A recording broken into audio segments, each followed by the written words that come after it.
Grandmaster William Chung is the current Grandmaster of the traditional Wing Chun Kung Fu system. With over 40 years' experience, Grandmaster Chung is 8th in the direct line from the system's founder, a Shaolin Buddhist nun, Wi.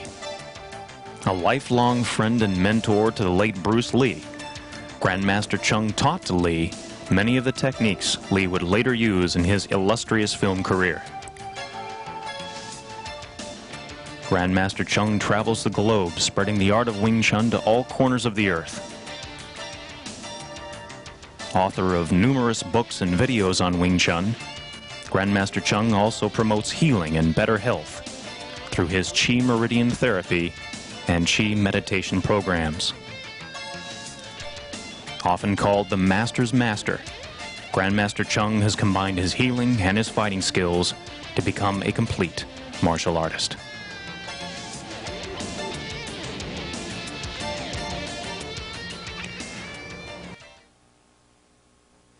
Hi, this is my assistant, Sifu Eric Oram. We're here to show you Wing Chun fighting system.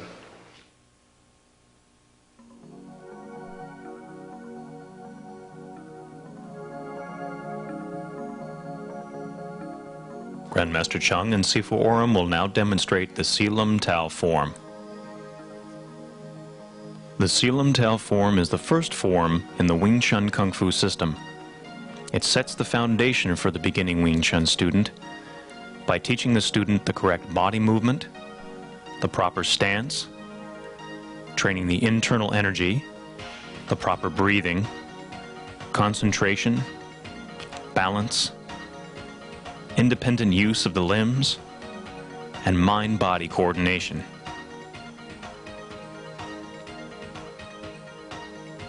While doing the Silam Tao form, it is very important to maintain concentration throughout the form's entirety, not allowing the mind to stray or wander. The eyes should look straight ahead. The tip of the tongue should touch the upper palate of the mouth, breathing in and out through the nose, breathing normally.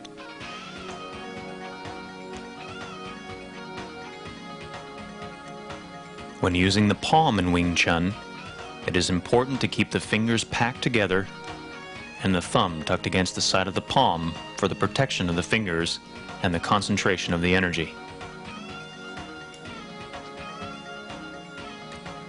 The Silam Tao form introduces the beginner to the neutral stance, which is the foundation of all the footwork in the Wing Chun system.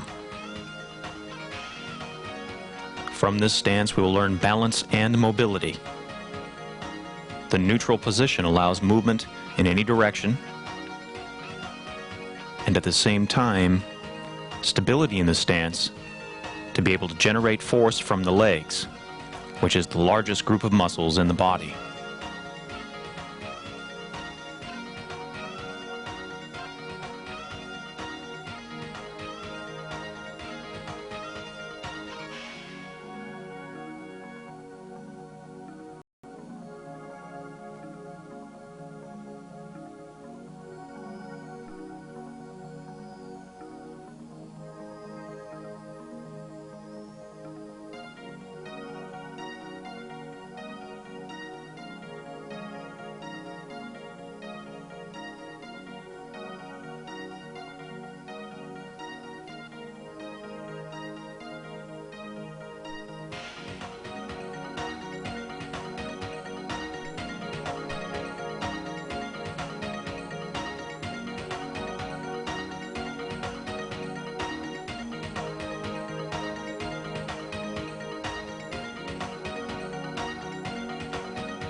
Grandmaster Chung will now demonstrate the Silam Tao form again, this time more slowly so the practitioner can follow along more closely.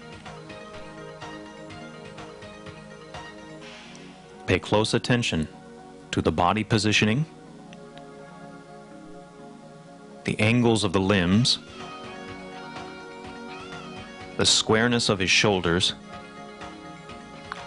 the head position, and the position of the rear hand, tucked high and back in the closed fist position. extra concentration is needed in order to maintain this arm position, keeping focus in both hands at the same time, coordinating their independent movement.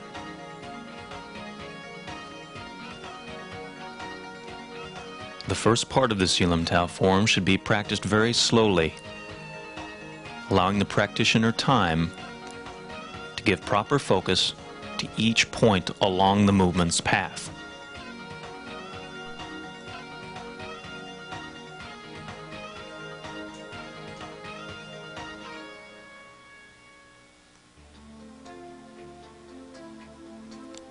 In many of the movements, notice the use of Grandmaster Chung's elbow and its placement in the center.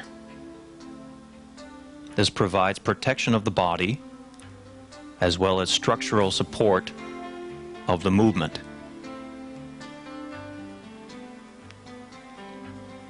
Both in block and striking situations. The purpose of the Silam-Tau form is to not only introduce the beginner to the basic movements of the system, but also to concentrate the forward energy of the movements and to prep the practitioner for exercises in Chi-Sao. Chi-Sao is vitally important to the Wing Chun system for the training of contact reflexes, balance, close-range vision, the internal energy, and the ability to strike at close range.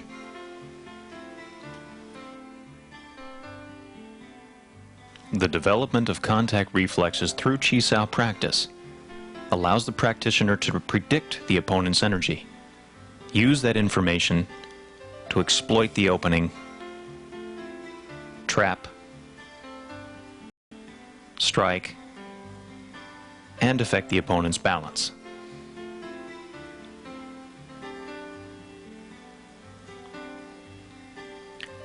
Sifu Eric Oram will demonstrate the Silam-Tau form again, this time from a more side-on position.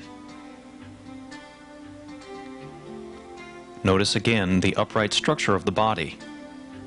The head balanced above the spine balanced between the feet, maximizing the balance of this position. Notice again as the left Tan Sao drives forward, the elbow gets behind it first on the center line, keeping the best protection of the body, as well as providing the structural support of the movement as it drives the energy out toward the opponent.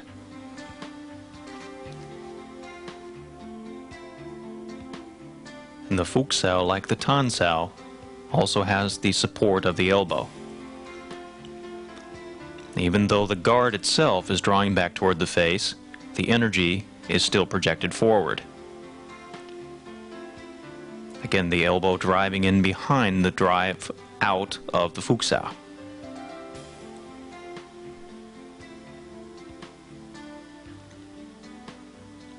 Energy stays forward as the arm, the guard, withdraws toward the head.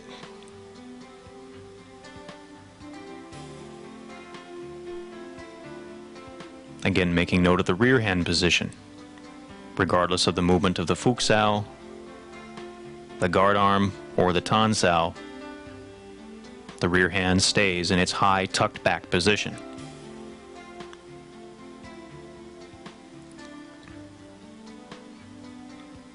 All the movements that we perform on the left side of the body will also then be performed on the right side of the body. Majority of the people are right-handed, so we train the left side first, coordinating it, and then the right. Wing Chun is an ambidextrous system, so we train equally on both left and right sides.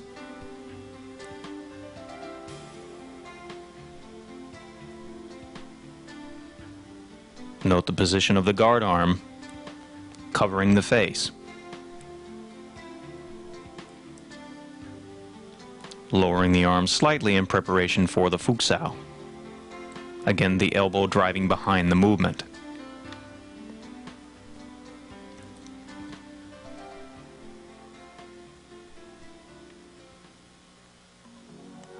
The movements of the arm are isolated, independent of the movements of the body.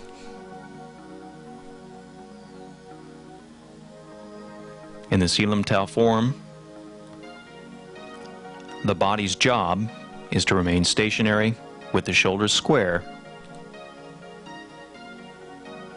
through the movement of the arms.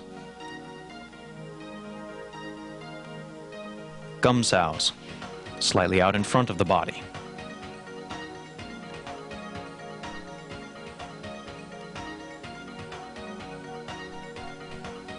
Striking behind with the outer edge of the palm. Pushing forward, lifting up underneath the opponent's arms, double futsal. And the closing sequence of the second part. And the pak-sao sequence of the third part. Tan-sao, gan-sao sequence. Again, always left and right sides, coordinating both sides of the body.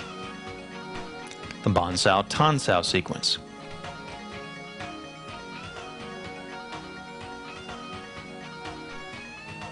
And the grab release.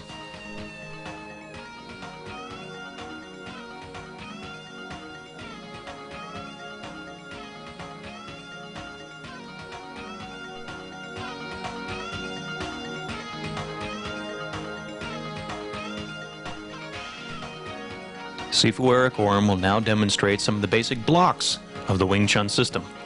First, the pak-sao, isolating it from the Selim-Tau form and training it in and of itself. Pushing the palm forward. Then coordinating the pak-sao block with an immediate counterattack and the accompanying footwork,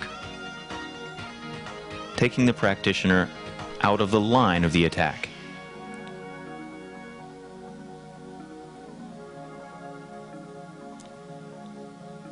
Pak-sao counter punch with the half side step to the right.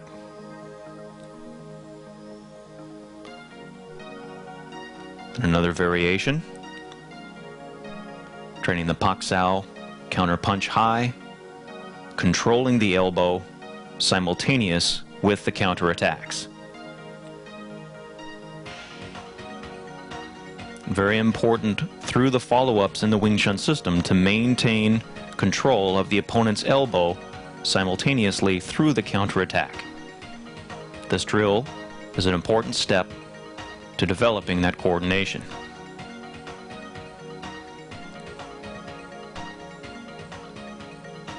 Also training the footwork, very important to the success of the drill. Next, Sifu Oram will demonstrate the tan-sao. Again, the elbow collects behind the movement as it drives away from the body, providing structural support to the movement, guiding the energy away from the body, out toward the opponent, deflecting the strike, simultaneously protecting the ribs as it moves. Coordinating then with the simultaneous counterattack. Tan-sao remains on the center line, the counterattack on the diagonal, on the central line. Then coordinating it with the footwork. As the body changes, each position supports the block structurally and provides power for the strike.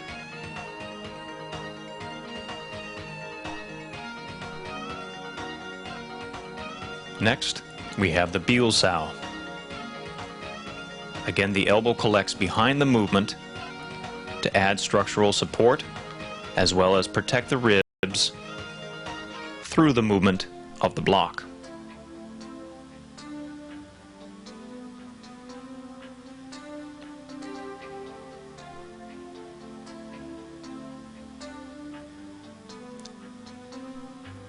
Then the biu-sao, lap-sao combination. The two movements together work as a team to deflect the force of the oncoming strike away from the desired target.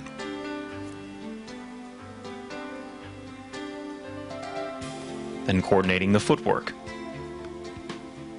with a step the body steps into the palm, which is a reference for the point of contact on the opponent's arm. The body supports that point, keeping the energy forward,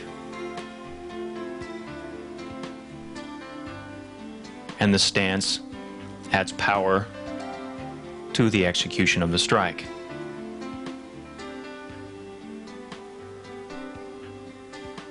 The biu sao is a central line movement executed on the diagonal, and the lap sao is a center line movement. The body faces that specific point of contact.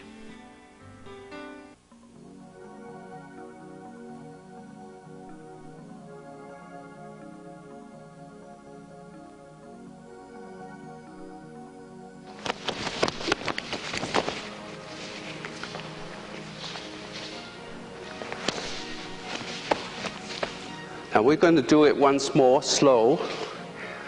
A pak sao, chun sao punch. And I'm controlling his elbow from this point here, stepping to the blind side. I'm controlling his blind side so that he can't use the other arm. And if he uses the other arm to block, I can pin this arm and punch.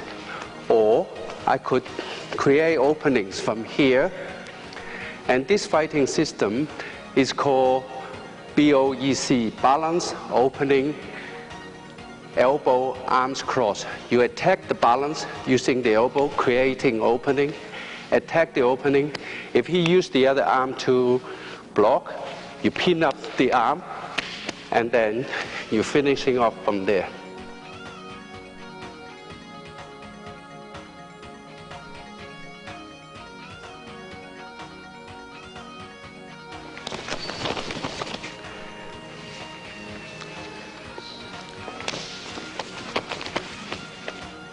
Right? We're going to run through it one slow. Punch comes in, pak sao, chun sao, controlling the elbow, creating opening from the blind side, and I'm controlling his elbow and line up my center line along with his shoulder. I'm actually controlling his blind side and restricting the other arm, cannot reach me. So I have two arms against one arm.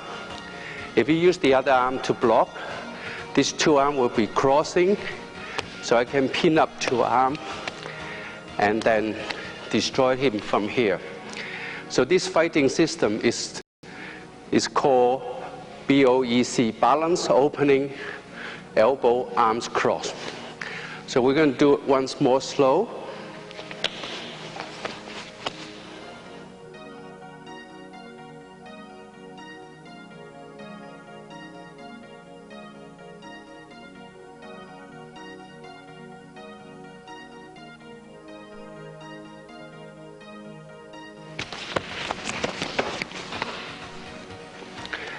We're going to do it once more slow.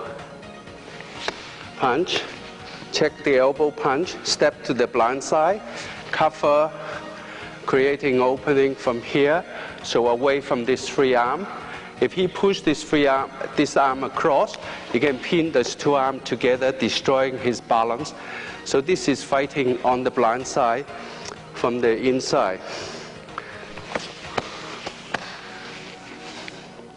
So he's stepping far away from this front leg, behind this front leg, from here.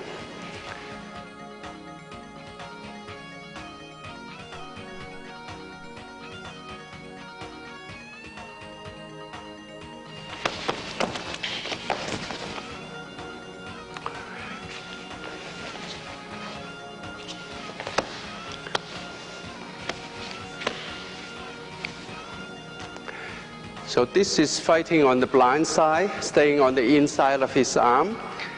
He comes in, block to the elbow, counter attack at the same time, and check the elbow exchange, step across away from his free arm, continue attacking, opening target, and finishing off on the pressure point at the throw. And you still line up your center line along with the elbow, with the shoulder here, and you're using 2 arms against 1 arm, and this is the BOEC system.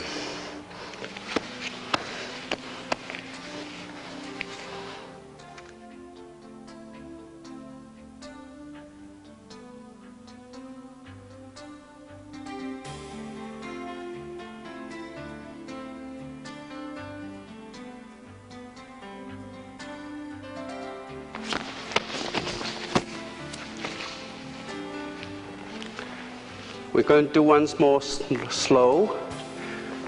Stop the round punch from here, swing it around, check here, here, open up target area to the pressure point here, and punch. I'm controlling his elbow, in turn controlling his balance, and creating a lot of opening away from the free arm. And so I have 2 arms against 1 arm.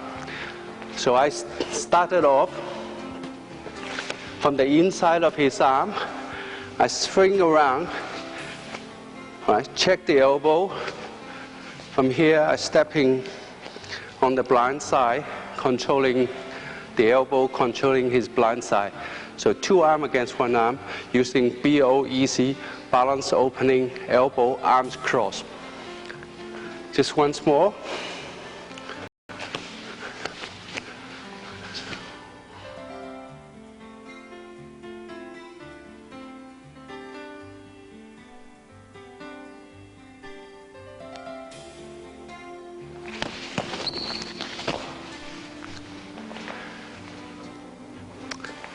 You block from the inside, swing it around, you see the elbow, check the elbow here, continue punishing the opponent, opening the target area, and striking to the throat, finishing him off. Once more, check here, swing it around, punch, step across, and check the elbow, controlling the blind side, have the whole situation under control. He cannot reach me with this. If he brings this arm across, I'm going to pin him up and destroying his balance, tied up his both arms together.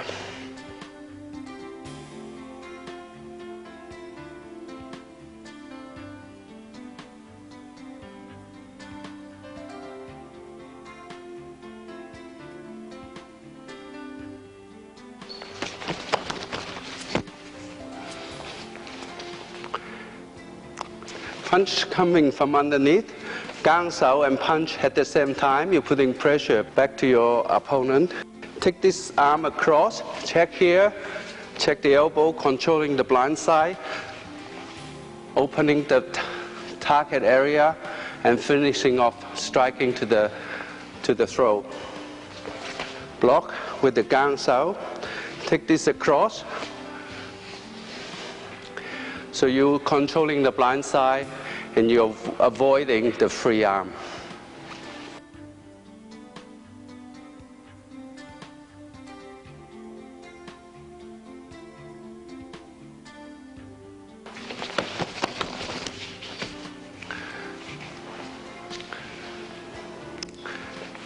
Block with the left arm, punch at the same time, putting pressure on your opponent. Take this arm across, check the elbow, continue punishing, opening up target area, finishing off on the pressure point on the throat. And if this arm comes across to block or and you can pin up both arms. So BOEC when arms cross and you pin up both arms and destroying his balance. Okay, once more. Block, punch at the same time, putting pressure back to your opponent. Take this across, punch, and then you strike from there.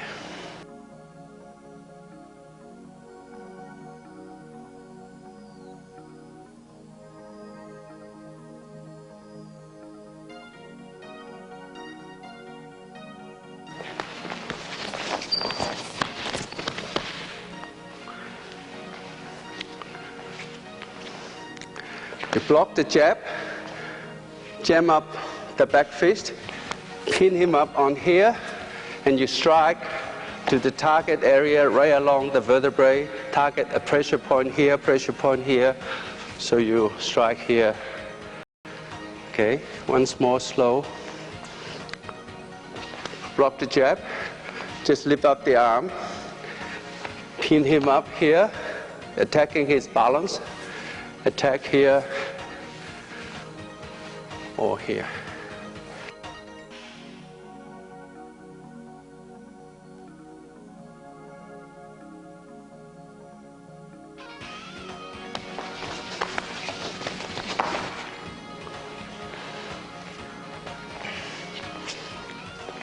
You block the punch, jam up the elbow, pin his balance here, and attacking the target from behind. It's impossible for him to defend his back. Okay, once more.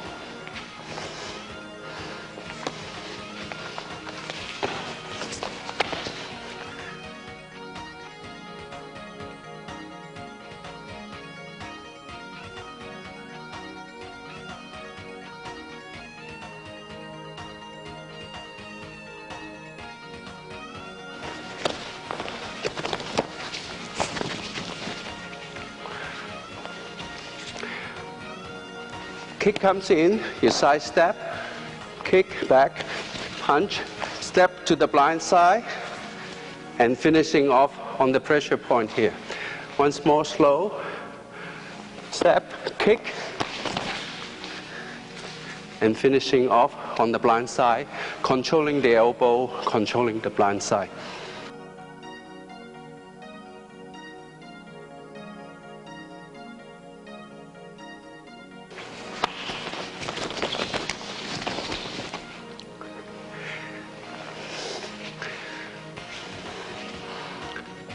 Step cross, make your target disappear, kick back, controlling the elbow from and his blind side, and step across, finishing off on the pressure point here, or on the pressure point on the side of and destroying any effect of this other arm, because you pin up the other arm. Once more.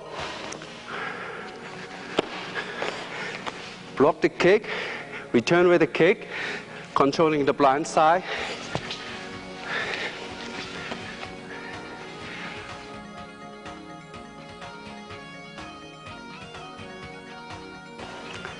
Kick comes in, block the kick, step to the blind side, kick here, check up the elbow, punch. If the other arm comes along to help out, you pin up both arms and you attack the target area.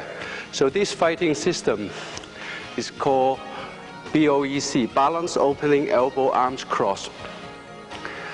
Block, kick, check up and pin up the arms cross from here.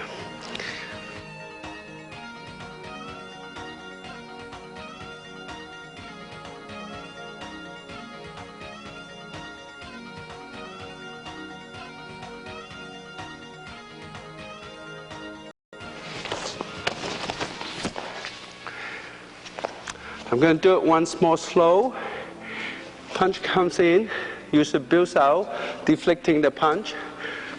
Kick to the ribs, step in, controlling the elbow, and controlling the blind side, opening target area, and finishing off. Once more. Kick, punch, punch, set up for the final blow.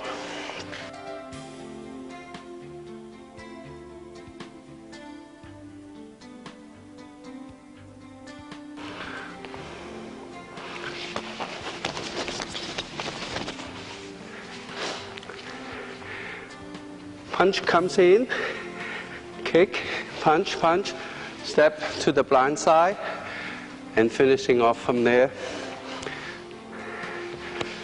Kick, punch, punch. So all the time you're fighting With BOEC system, you only have to deal with one arm at a time. You don't have to worry about the other arm. You're controlling his balance, he can't kick you.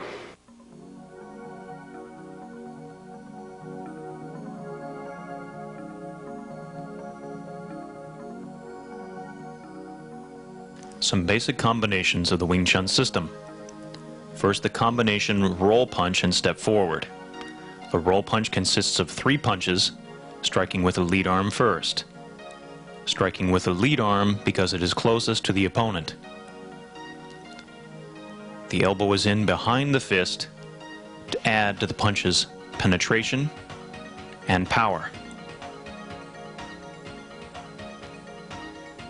Covering with the knee on the circle step forward to keep the center protected throughout the movement. And now from the side angle. Again, note, as with the WINGCHUN form, the upright structure of the body. The head balanced above the shoulders between the feet. Maximizing the balance and the stability, as well as the mobility through the movement.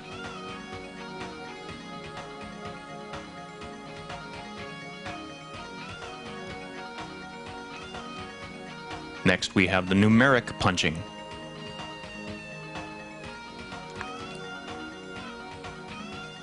One, 1, 2, 1, 2, 3, 1, 2, 3, 4, and 1, 2, 3, 4, 5. Coordinating the multiple or chain punches in Wing Chun is vital to the system's offense. The punches can often have a virtual machine gun-like effect and can overwhelm the opponent. Again, the energy driving from the use of the elbow behind the movement. Notice again the stillness of the shoulders through the isolation of the limbs.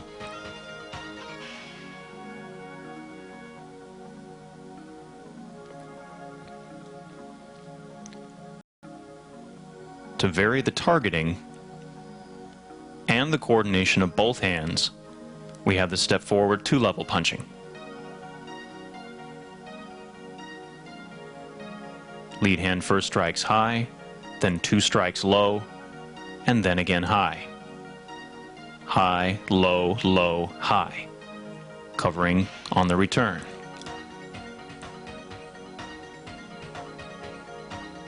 Throughout the Wing Chun system, the practitioner should have the freedom to move from one target to another, coordinating from one hand to another.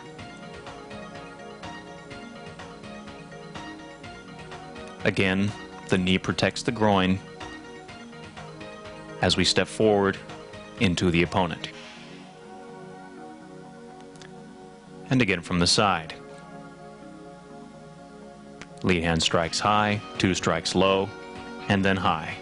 Cover on the return.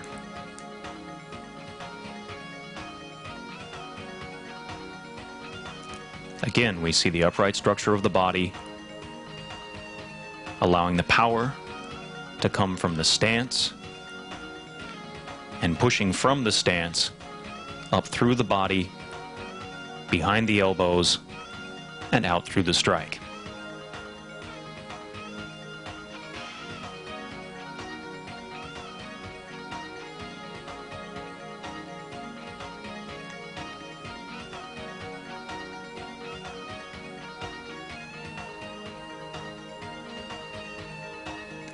Next, Sifu Orm will demonstrate the Biel Sao and front kick combination.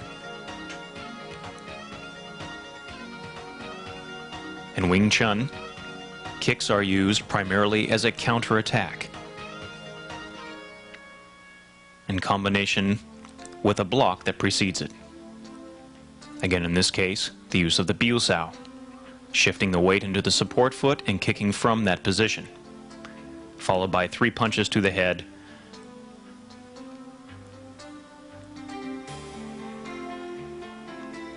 covering and return. And again, always training both sides. The Biosao kick, strike, cover and return. Again, notice that the body does not lean forward or back at any point, but is continuously balanced in an upright structure.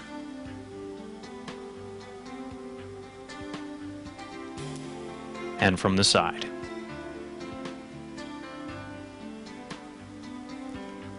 As with the punches in Wing Chun, the front kick is a thrust, pushing through the ball of the foot to and through the point of contact, maintaining the balance before, during, and after the kick.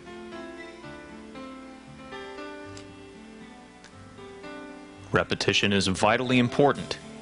We must practice the movements daily in order for the movements to become instinctive, habitual, so that we can respond with a reflex with the movements and the coordination.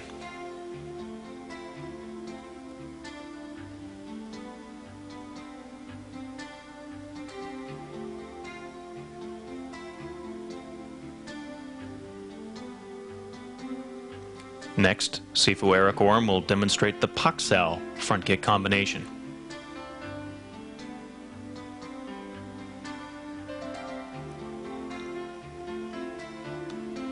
The Paksao, again the shifting of the weight onto the foot, 3 punches to the head, cover and return. Again demonstrating the importance of the block first and then counterattack with the kick, and then followed up by the upper body strikes. Allowing the opponent to commit to a force first, and then block and counterattack while they are occupied with that commitment of force.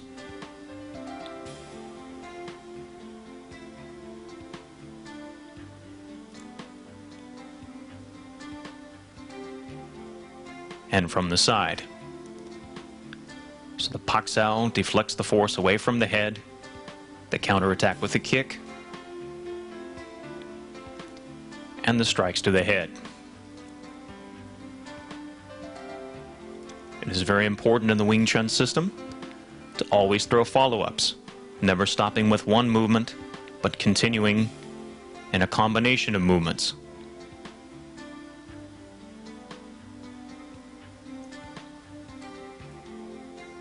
Immediately following the block with a strike to put the opponent on the defensive.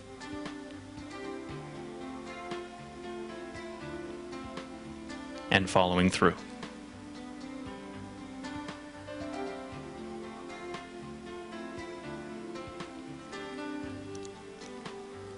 Next we have the Lapsao and front kick combination. The Lapsao deflects the force of the strike, and the front kick exploits the opening that that force has created. Again, followed up by 3 punches to the head,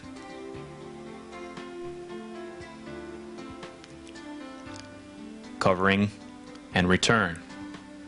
Lapsao deflects, shifting the weight to kick, 3 strikes, and return. And as always, coordinating this movement on both sides of the body, so we have the freedom to respond left or right, whatever is necessary for the situation.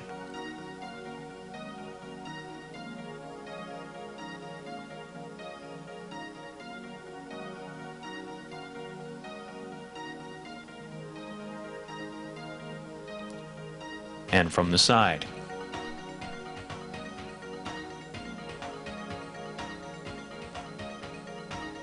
Notice the forward structure and energy of the Lapsao movement on its completion, keeping the energy out away from the body through the use of the kick. And the right side. Deflect, counterattack, and follow through.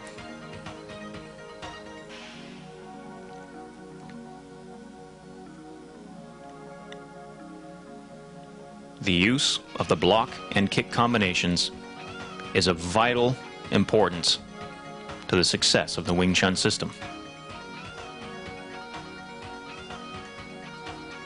One of the most important ingredients to the Wing Chun system is the footwork, striving for the maximum amount of mobility and stability at the same time, to be able to move but have balance within the movement. The side neutral stance and the half side step, being able to have the freedom of lateral motion, moving left or right at any time. The footwork allows the practitioner to achieve the desired position, placing themselves in position to take advantage of a given opening. The switching of the front stances, moving from a left forward position freely directly to an opposite forward position.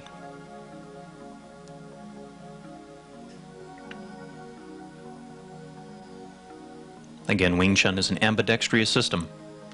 We lead with both left and right sides depending on the need of the situation. And the half steps forward and back.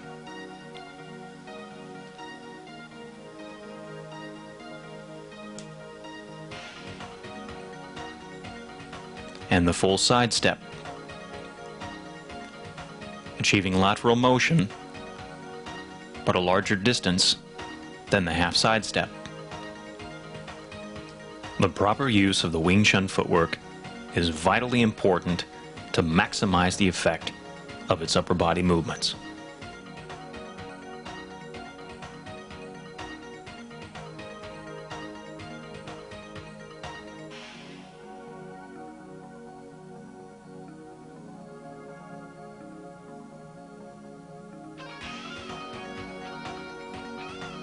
Grandmaster Chung will now demonstrate the Chum Kyu form.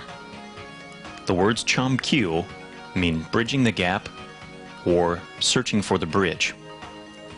Chum Kyu form is also known as the footwork form in Wing Chun. The Chum Kyu form trains the stances and footwork imperative to the Wing Chun system.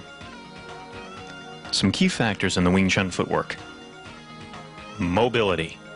The practitioner must be able to move quickly from one stance to another. The stances and footwork must also provide stability and balance. Further, the Wing Chun Chum Kyu form trains the practitioner to generate power in blocks and strikes through strong stances. The Chum Kyu teaches the practitioner how to do these while moving from one stance to the other. The Wing Chun footwork also teaches the practitioner how to interrupt. The Wing Chun practitioner must be able to interrupt his or her movements at any point. The ability to interrupt is essential.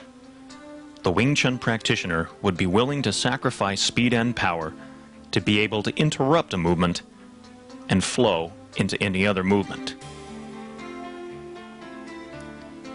The Chum Kyu form takes the basic movements that we learn in the WINGCHUN form and puts them in motion. Grandmaster Chung will now demonstrate the Chum Kyu form in slow motion. Notice the beginning of the form is identical to that of the WINGCHUN. The defining of the central line. The Wing Chun straight punch. Left, then right sides.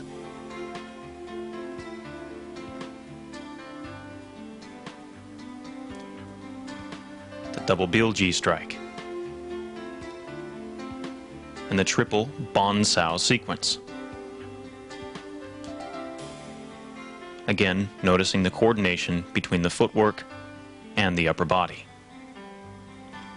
The front kick and arm break.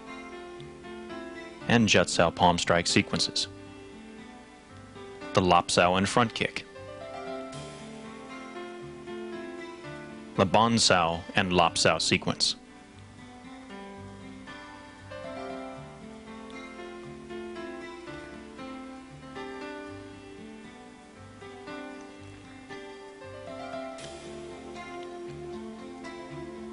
As always, repeating the same sequence on the opposite side, training both sides of the body equally.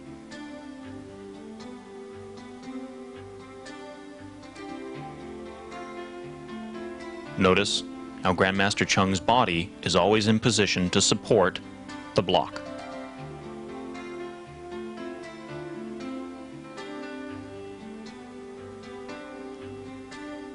Lap Sao and front kick, followed by 3 Bon Saos and Pak Sao low palm strike.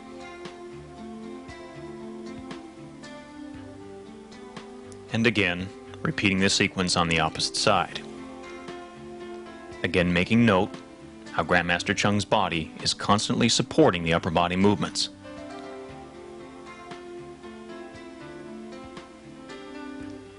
Biu Sao, front kick and low side kick combination, followed by 3 low Bon Saos and the double palm strike. And again, repeating this segment on the opposite side, coordinating each movement with the footwork.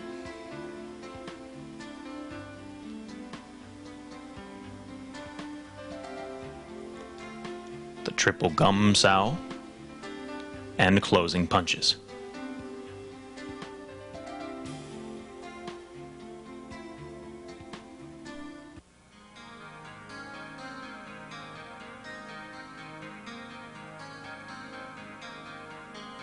Hi, Sifu Eric Gorham will be performing the Cham Kyu form.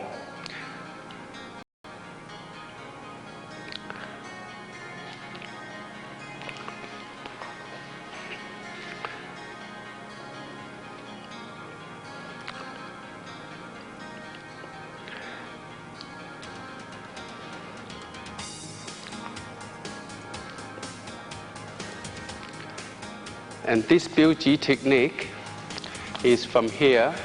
So the opponent throws a punch, right? You're using Biu Ji to attack the target area once more, to the eye or to the pressure point on the side of the jaw here. Okay.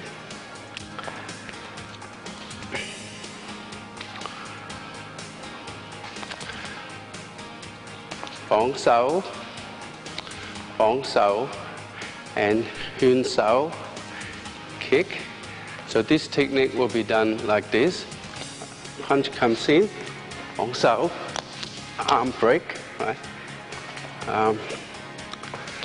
Bóng, Jat, kick, arm break, right?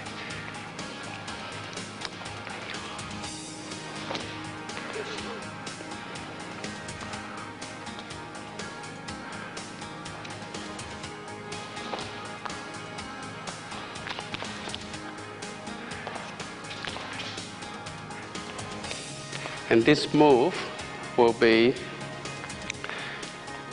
a punch comes in, lap, so kick, and a punch comes in, and lap, so from here. Once more. Okay.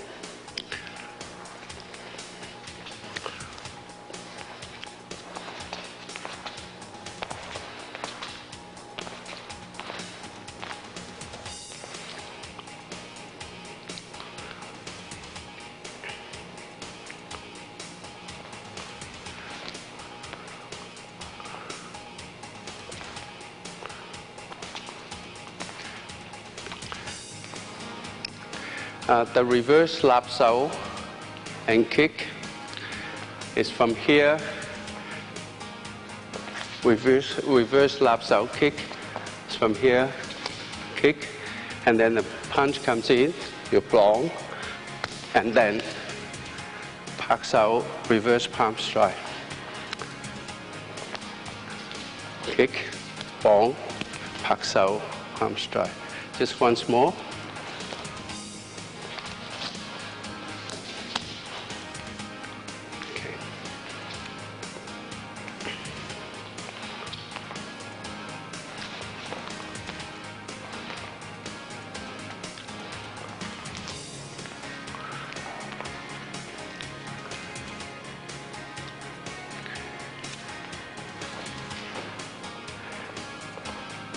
the bill sao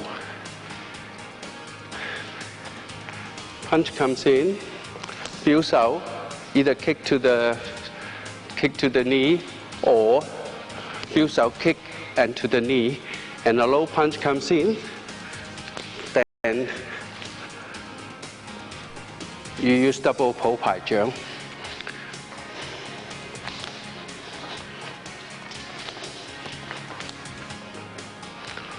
Okay.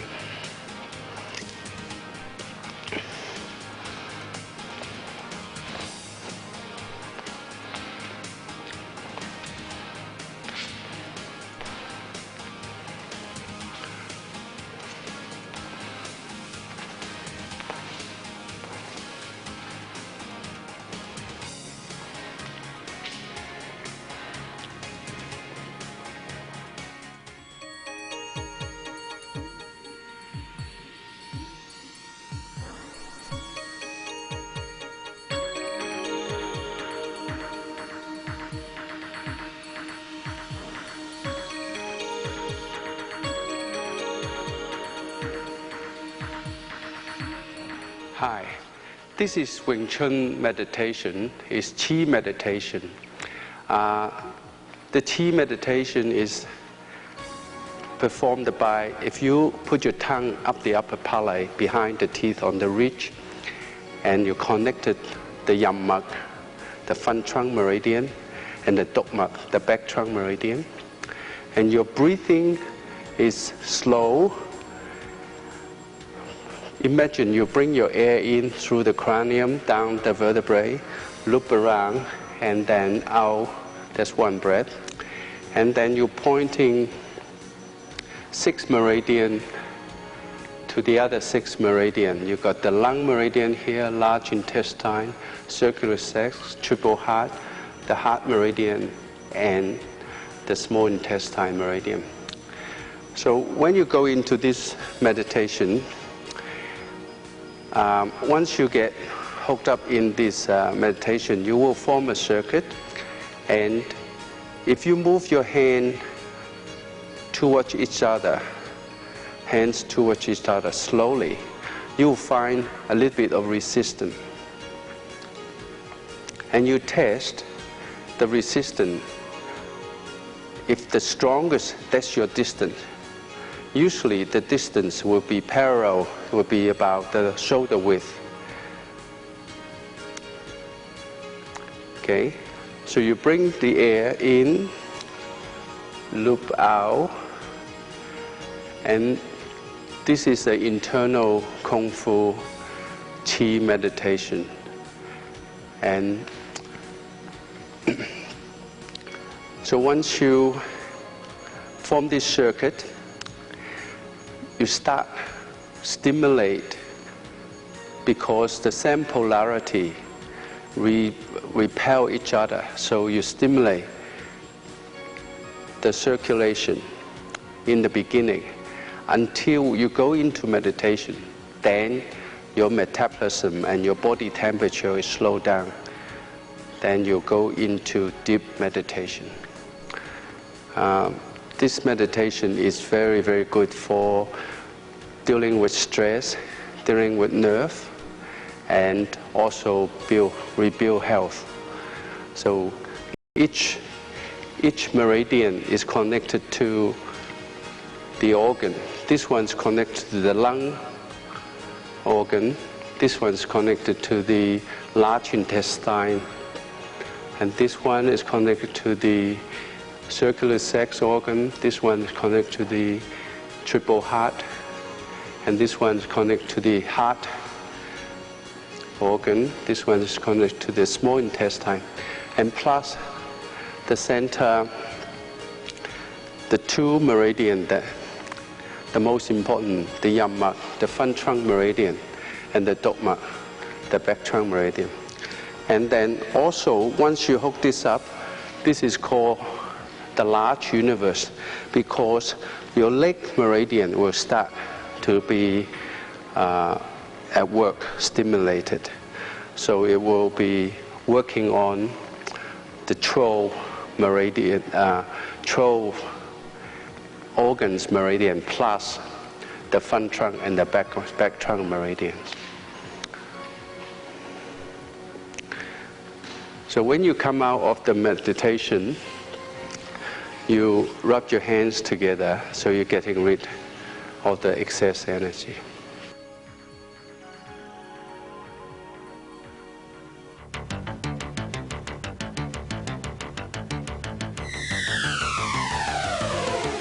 And remember, repetition is the key.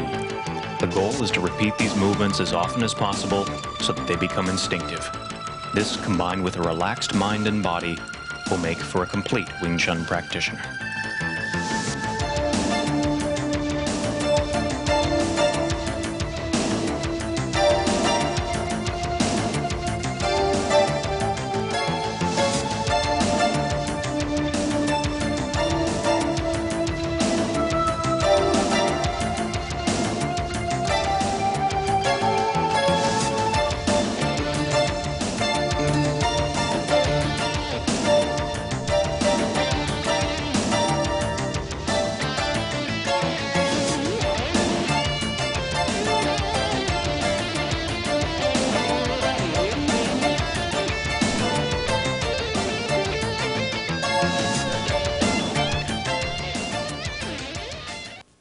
In this day and age, crime and violence is right behind you.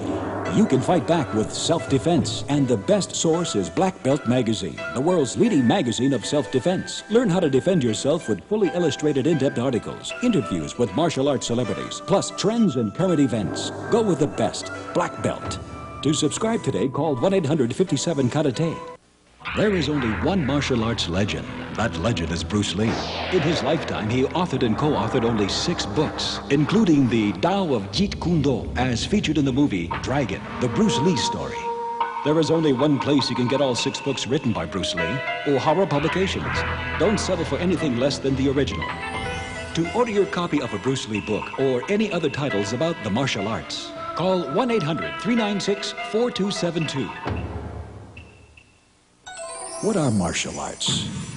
Mysterious. Building the body and mind. Devastating. Exciting. Learn how to defend yourself now. Let the experts show you on Black Belt Video. To order your Black Belt Video for only $29.95, call 1-800-581-5222.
Again, that's 1-800-581-5222.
Grandmaster William Chung is the current Grandmaster of the traditional Wing Chun Kung Fu system. With over 40 years' experience, Grandmaster Chung is 8th in the direct line from the system's founder, a Shaolin Buddhist nun, Wi. A lifelong friend and mentor to the late Bruce Lee, Grandmaster Chung taught to Lee many of the techniques Lee would later use in his illustrious film career. Grandmaster Chung travels the globe, spreading the art of Wing Chun to all corners of the earth. Author of numerous books and videos on Wing Chun, Grandmaster Chung also promotes healing and better health through his Qi Meridian Therapy and Qi meditation programs. Often called the Master's Master, Grandmaster Chung has combined his healing and his fighting skills to become a complete martial artist. Hi, this is my assistant, Sifu Eric Oram. We're here to show you Wing Chun fighting system.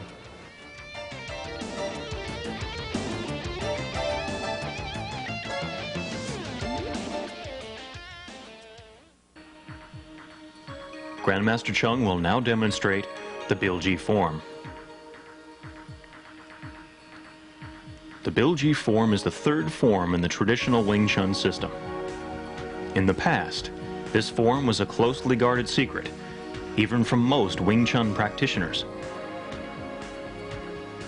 The Bilji form contains training for finger striking with short bursts of arm movement, concentration of energy, and proper breathing. You will notice also in the Bilji form the combination of both short-range attacks, the elbow, and long-range attacks, the fingers. Noticing the use of two arms being coordinated at the same time.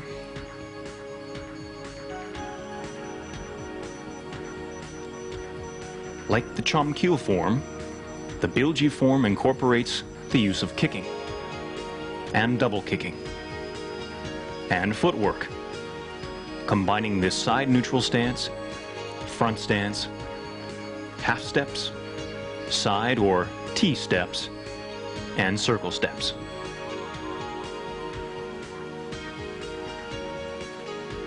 The body is learning to be used most efficiently. Arms and legs working together for a single purpose: to gain control of the opponent's energy and take advantage of the opening it creates. The Bilji form also takes the Wing Chun practitioner through the before contact, contact, and exchange stages of combat.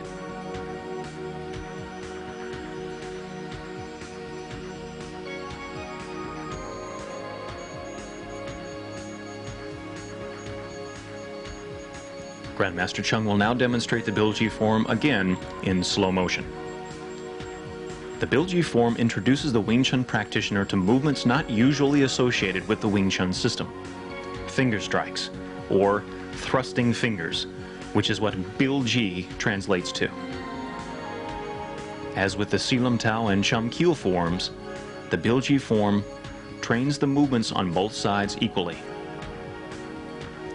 The triple elbow and Bilji sequence begins a series of 4 sequences, all using the elbow strike and Bilji combination, and repeated on the opposite side.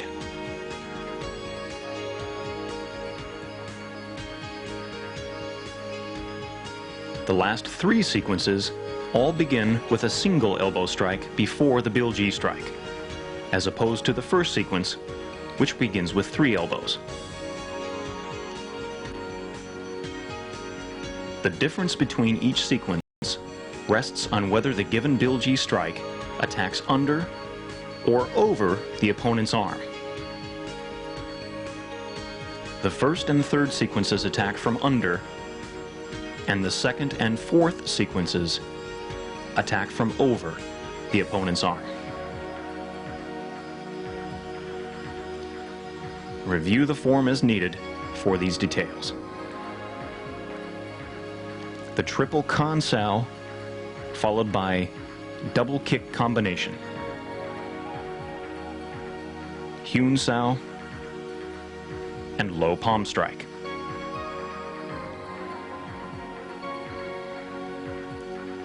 Repeat on the opposite side. The Kan Sao is a two-armed block, achieving maximum coverage against the opponent's attack.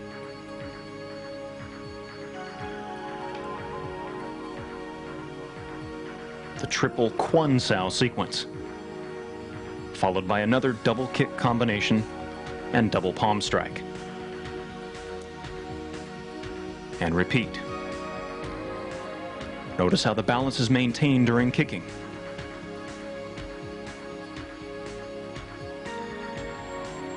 The Phut Sao, followed by 3 Chun Saos and high Bilji strike. Repeat on the opposite side. Phut Sao clears the path while the Chun Saos deflect the opponent's force. The double Lap Sao sequence, followed by 3 block and Bilji combinations. Again, noticing the coordination between the arms and the legs. Double low Bilji strike, 3 punches, and close.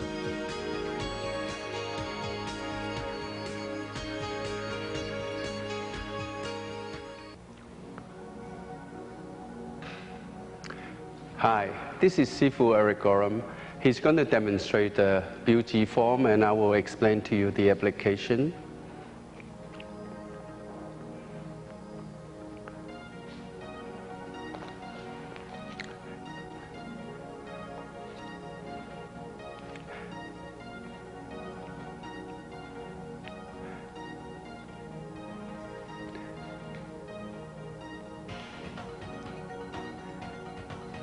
These 4 Bilji movements help you to train your wrist and also get the energy to the end of the finger.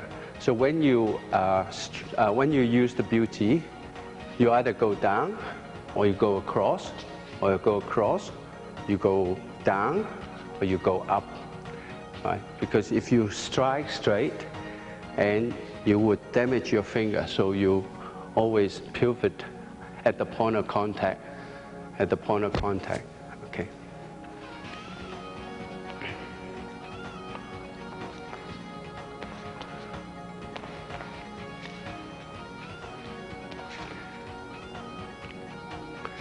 So this demonstrates a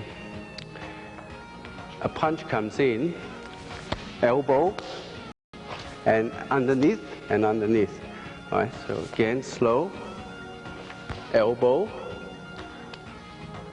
underneath, and underneath. All right, so it's underneath Bilji strike.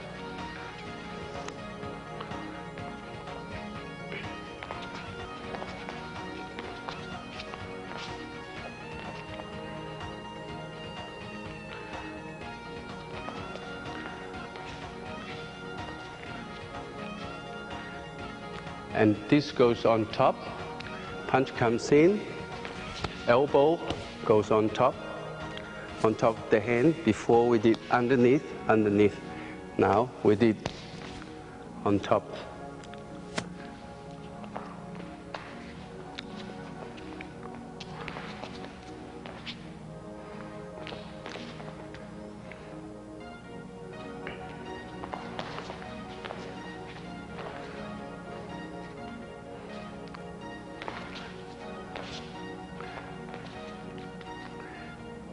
And this also go underneath, except it's vertical upward Bilji strike.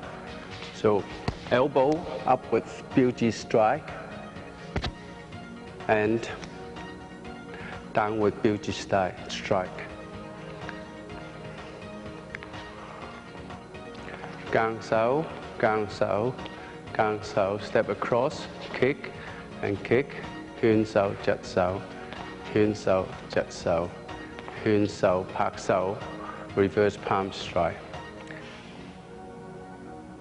Okay, now, round punch comes in, a gang, a kick, and then you can do a Hyun Sao from here. So again, Gang, kick, Hyun, Pak, reverse palm strike. Right, once more. Gang, kick, Hyun, Pak, reverse palm strike. Okay.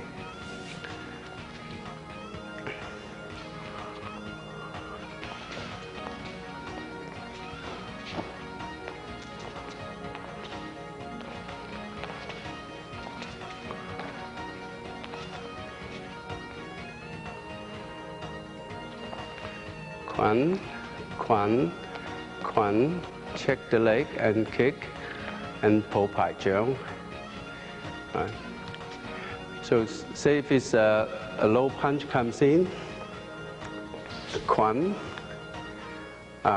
check the leg and kick, right? And then he goes back, Po Pai Jiang, double palm strike. So let's do it slowly. Kwan, check the leg, Po Pai Jiang. Okay.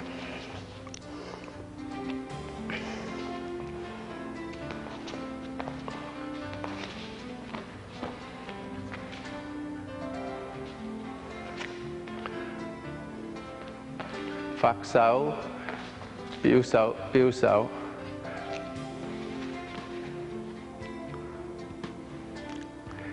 Okay. So a punch, large movement punch comes in. Phạc Sao, Chun Sao, right? So Biu Sao. So from here, there, Biu Sao, Biu Sao, Biu Sao. Okay.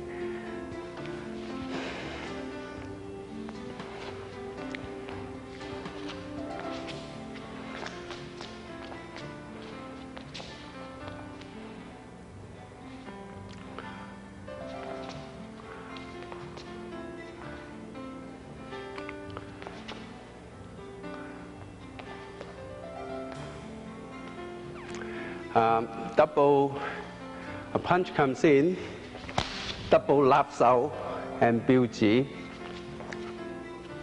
Double lap sao, upward biu ji strike, downward biu ji strike, downward biu ji strike. Once more.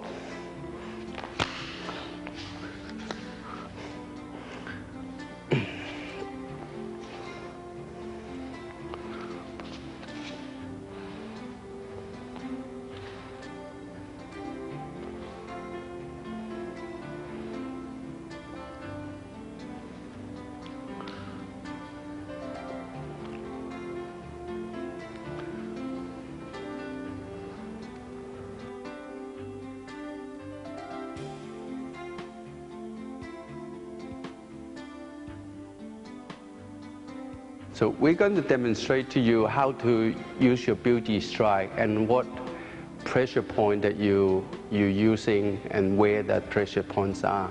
Firstly, the pressure points below the jaw and on the side here and on the front of the throat here and the solar plexus, and there's pressure point here. And also the points to the eyes, because it's soft tissue, right? So when you strike, you pivot so that the energy does not come straight back. Then you pivot, you strike, you pivot, you strike, you pivot. Or you can strike on the side, you pivot, pivot. And the solar plexus, you can go upward, or you can go downward.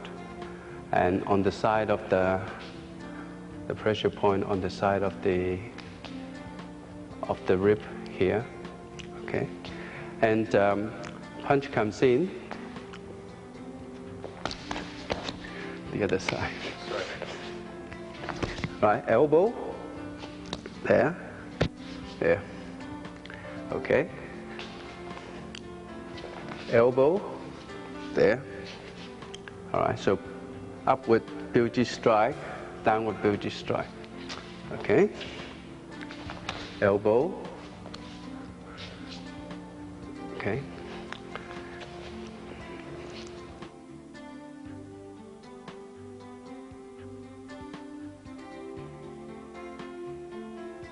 Okay, we're going to show you the Wing Chun Chi Sao exercise. Chi Sao is to develop contact reflexes and also train your eye to see in close range. The thing that you watch are balance, opening, elbow, arms cross, BOEC, balance, opening, elbow, arms cross. The drills are, we start with the Tan Sao first. Strike, Bong Sao, Tan Sao. Strike, Bong Sao, Tan Sao. Strike, Bong Sao, Tan Sao. Strike, Bong Sao, Tan Sao. Strike, Bong Sao, Tan Sao. And the other person on the other arm will be doing Jat Sao, respond to the strike, punch, and Fuk Sao. Jat Sao, punch, and Fuk Sao. Jat Sao, punch, and Fuk Sao. Jat Sao, punch, and Fuk Sao. Jat Sao, punch, Fuk. Jat, punch, and Fuk. And then we do the right arm, Tan, strike, Bong, Tan. Tan, strike, Bong, Tan. Strike, Bong, Tan. Strike, Bong, Tan. Strike, Bong, Tan.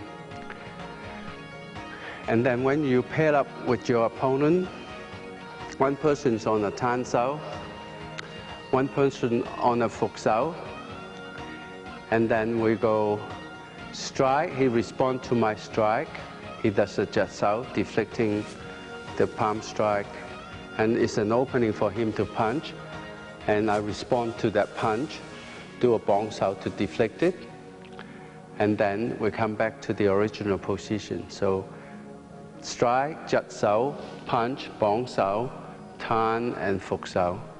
So 1, 2, 3. 1, 2, 3. 1, 2, 3. 1, 2, 3. 1, 2, 3. 1, 2, 3. 1, 2, 3. 1, 2, 3. And then if I were on the outside, I would be performing the Fuk Sao and his Tan Sao. So he comes in 1, 2, 3. 1, 2, 3. 1, 2, 3. 1, 2, 3. 1, 2, 3. 1, 2, 3. All right, the other side. Now you notice that on the Tan Sao here, there's a path allows his punch to come in, but away from my body. And also on the Fuk Sao here, there's a path allow me to come in, but away from his body. So the Fuk Sao should be diagonal, the Tan Sao with the elbow in. So we establish an equilibrium from here. I strike, and he does a Jat Sao. So there's an opening here. So I respond to that punch.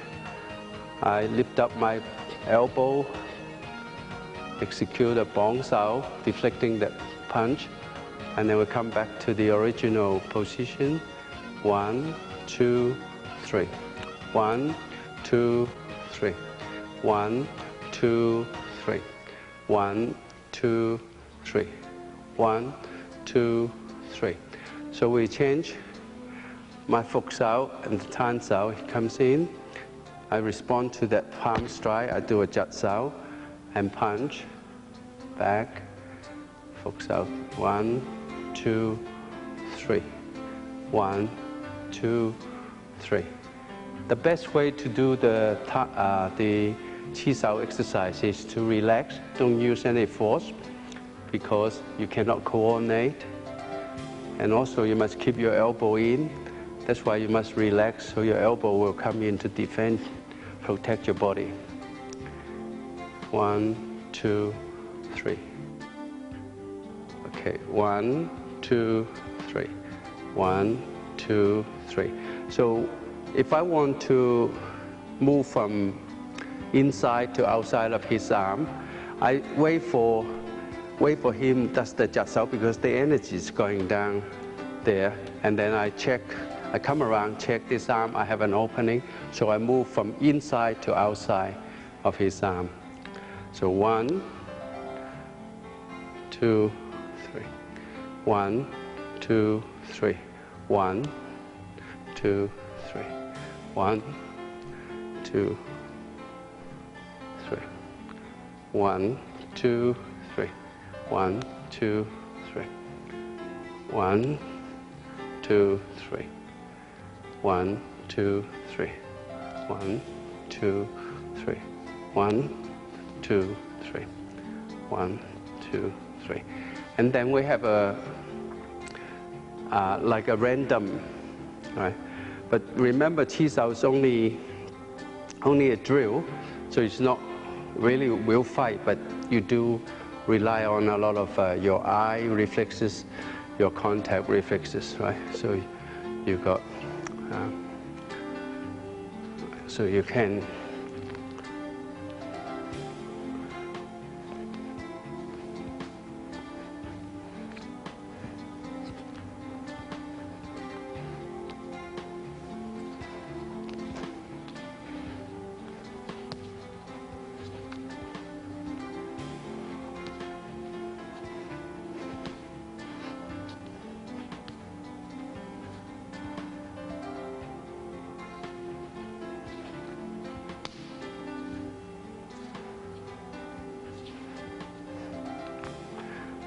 So we're moving from outside to inside, inside to outside to create opening.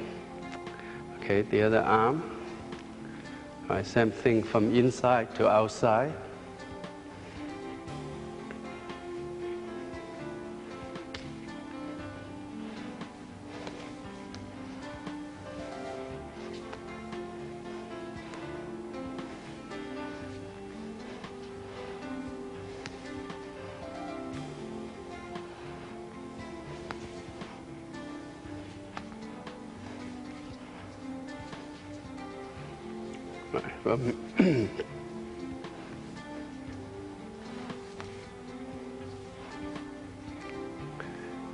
Okay, this will sort of develop your contact reflexes and also get the energy out towards the opponent.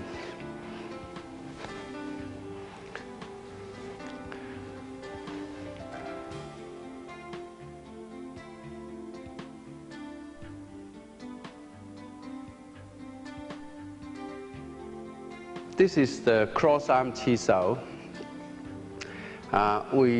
We start from contact position with left against left or right against right. The objective is to move to the blind side, control the elbow, move to the blind side, creating opening, attacking the opponent's balance, or trapping, pinning both arms. So a standard drill would be a pak sao to the elbow and punch, and then lap sao, you square up to go to controlling the blind side. Line up your center line parallel to his shoulder. So you go 1, 2, 3. 1, 2, 3. 1, 2, 3. Okay. So you watch the elbow, 1, 2, 3. And then you check the elbow, and then you control the elbow from there. 1, 2, 3. 1, 2, 3. 1. See, with the footwork, left leg against left leg, you step inside of his stance, right? You don't step out here because he's going to turn you around, okay? So you step inside, so you're attacking his center here, controlling the elbow and controlling the blind side from here. 1, 2, 3. 1, 2, 3. 1, 2, 3. So, but normally people would use this arm to block. Then, if you step back, you see both arms are crossing. That means you can pin the two arms together with the bottom arm, or you can pin this arm together with the arm that you're punching. So 1, 2, 3. Right. 1, 2, 3. So you're pinned with the bottom arm here. So when you pin on the elbow, so you're making it harder for him to get out, right? Because you are hitting him here anyway. 1, 2, 3. 1, 2, 3. 1, 2, 3. 1, 2, 3. 1, 2, 3. Okay, the other side. 1, 2, 3. 1, 2, 3. 1, 2, 3. 1, 2, 3. 1, 2, 3. 1, 2, 3. So your eyes are watching balance, elbow, opening, arms crossed. 1, 2, 3. 1, 2, 3. Cross arm chi sao, and to defend against the pak sao punch, you can do a biu sao, and so biu sao, pak sao to the elbow. So the biu sao deflects this punch, check the elbow, and punch from here. Biu sao. Biu sao.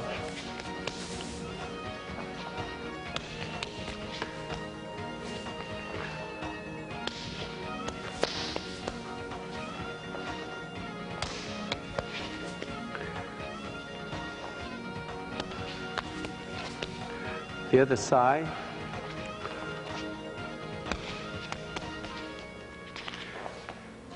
Biu sao, check the elbow, control the blind side.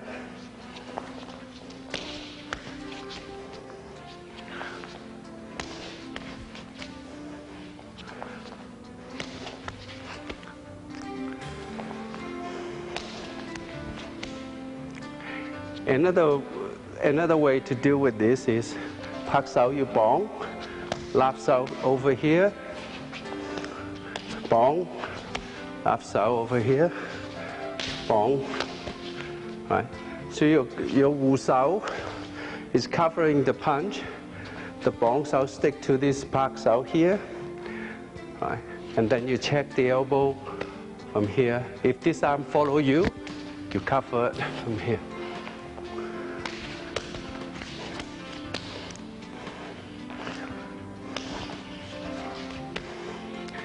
Do it slowly. Pak sao, bong, lap sao, punch, and keep moving to the blind side. This you take this point as his front foot, this one as his front foot. So you're dealing with this. So if this follows you, you can cover here.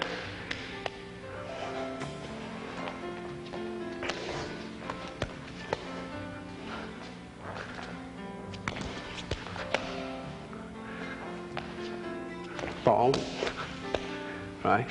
And then the other side, pak sao bong, check the elbow. Slowly pak sao bong, So this arm cover this one stick to that one. Check the elbow, step over the blind side. If this arm cover here, and you have a wide opening from there.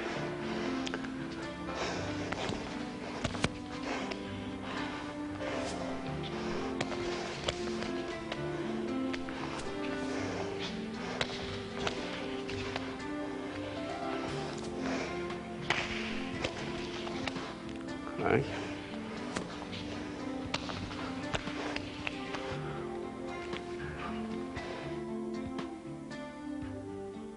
So cross arm chi sao, a lap sao punch, pak sao punch, right? So a lap sao, you're creating opening on the middle gate and then upper gate, and then you, after you punch, you check the elbow, controlling the blind side, and punch, right? So you got lap sao punch, pak sao punch. So the lap sao actually controlling his balance, creating opening.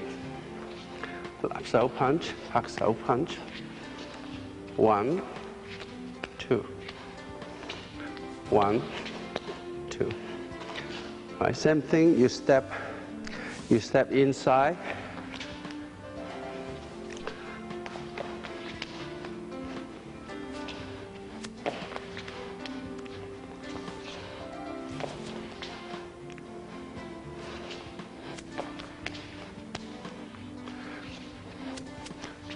The other side, lap sao punch, pak sao punch. Lap sao punch, pak sao punch. 1, 2. 1, 2. 1, 2. 1, 2. 1, 2. 1, 2. Okay. So cross arm chi sao against the lap sao punch. Gang sao, you can take this across. Right. So you got gang sao and continue pak sao and biu sao and lap sao to the elbow. So you got from here 1, 2, 3. 1, 2, 3. 1, 2, 3. 1, 2, 3. So you could pull this punch to hit your shoulder here, but before you hit it, you push your arm out. It will be deflected over there. You drop your arm, will cover you. Your hand will be on his elbow, so you're controlling his balance, controlling the blind side, and you have very good positions in here. So 1, 2, 3. 1, 3. 1, 2, 3. Or you could, from here, you go back to the other side and stay away from this free arm here. 1, 2, 3. 1, 2, 3. Right, so see how far I am away from that free arm. So if the arm comes along, he's going to be wide open here. Okay? 1, 2, 3. 1, 2, 3. 1, 2, 3. Okay, if he, let's do the other side. 1, 2, 3. 1, 2, 3. So I'm away from that free arm. 1, or I could take the arm across, step to the blind side.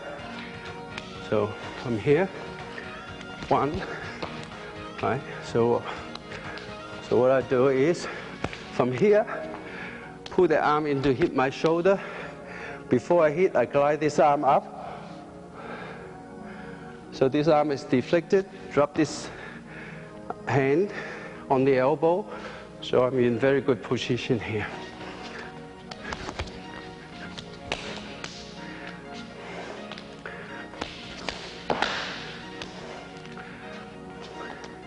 One, two, three. Okay. Now another lap sao technique can be 1, 2, 3. You add on the kick. 1, 2, 3. 1, 2, 3. 1, 2.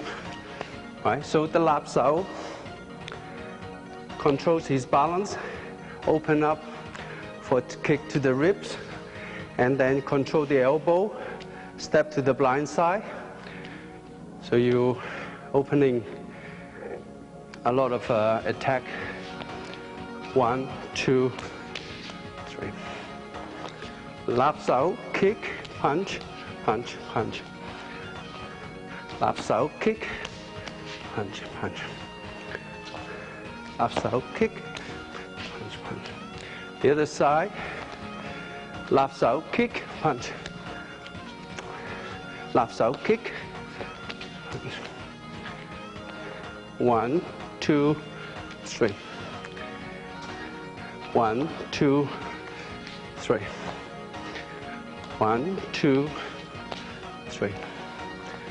1, 2, 3.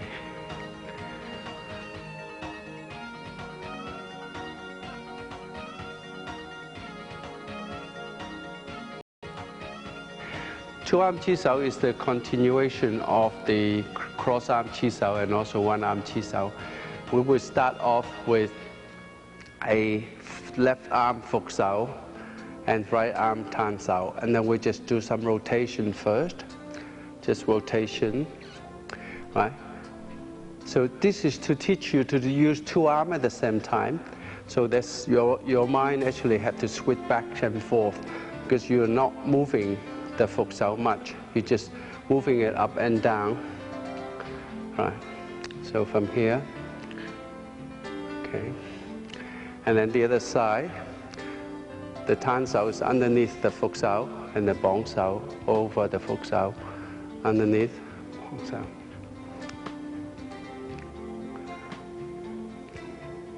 Right?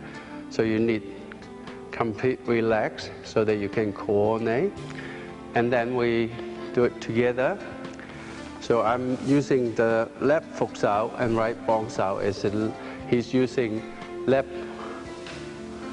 fuk sao and right tan sao. So we rotate. So I'm on left fuk sao and right tan sao. So rotate.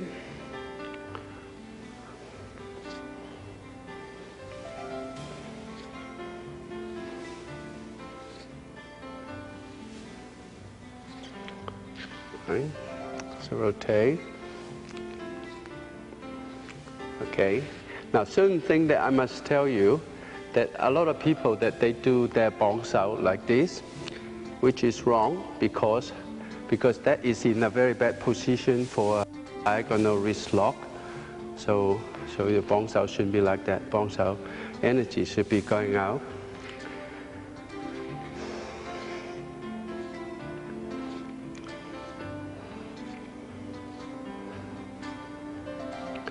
And then the other side.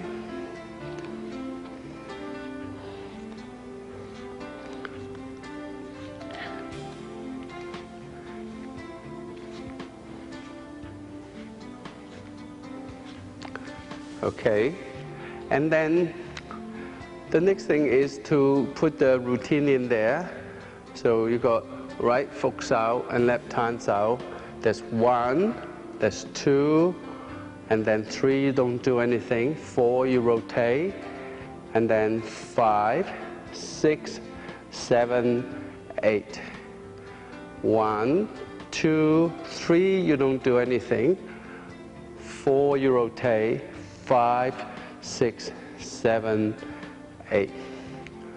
1, 2, 3, 4, 5, 6, 7, 8. So we put it together. 1, 2, he punch, which is his 6, 5, 7, he goes back to Phục Sao, and then 8, he go back. I'm going back to Bong Sao, and then 1, 2, 3, 4, 5, 6, 7, 8. 1, 2, 3, 4, 5, 6, 7, 8. 1, 2, 3, 4, 5, 6, 7, 8. 1, 2, 3, 4, 5, 6, 7, 8. Okay? Okay, so we're doing rotations, and then we're doing all this, doing routines, routines. Right. Now, if I add on this, so what I do is, I use my palm strike because he pushed me across. I take his elbow, so I advance to the blind side, right? So 1, 2. 1, 2. 1. Check the elbow. Step across to the blind side. 2. 1, 2. 1, 2. 1, 2. Right? So the other side's the same. 1, 2. 1, 2.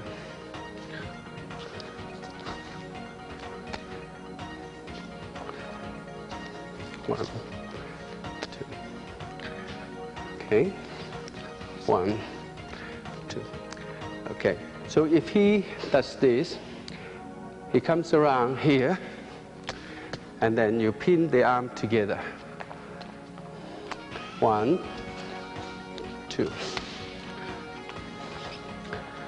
1, 2.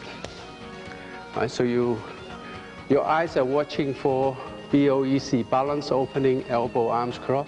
1. So the elbow is exposed. You pin up this, trap up these two arms, and so the other side. 1, 2. Right. 1. Check the elbow. The hands are controlling the other punch, right? And from here. 1, 2, right? If this punch is coming underneath, and then you just pin both arms together, right?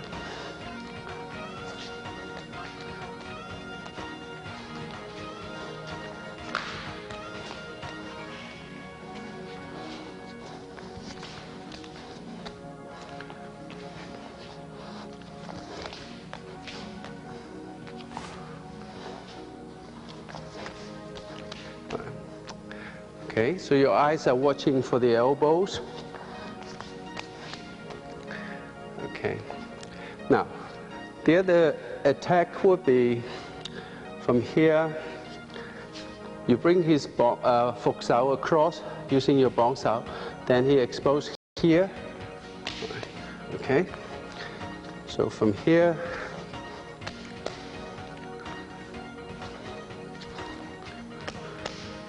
Right, you're using the bottom, the Phục Sao. Check here.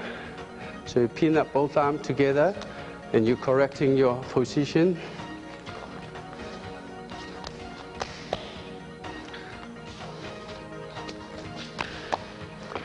Okay, the other side.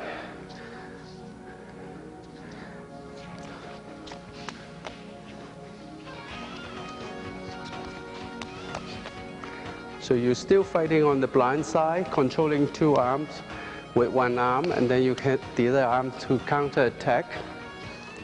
1, 2. 1. Okay, we rotation, and he brings his arm across, and there's a lap sao, and I do a jut sao because his arms cross, and then I stick to the blind side, right? So the defense for this is you do a jut sao, right? Okay.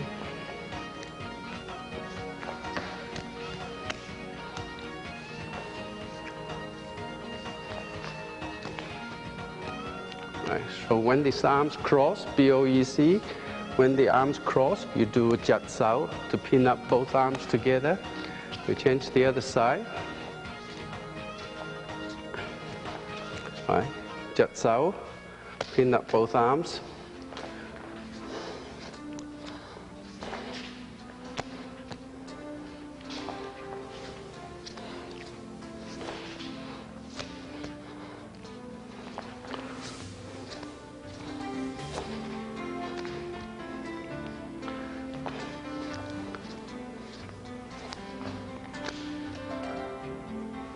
Okay.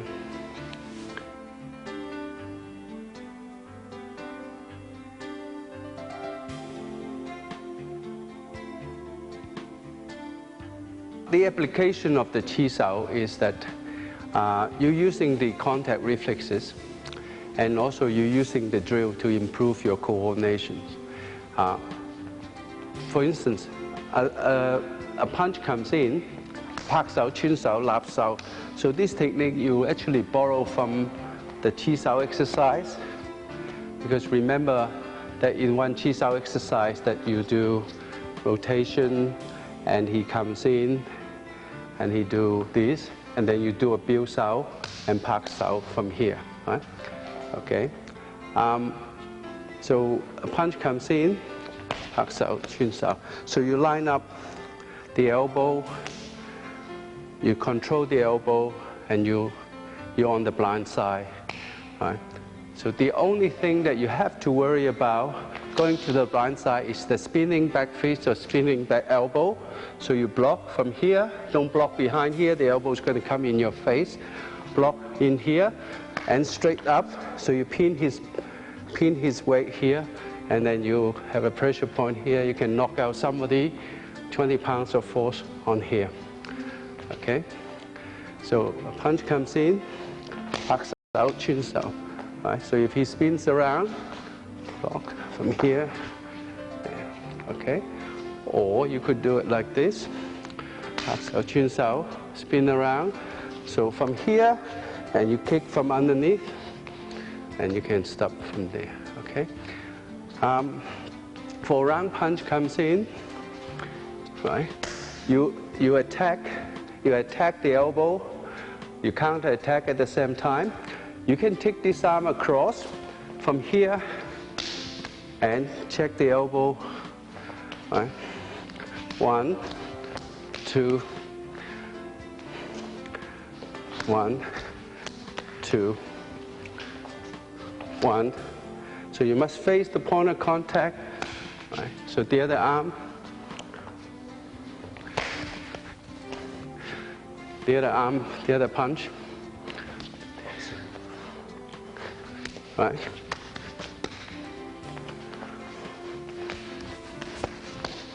Okay, so you block from here, you take this around, check him. So when you take the arm around, you always push the arm down. Don't take it around like that, it's going to hit you. Right?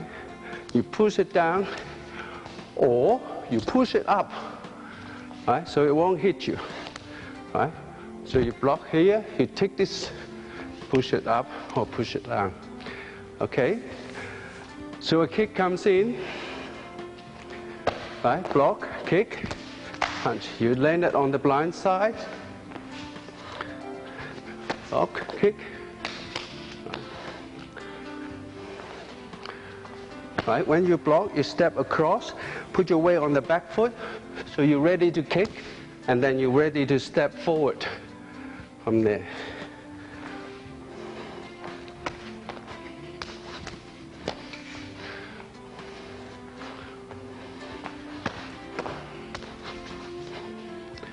Okay, the other side.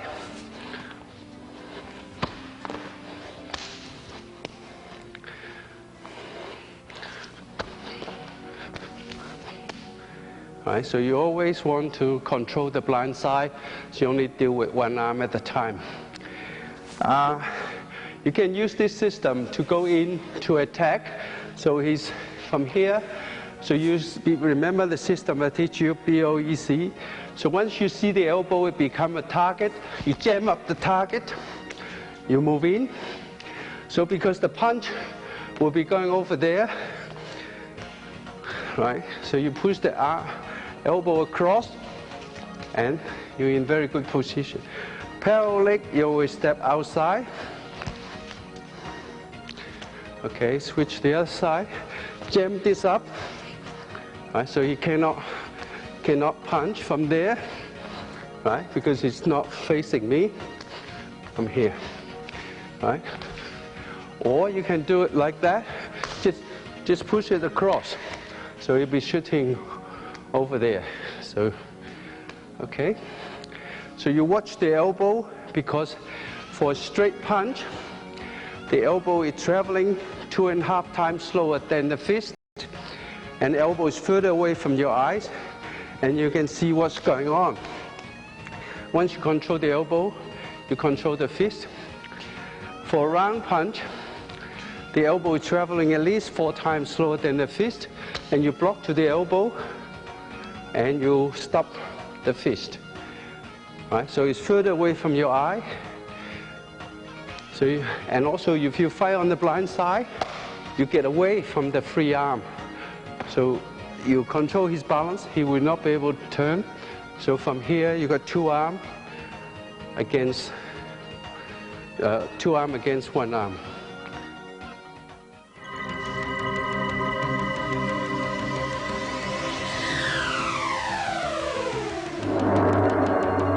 And remember, repetition is the key. The goal is to repeat these movements as often as possible so that they become instinctive. This, combined with a relaxed mind and body, will make for a complete Wing Chun practitioner.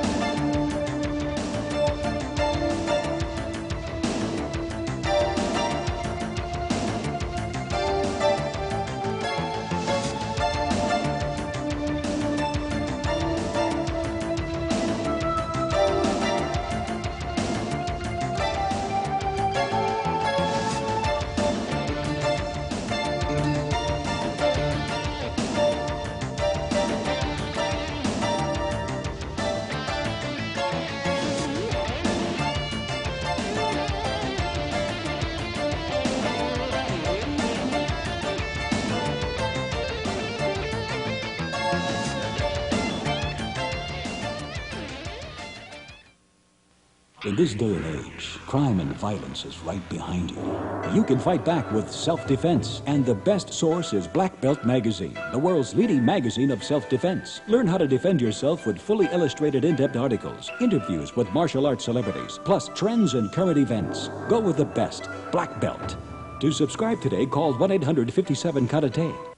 There is only one martial arts legend. That legend is Bruce Lee. In his lifetime, he authored and co-authored only 6 books, including the Tao of Jeet Kune Do, as featured in the movie Dragon, the Bruce Lee story. There is only one place you can get all 6 books written by Bruce Lee, O'Hara Publications. Don't settle for anything less than the original. To order your copy of a Bruce Lee book or any other titles about the martial arts, call 1-800-396-4272. What are martial arts? Mysterious. Building the body and mind. Devastating. Exciting. Learn how to defend yourself now. Let the experts show you on Black Belt Video.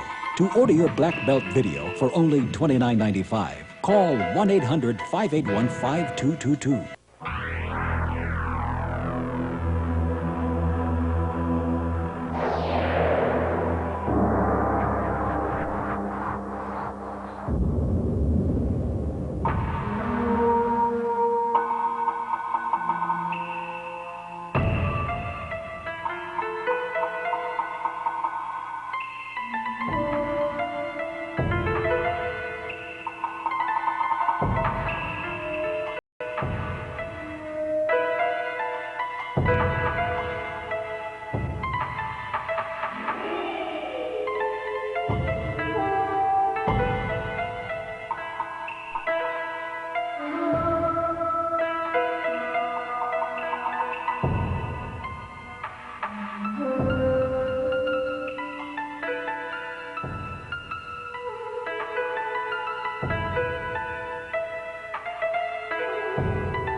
Again, that's 1-800-581-5222.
Grandmaster William Chung is the current Grandmaster of the traditional Wing Chun Kung Fu system. With over 40 years' experience, Grandmaster Chung is 8th in the direct line from the system's founder, a Shaolin Buddhist nun, Ngui. A lifelong friend and mentor to the late Bruce Lee, Grandmaster Chung taught to Lee many of the techniques Lee would later use in his illustrious film career. Grandmaster Chung travels the globe, spreading the art of Wing Chun to all corners of the earth. Author of numerous books and videos on Wing Chun, Grandmaster Chung also promotes healing and better health through his Chi Meridian Therapy and Chi meditation programs.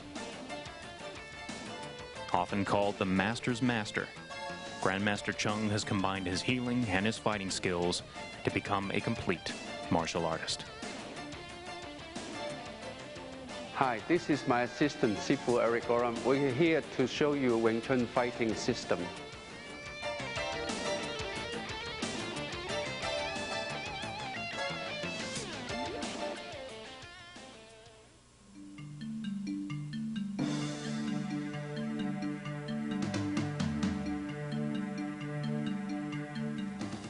Hi, welcome to Wing Chun lesson. This lesson will cover wooden dummy and its application.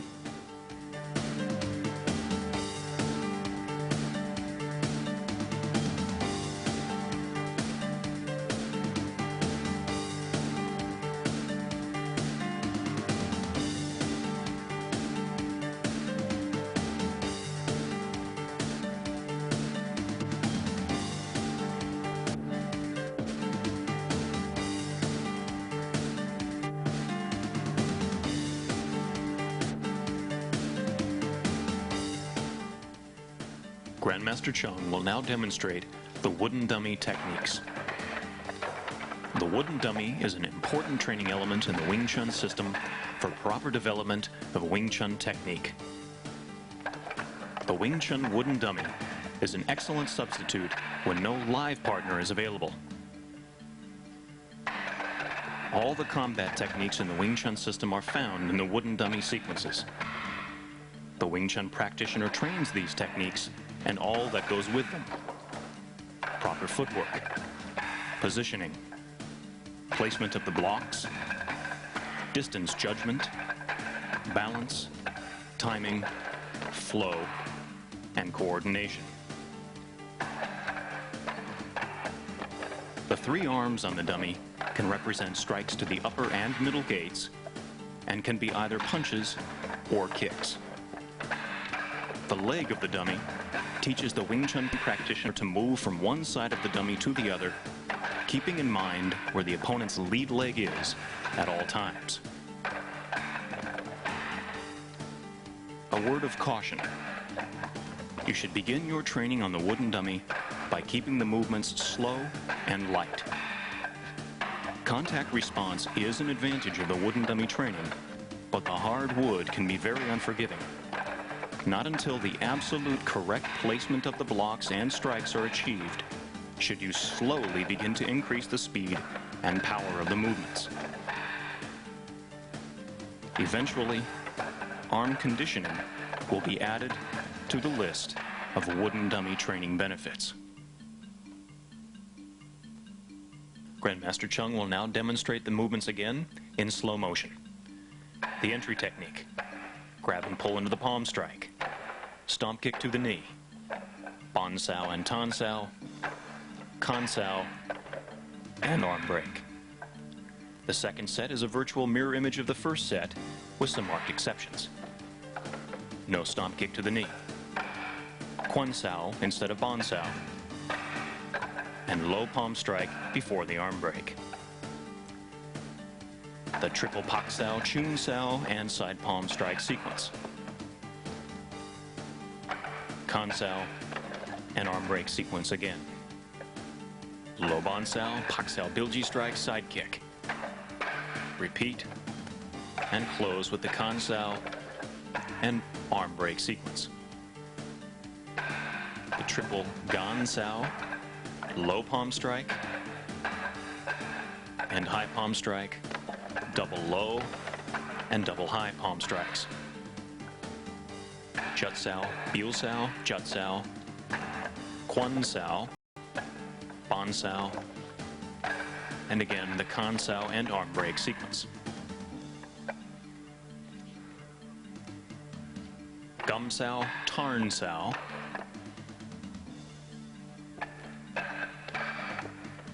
kan sao, and arm break. Triple kan sao and triple kick sequence. Kan sao and arm break. Bon sao, elbow strike, side palm strike. Kan sao sequence, arm break. Triple low bon sao, tan sao, and leg sweep.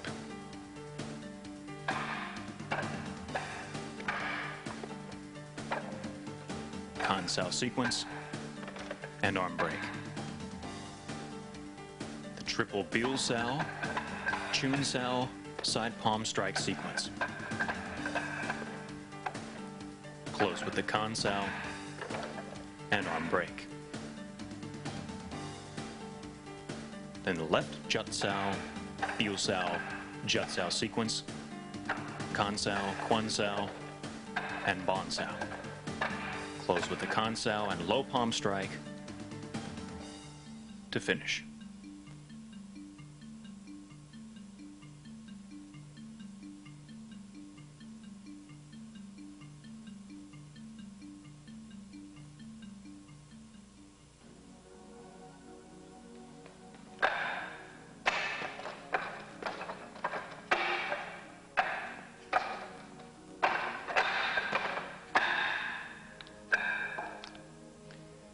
Yeah, I have Shifu Eric here to help me to demonstrate the applications.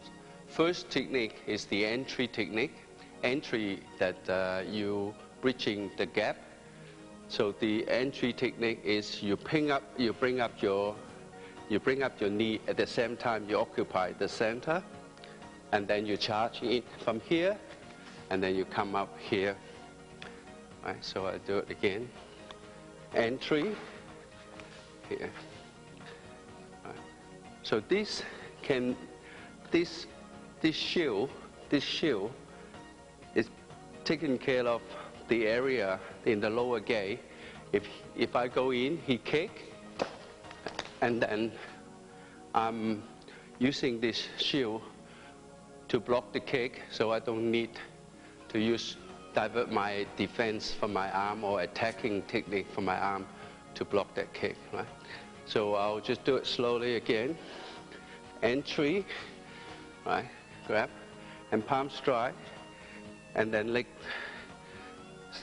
hit and stomp to the knee, and a punch comes in, a back fist comes in, and then a round punch, and turn, and then a round punch comes in, Hyun, right? And then arm break from here. So we'll do this again from the other side. Entry, parks out to the elbow, and palm strike to the neck, and control the elbow, and at the same time you storm the knee, back fist, round punch. You turn into a tan sao from the bong, and then a gang, check the elbow, and you swing around here, arm break. You apply pressure, pulling back here, push here. So with the arm break, you have several options, right? You have an opening here, you have an opening here, or you can follow through with here, and you can do that. I'll do it once more. Entry, reverse strike, bong to the block, to the punch, turn, gang, Hyun, right, and then arm break, so you can practice the variations from there.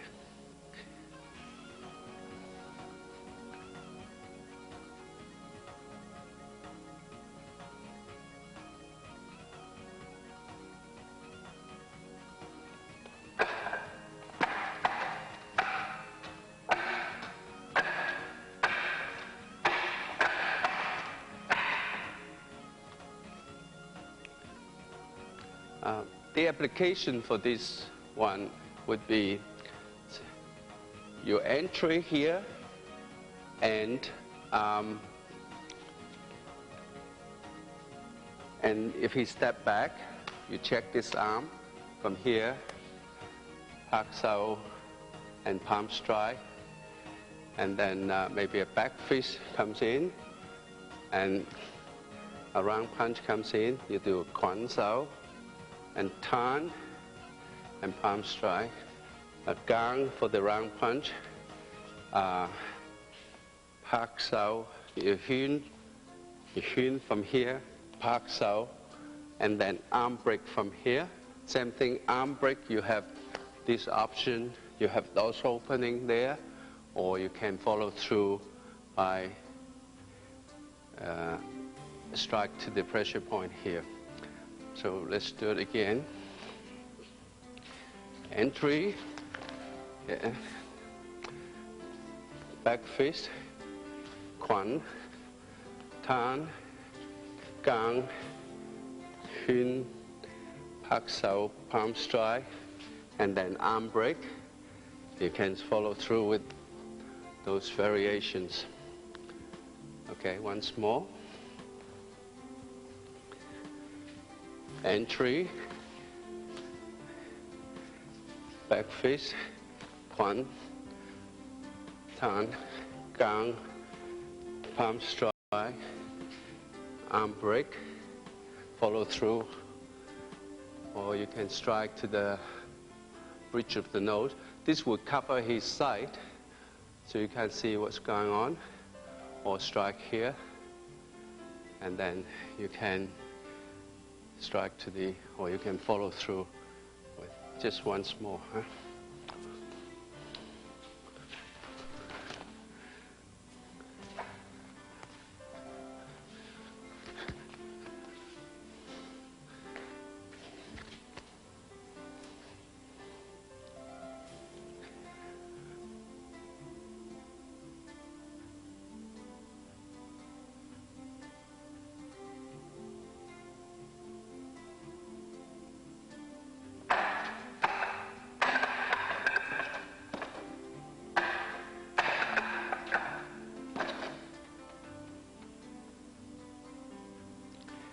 So the application for this would be say if 3 punches comes in, 1, 2, 3, and you, right, so again, right, 1, 2, 3, right, so you push this arm, and you get to the blind side, and then you come back underneath here, right, so once more, 1, 2, 3, you push this, push at the wrist here.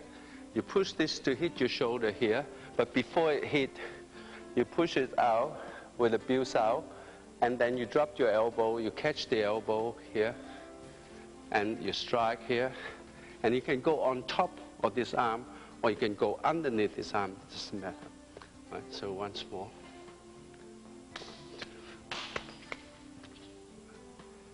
Okay, again. Right. Park out, park out. Okay. 1, 2, 3. Okay. And then I'll come around there on top of the arm this time. 1, 2, 3. Right. Come around. So I'm still on the blind side. I'm covering the elbow and I come on. So let's turn around the other side. 1, 2. Okay, again. 1, 2, 3. So controlling the elbow, you're away from this free arm. Okay. So 1, 2, 3. You pull this arm to hit your shoulder, and then you push this arm up, catch here. So when you catch here, see the head flows up, so expose the neck. So you got from here, 1, 2, 3, right, strike, and then strike here. And then the other side comes in, down, around here, and punch here. Okay, again, 1, 2, 3.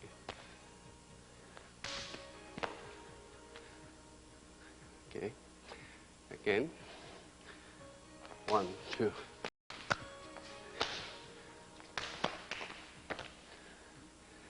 Okay, so you're using the elbow.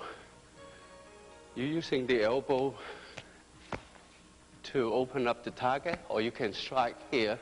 Always strike. Always good to strike to the bridge of the nose, because you block his vision, right? And then you come back here. The other one comes in here, so it opens up for the neck, and then strike.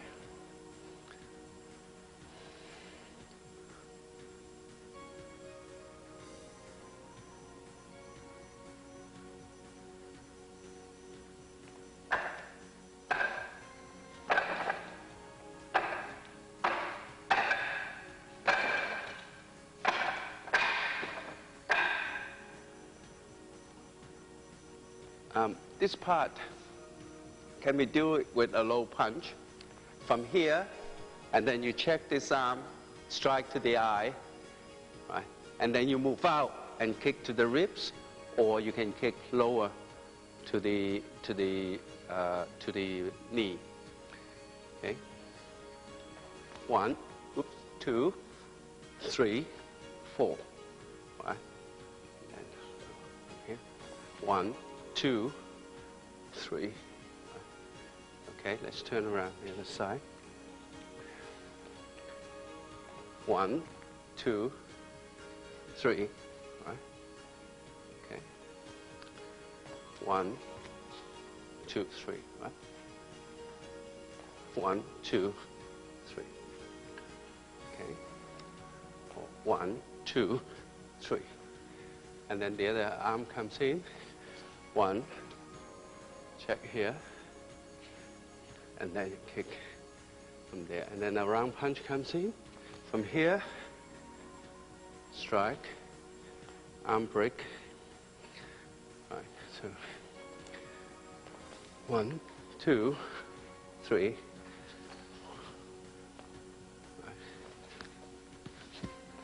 Arm break. So same thing, you got those options here. You got those options here. Okay.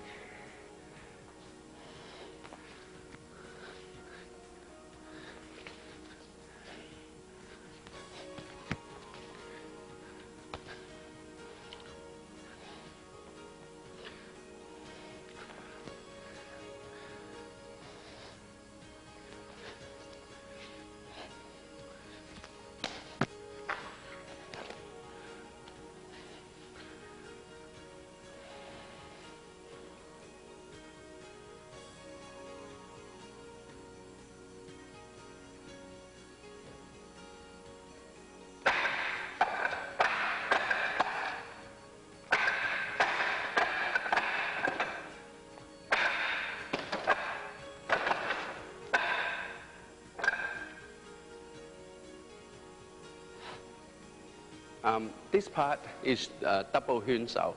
A punch comes in, you can go, straight punch comes in, say, and then you go underneath and above. Arm break.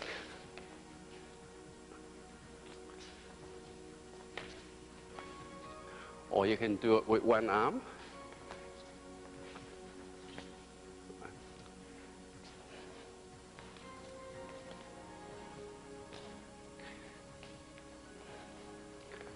Break, and the other side.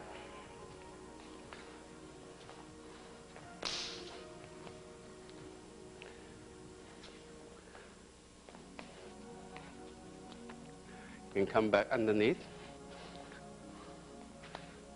Arm break, 圈, or arm break, 圈, inside, or arm break, back to the outside and come back to the inside.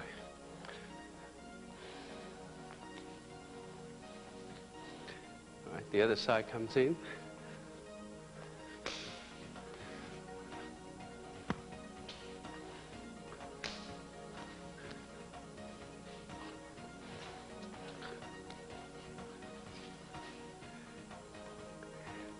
So you're still, when you're inside, you're still staying away from that free arm.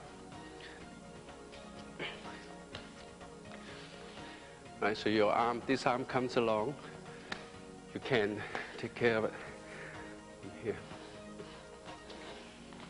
Right, so when you take this around, arm break, always take it around at the wrist here. If you take it around here, it's going to hit you. Right, take it around at the wrist. Right. So your arm, your elbow is very close to the elbow. He moved this arm, then you can respond to it.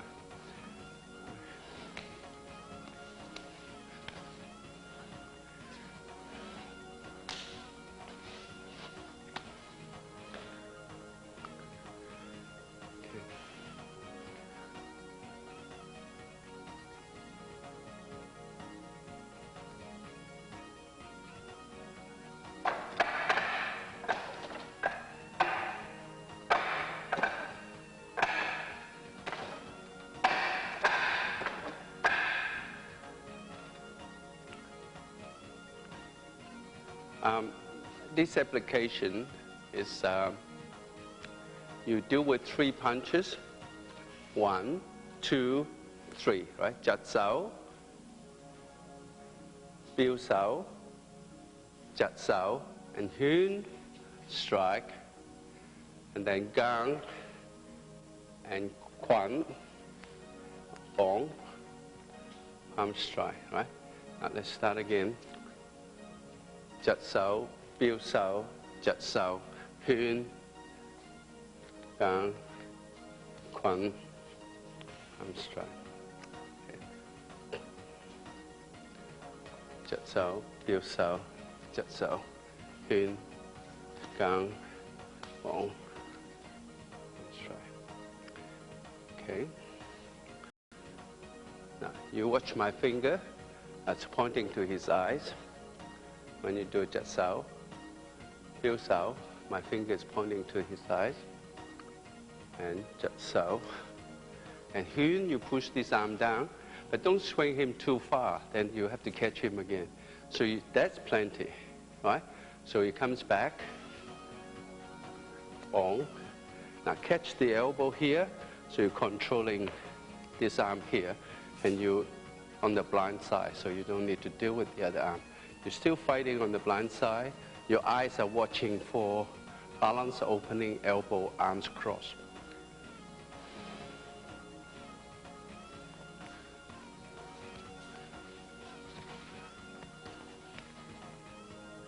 Okay, the other side.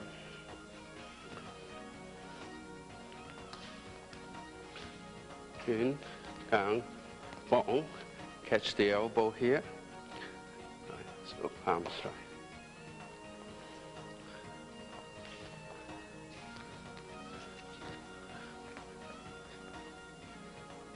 Okay.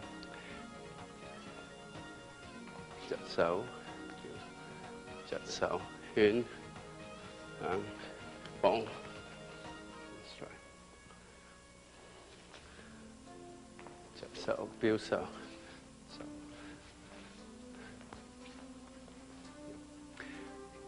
Right, one more time. Just so, feel so, just so, down. Right, and then the other arm comes along, down, palm strike, arm break. So you have all these options in here because you're controlling the blind side by controlling his elbow. Your center line is almost parallel to his shoulder. Right. Okay.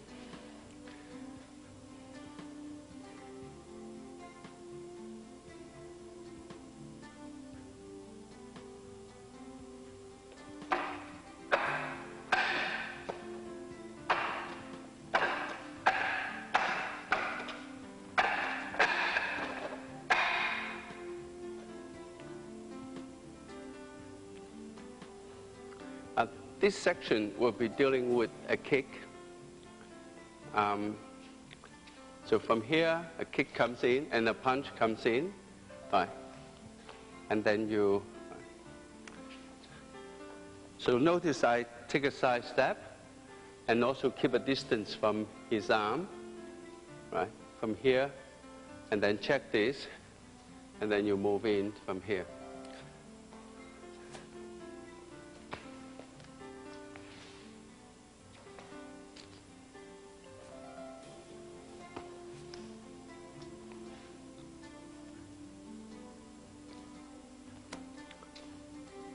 Cầm手, tàn手, Hyun, Hyun, lap, and then you have a palm strike here.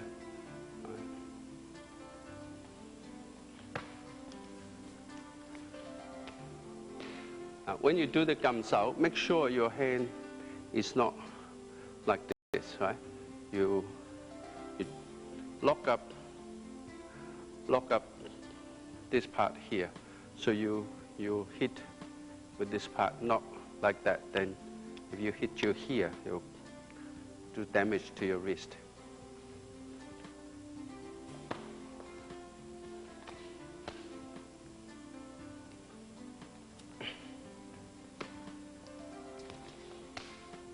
Let's go the other side.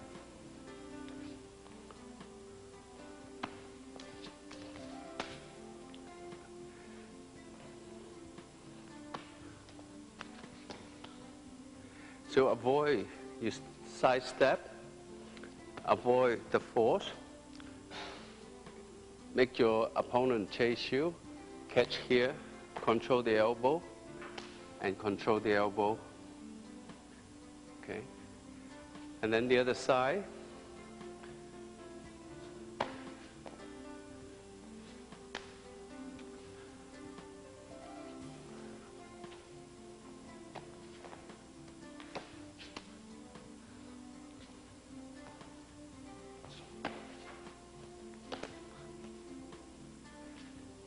So you side step, get away from the direction of the force, step in behind, control the center line, catch here,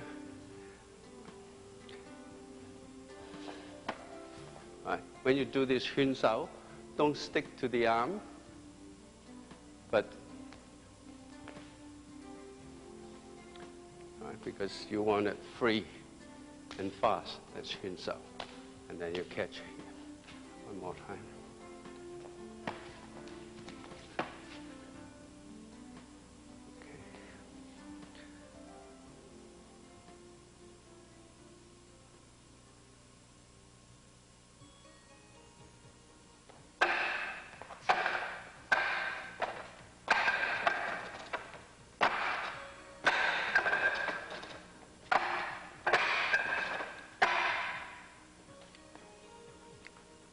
This segment will be combining the footwork with the arm movement.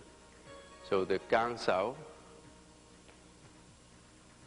gang sao, gang sao, gang sao, you kick to the shin here, and he steps back, you kick, or you go gang sao, kick to the shin here, and then you storm. So the 3 kicks, kick, kick, kick. You can switch the combinations, right? So you go gang, gang, gang, kick here, or if he step back and you kick to the body, if he stays there, you storm the knee. Just come back. 1, 2, 3. Or 1, 2, 3, kick, and then you in to here. Okay. 1, 2, 3.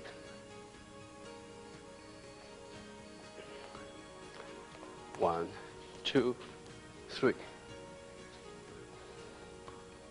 Okay. 1, 2, 3. 1, 2, 3. 1, 2, 3. Oh, sorry. Okay. 1, right. And then he goes back, kick, and then you follow through from here. Let's do the other side. 1, 2, 3. Kick. 1, 2, 3. Or if he stays there, 1, 2, 3. And then this comes in, down, arm break. 1, 2, 3. Arm break.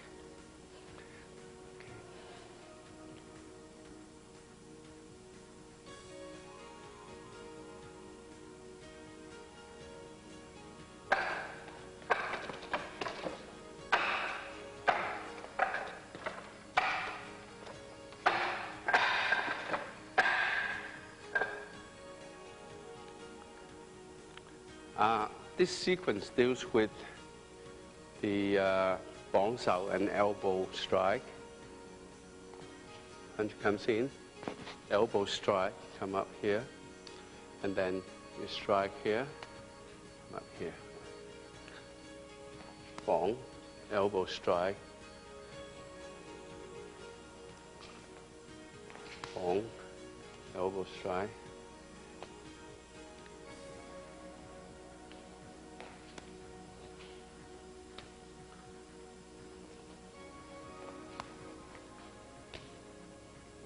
The other side.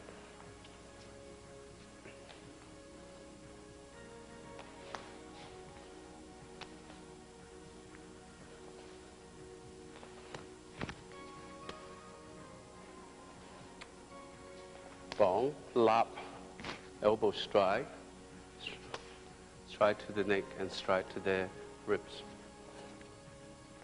Bong, lap, strike. And the other side, bong, strike, and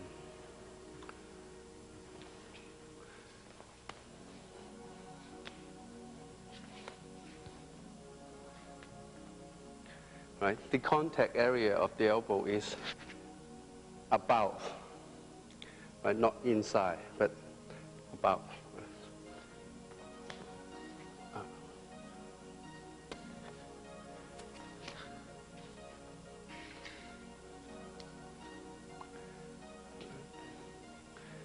Bóng, lap, strike,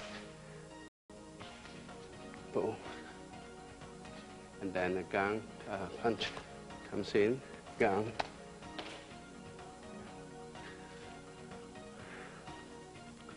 bóng, lap, strike, bóng, strike, gang, arm break.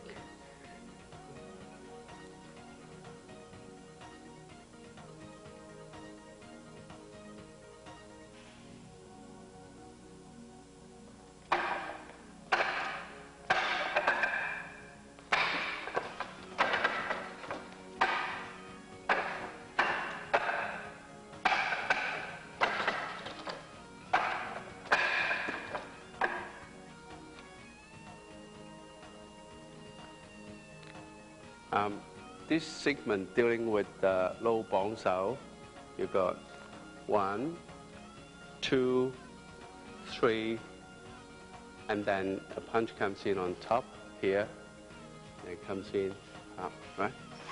And then a sweep, throw. 1, 2, 3, turn, hyun, and then sweep. 1, 2, 3, turn, in. And then sweep from here. Okay. 1, 2, 3, turn, in. Okay. 1, 2, 3. Okay, the other side. 1, 2, 3.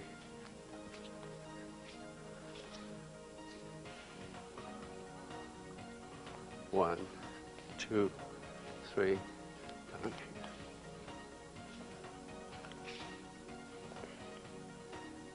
1, 2, 3.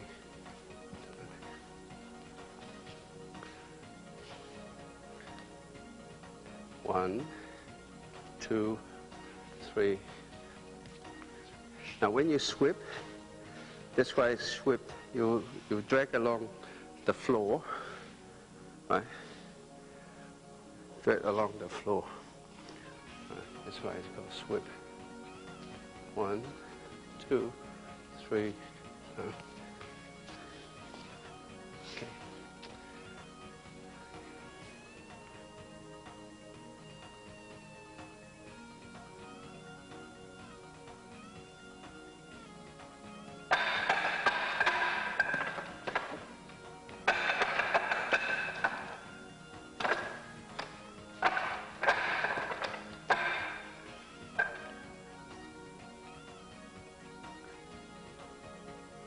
This segment deals with the bill sao and chin sao segment. So from here, 1, 2, 3, bill, arm strike. 1, 2, arm strike.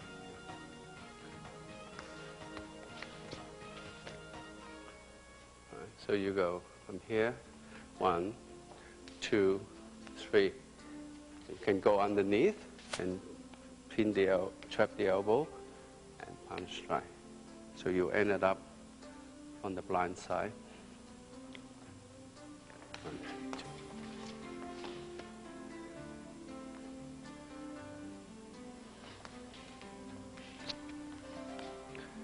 Okay.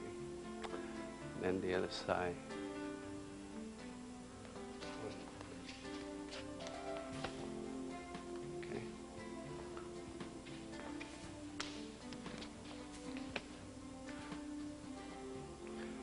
will chin, lap. Right? So lap on the elbow. So you open up target area, or you can strike up here. And punch. 1, 2, 3. 1, 2, 3. Okay, the other side. 1.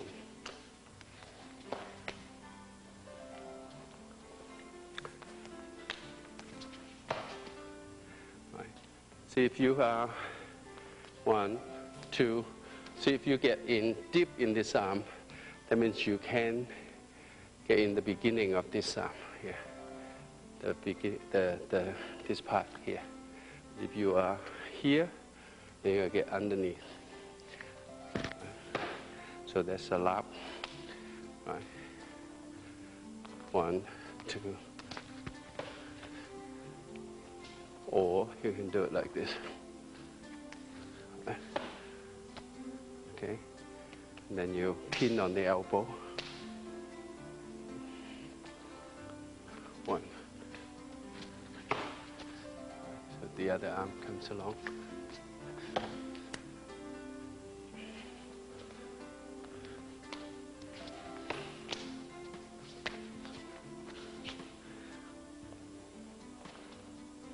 One, two, three.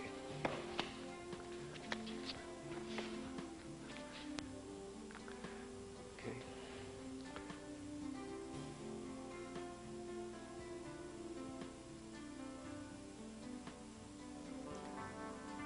Hi, we're going to do some Qi Shao exercise. Remember we had, from the previous tape, we have the roll, the rolling, and then from this roll, you can see my Fuk Shao, the arm that on the outside of this arm. I can actually get in while he's turning his Bong Shao to Tan Shao. I can get in to the inside, and then I can get in to the outside from here. Then we switch. So we're going to do some of this.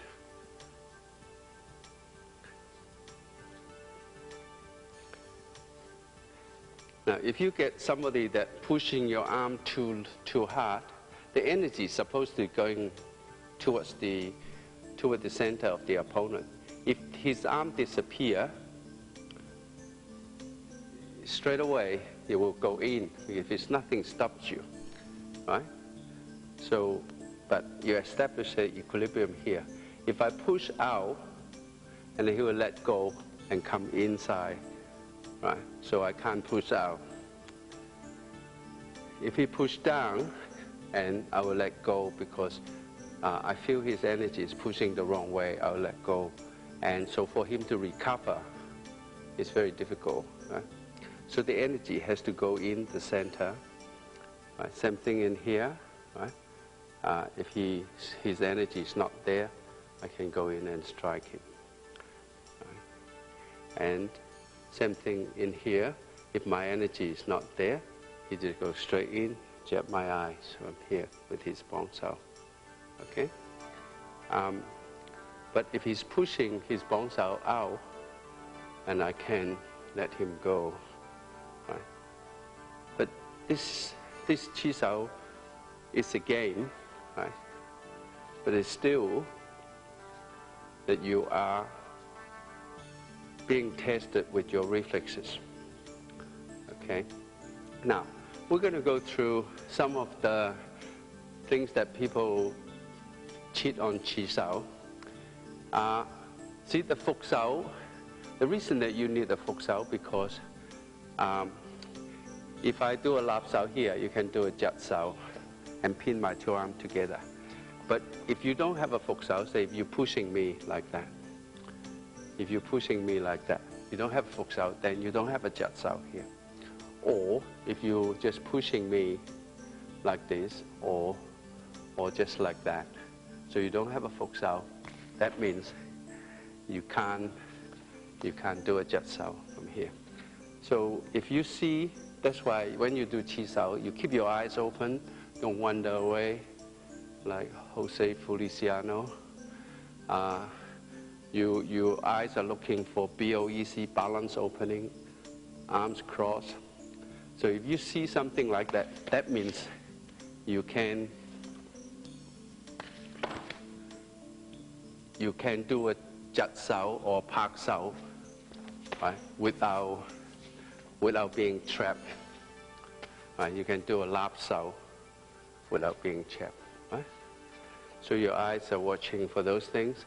So occasionally he sticks his arm out, then you can, right? You're still going to the blind side. You keep this arm away from you. If he follows you, then you pin him up with two arms. So another thing that people do is they do, instead of Fuk Sao, they do a Fuk Sao like this, and then they just keep hitting you on the chest, right? The only way you can stop is to knock them out on the face because you're only about 3-4 inches away from this person, right? But because he hasn't got a Jat Sao, then you just step in, that he can't stop your palm strike from here, right? So you occupy, right? You occupy the center line, so you got an advantage over there. So your eyes and okay.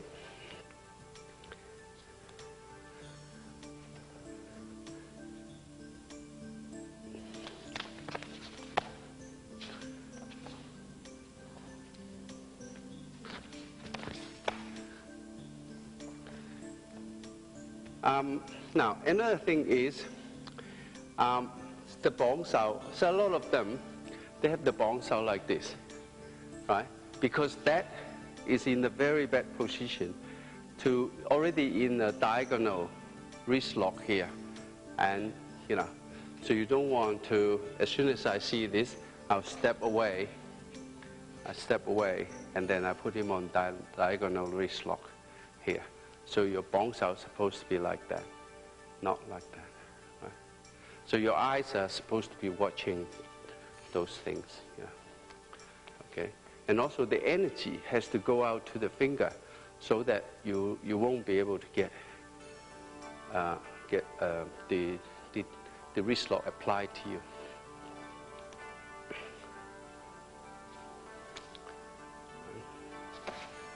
Okay.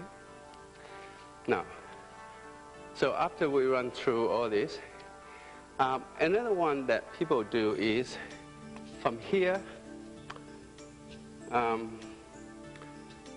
So from here, right, using the elbow, and then elbow and strike, right? Elbow and elbow and strike. Right?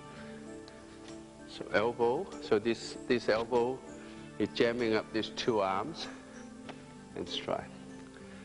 To defend that, because elbow is relying on only close quarter.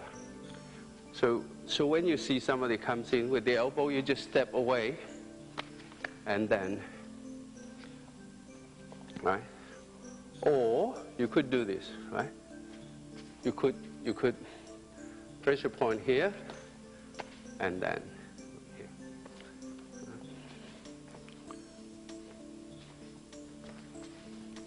Right. So the arms cross. When the arms cross, you can pin both arms together.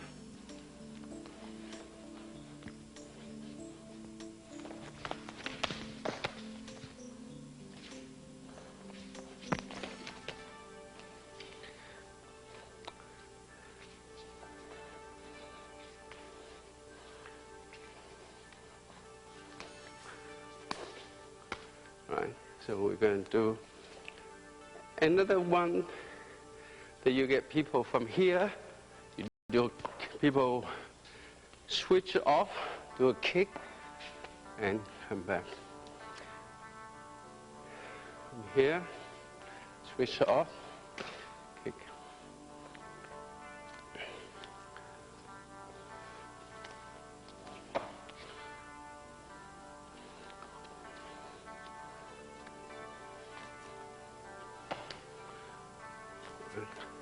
So you do a lap sau and a kick.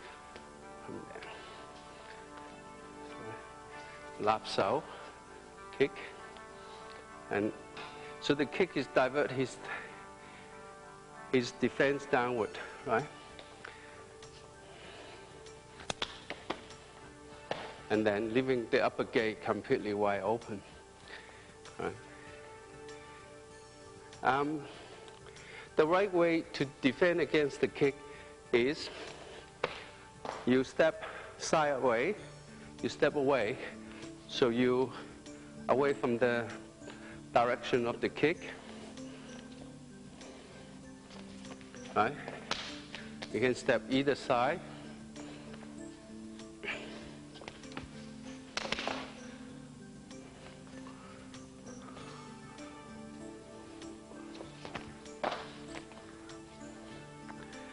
Okay, so you bring your arm down for gam sao, and then straight away next move is to find the nearest elbow.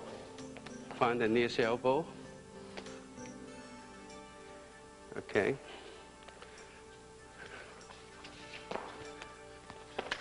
Right. So arms crossed, I pin up his arms.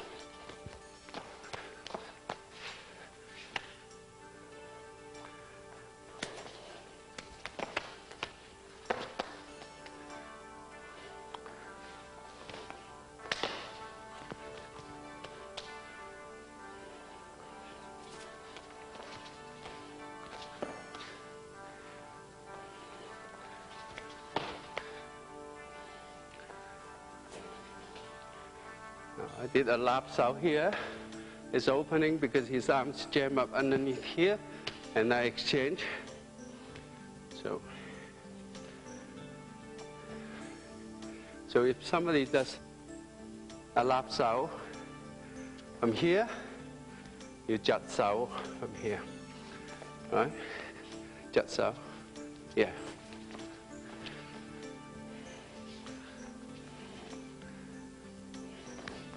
Right, lap sao, jut sao.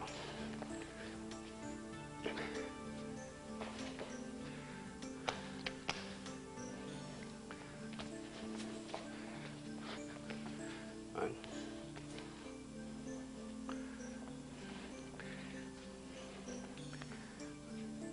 So also you get people that move very fast, but you can dictate the speed. You can stop. If he wants to move fast, I can stop from here. I just want to, all right, so you don't need to.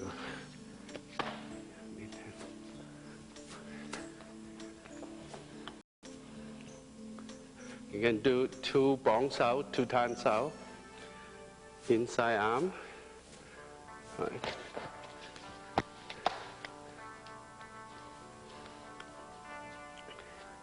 You can do 2 outside arm.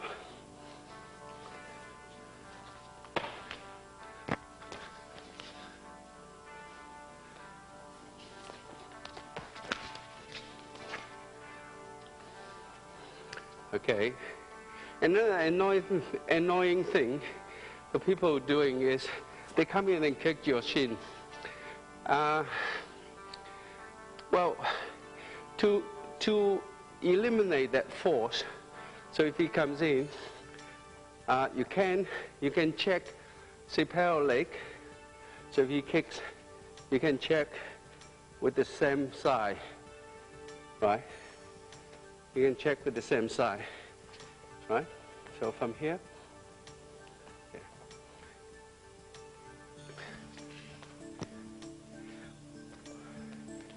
Or you can pick up this leg, right? Either way, it doesn't matter. But that's why you're going to feel from the point of contact. Right.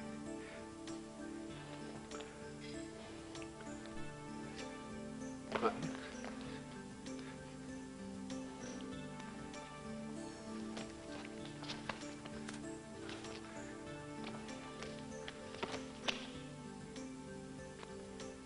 There you are. This is our Wound Dummy session and Chi Sao session.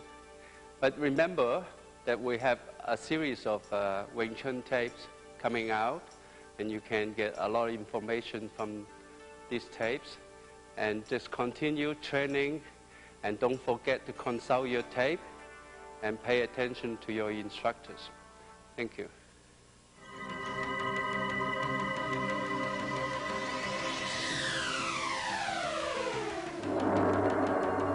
And remember, repetition is the key.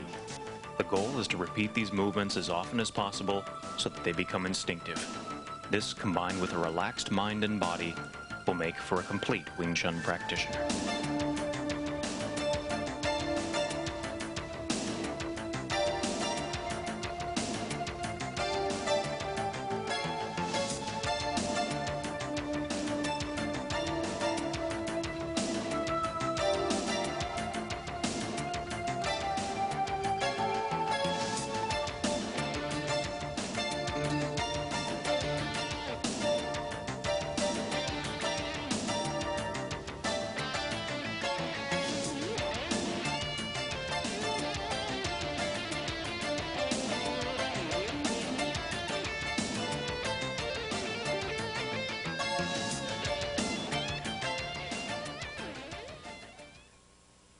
In this day and age, crime and violence is right behind you. You can fight back with self-defense, and the best source is Black Belt Magazine, the world's leading magazine of self-defense. Learn how to defend yourself with fully illustrated in-depth articles, interviews with martial arts celebrities, plus trends and current events. Go with the best, Black Belt. To subscribe today, call 1-800-57-KARATE. There is only one martial arts legend. That legend is Bruce Lee. In his lifetime, he authored and co-authored only 6 books, including the Tao of Jeet Kune Do, as featured in the movie Dragon, the Bruce Lee story. There is only one place you can get all 6 books written by Bruce Lee, O'Hara Publications. Don't settle for anything less than the original. To order your copy of a Bruce Lee book or any other titles about the martial arts, call 1-800-396-4272. What are martial arts? Mysterious, building the body and mind, devastating, exciting. Learn how to defend yourself now. Let the experts show you on Black Belt Video.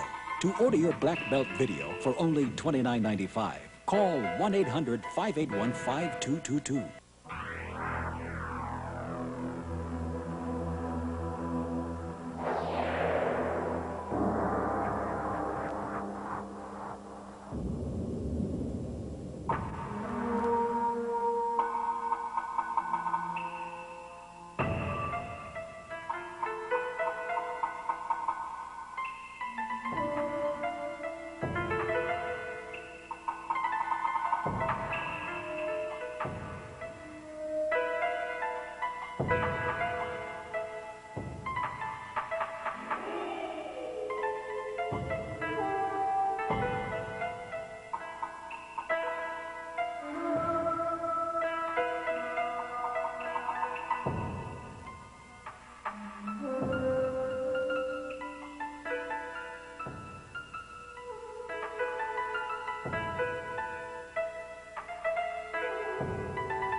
Again, that's 1-800-581-5222.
Grandmaster William Chung is the current Grandmaster of the traditional Wing Chun Kung Fu system.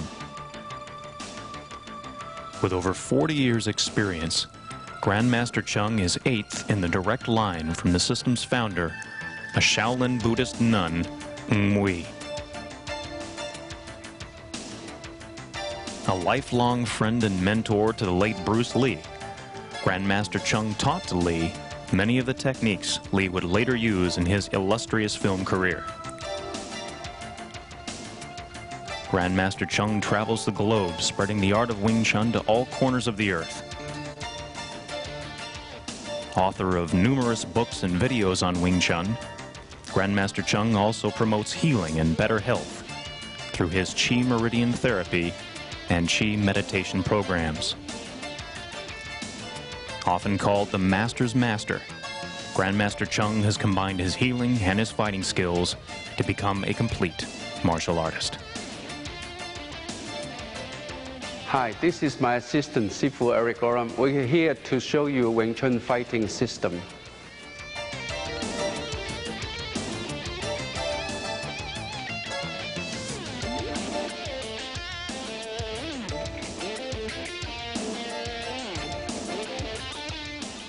I'm here to show you some Wing Chun weapons, butterfly sword and dragon pole. And this is the butterfly sword form.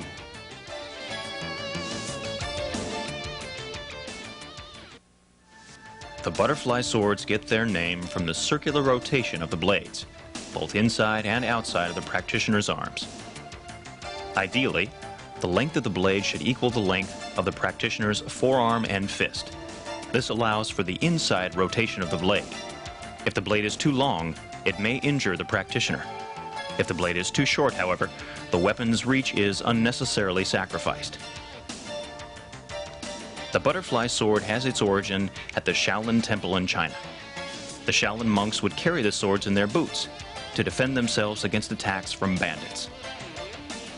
Due to the religious beliefs of the monks, the butterfly swords were intended to maim rather than kill the opponent, attacking primarily to the wrist, ankle, knee, and elbow areas of the body.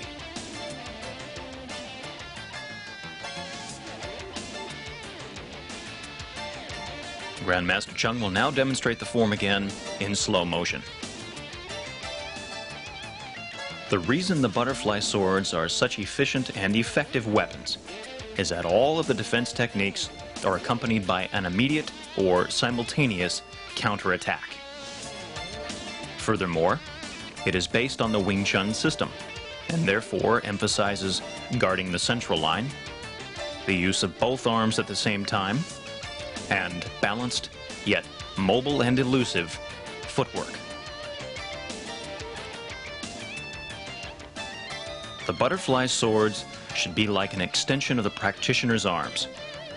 The practitioner should then be able to actually direct his or her energy to any part of the sword. As a result, one should be able to feel through the swords where the force of the opponent's weapon is directed, so that the most efficient counter can be determined. This can be regarded as contact reflexes. Generally speaking, the practitioner's initial attack will be directed at the limb of the opponent which holds the weapon. Hi, this is Sifu Eric Oram. He's coming to help me to show you butterfly sword form. You stand, you hold your sword like this, and take a half a step across, kick, slash, slash, slash, and then gang, 2, 3, turn, slash, slash. Okay, we start again. Take a half a step across. Okay. 1, 2, 3. Gang. 2, 3. Turn. Slash. Slash. Okay. Kick. 1, 2, 3. So you let this one to guide this sword. So 3 times. Then you step across here. Gang, which is the angle would be just slightly bigger than 90 degrees. So from here, and then gang, turn, step forward, slash, and slash. Okay, one more time. Slash, slash, gang, turn, slash, slash. Good, one more time. Gang, 2, 3. Okay, so from this position here,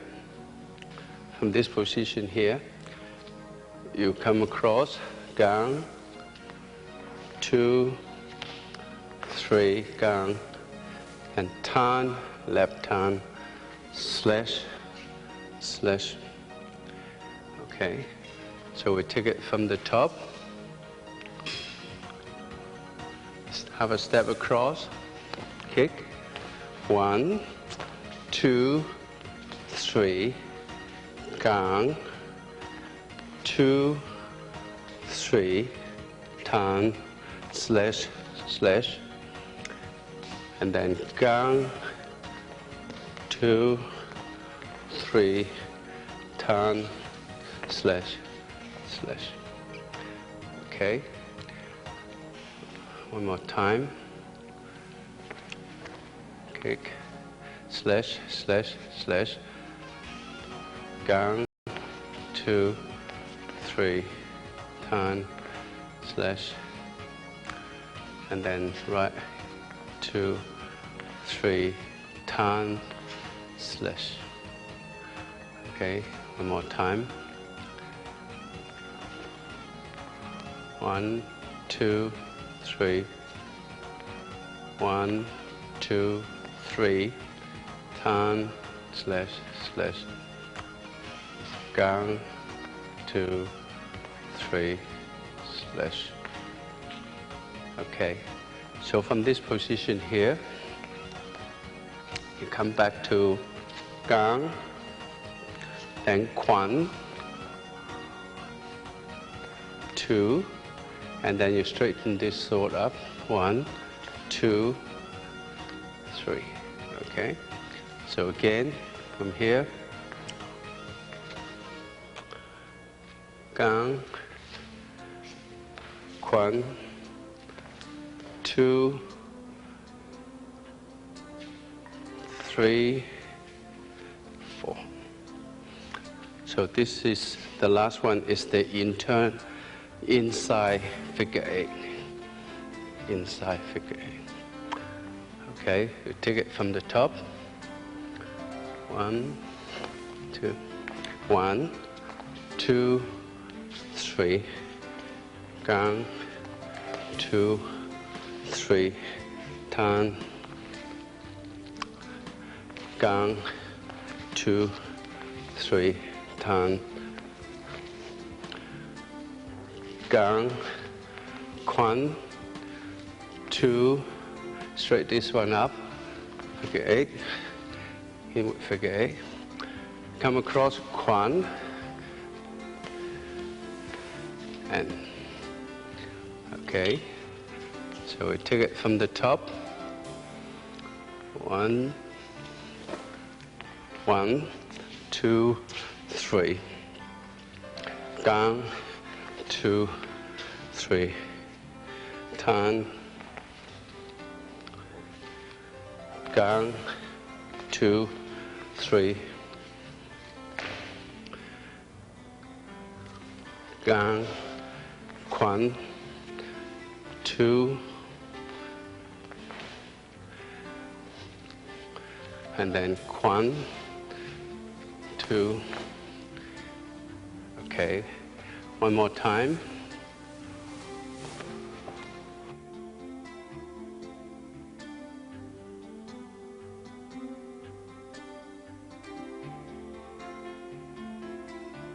Gang, 2, 3, turn, slash, slash, gang, 1, 2, straighten up, and double loop, cross, 1,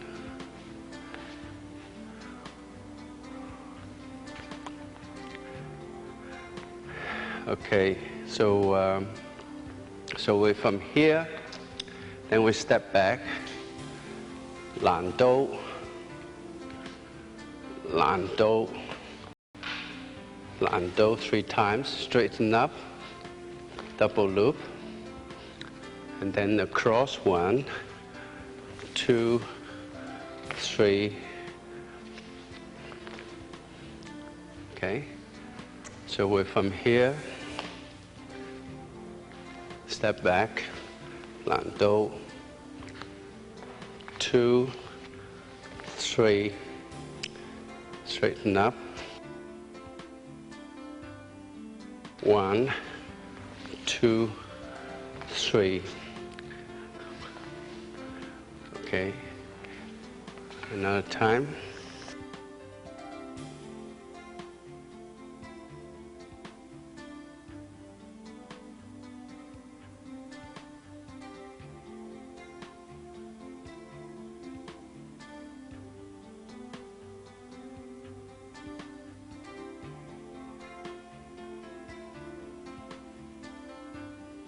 Nan do, 2, 3, straighten up, and then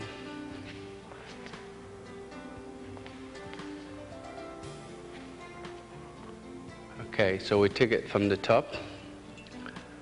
1, kick, 1, 2, 3, gang, 2, 3, turn.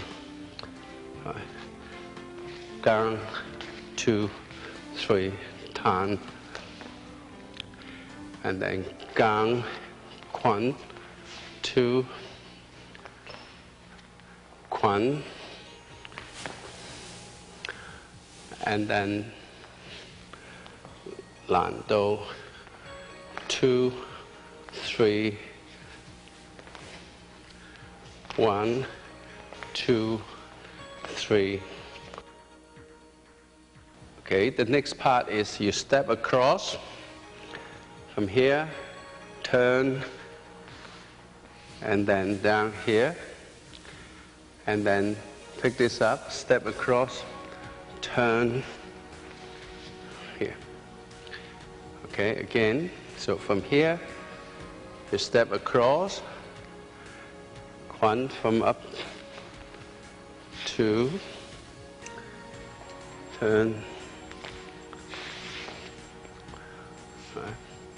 So 1, 2, 3. 1, 2, 3. Right. So 1, 2, 3. 1, 2, 3. Okay. So then we skip the second step. 1, 2, 3. 1, 2, 3. 1.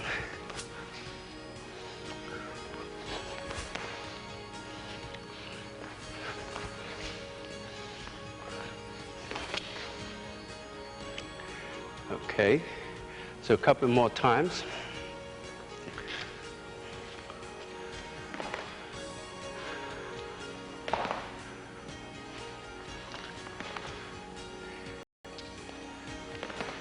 Okay, now also you must notice that, say if you're here, if you step forward, then it will be jumping forward.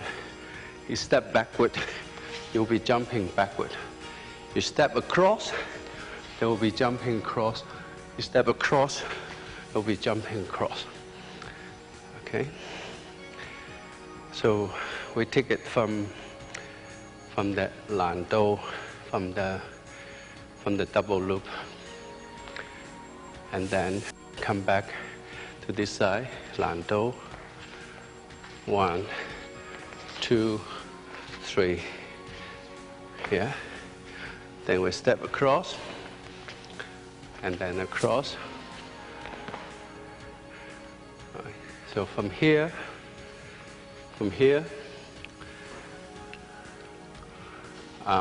you come back, and then you take 1, 2, 3. Okay? Now, the best way to do this is do it one arm at a time.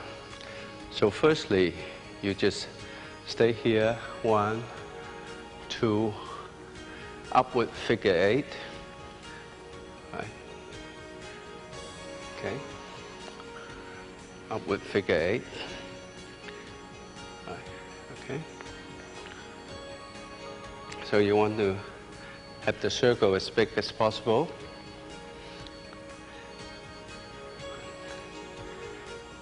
And then the left hand upward figure 8.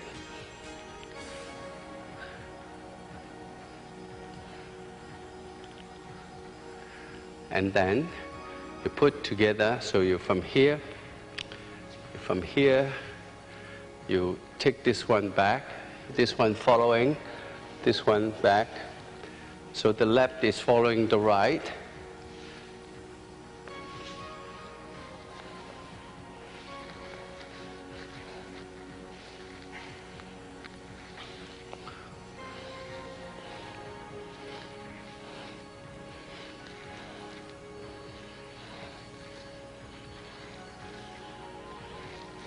And then, so you do 3 loops, 3 loops.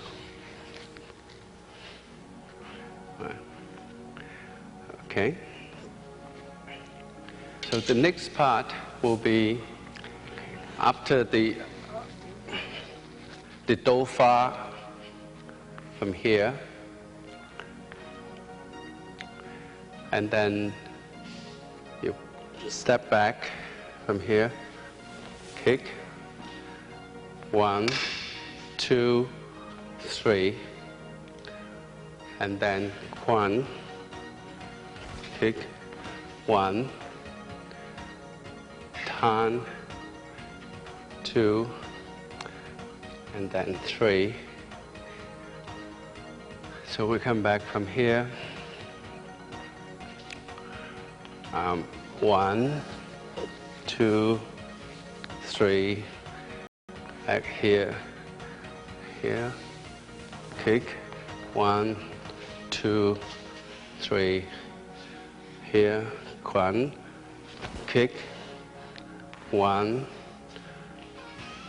2, 3. Okay, once more. After the do fa, 1, 2, 3.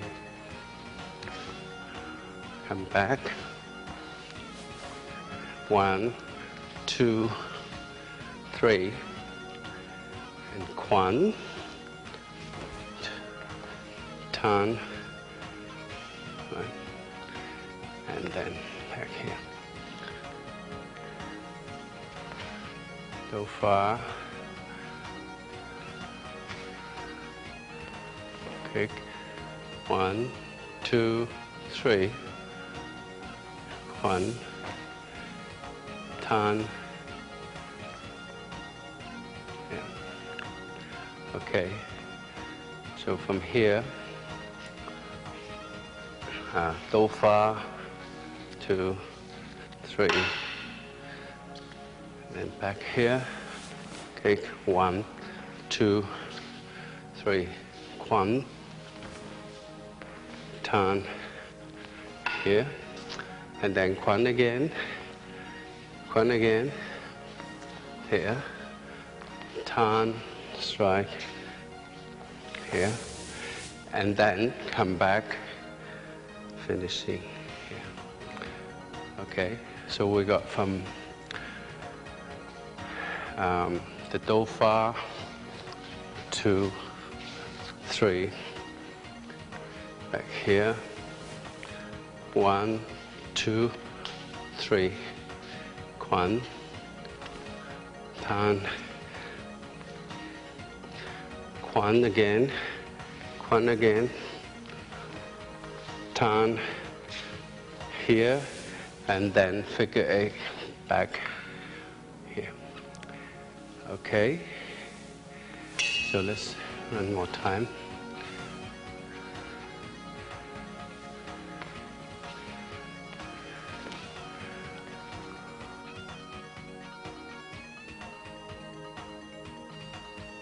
Tan, figure 8, Kwan again,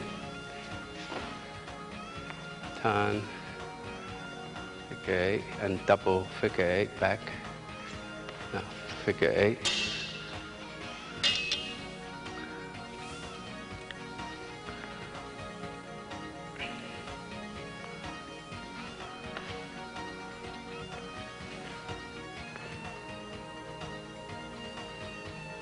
Kwan,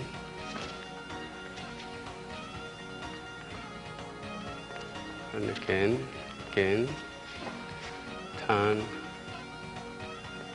okay, and double figure 8 back.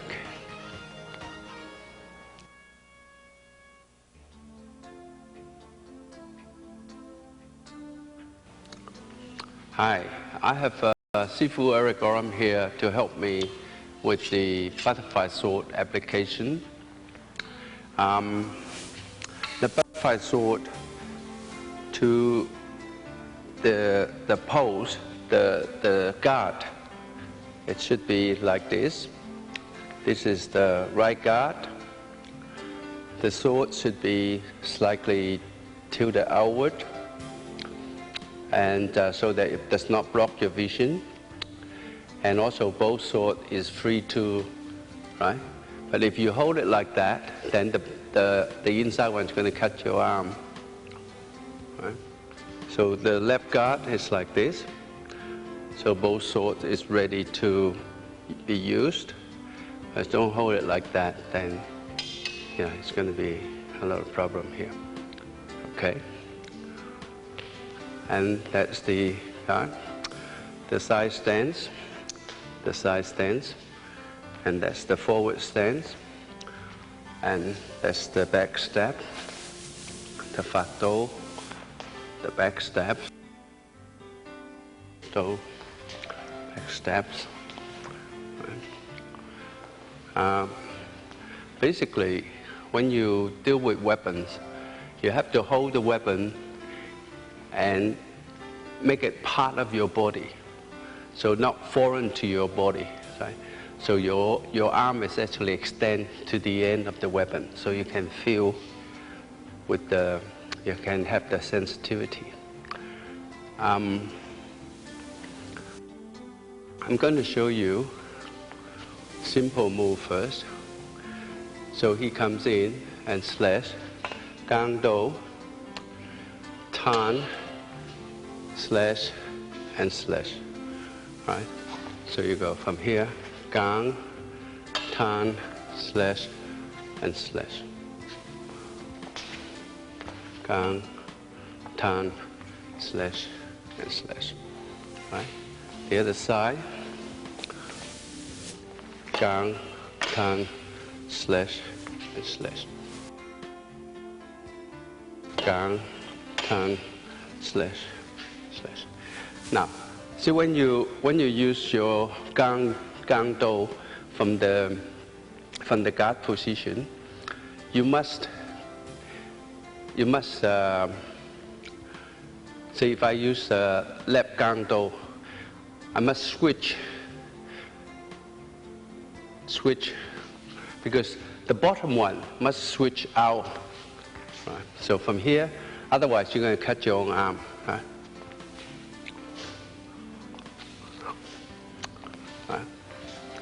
So if this one, if left gang do from here, this one's already outside of the left sword, that's okay.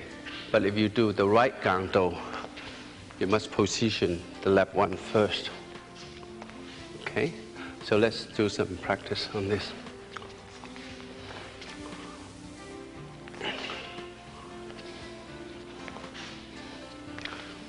And then left gang do, just go straight. Similarly, if you have this, right? So left gang do, you must switch the do, the right side, out first. You must position the bottom one first.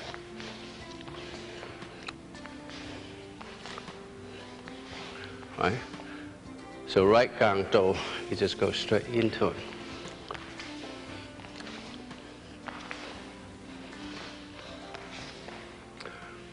Okay? Yeah, from here, a slash comes in, quan do. Now, you straighten this up, opening so you can have the room, right? Quan do, open up, slash, slash.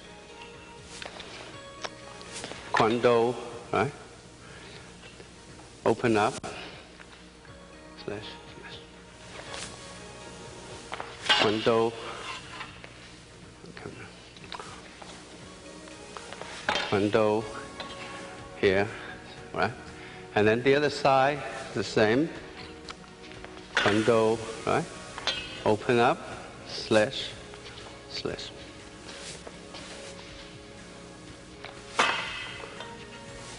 Right. So you open up this one.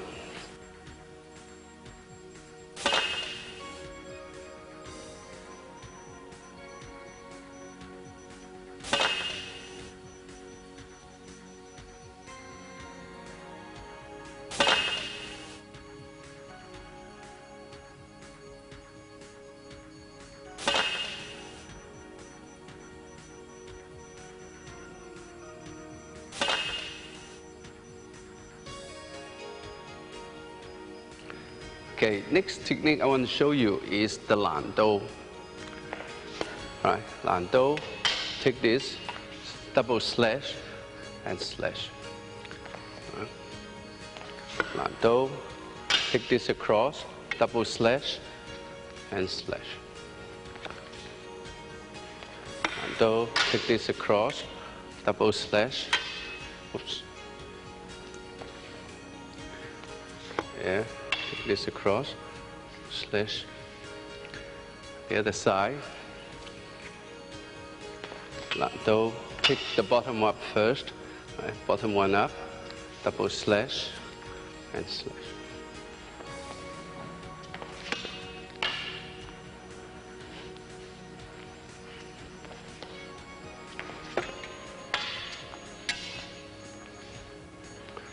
Okay, and next one we want to show you is the upward figure 8.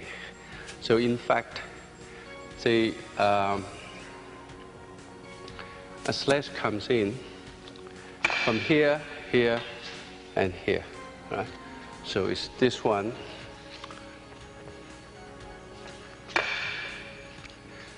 So cut the wrist and then the body.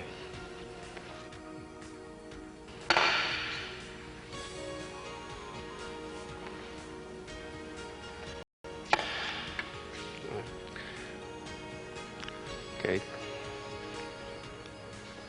1, 2, 3. 1, 2, 3. 1, 2, 3. Okay, so another, say if you're in this position, another strike comes in. 1, 2, 3, right? So you go.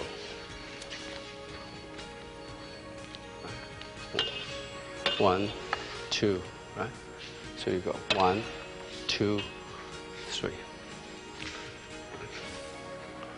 1, 2, 3. 1, 2, 3. So the one outside, the one inside, outside, inside, outside, inside. 1, 2, 3. 1, 2, 3. 1, 2, 3. Okay. And then you got the Quan Do from here. Quan Do, kick. And then maybe another strike comes in. You turn. And then strike. So Quan Do, kick, turn, and strike. Do, kick, turn, and strike. And then from here, back here. Quan Do, kick, turn, and strike. Okay. I'm going to show you when we come back, I'm going to show you butterfly sword against pole technique.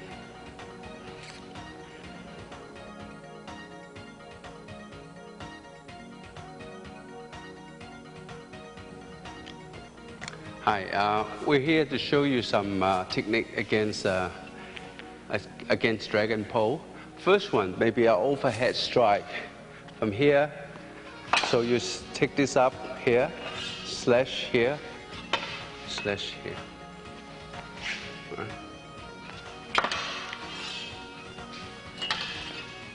Right, so you go to the hand, hold the pole first.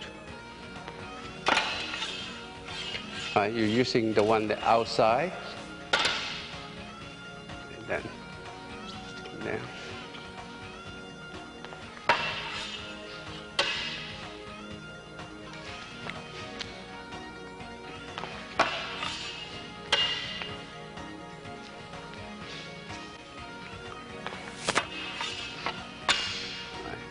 Or it could be a strike, just a strike in here. Right, same thing.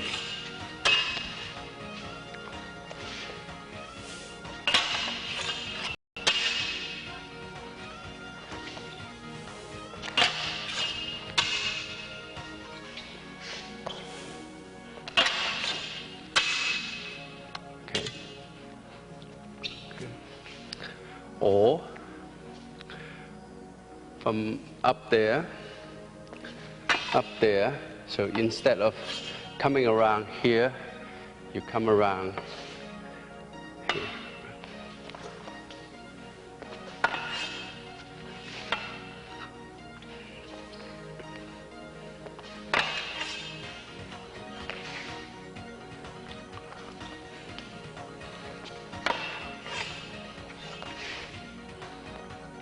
Okay. Another one is maybe a smash across this way. Down, turn to the, and then down, turn.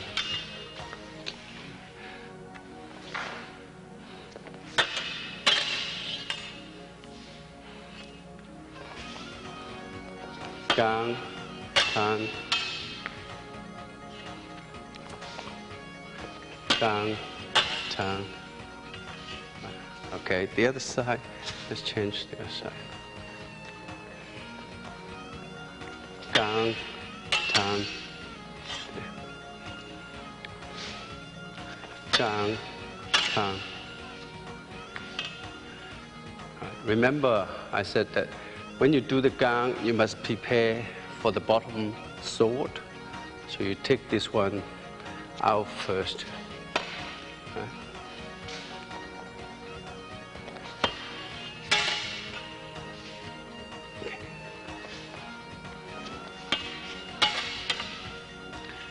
Okay, and another technique that you can use is the Quan Do, arm. So, Quan Do, open up, hand and body. Window, hand, and body. Window, hand, and body. Window, hand, and body. Another one that you can use is the landau. Landau, take this. Right. Take this.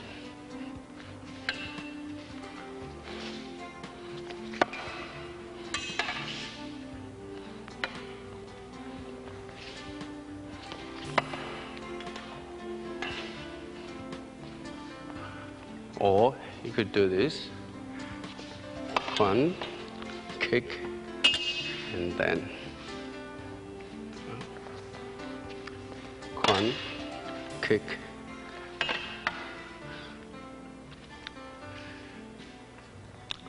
Okay, when we come back, we're going to show you the dragon pole technique.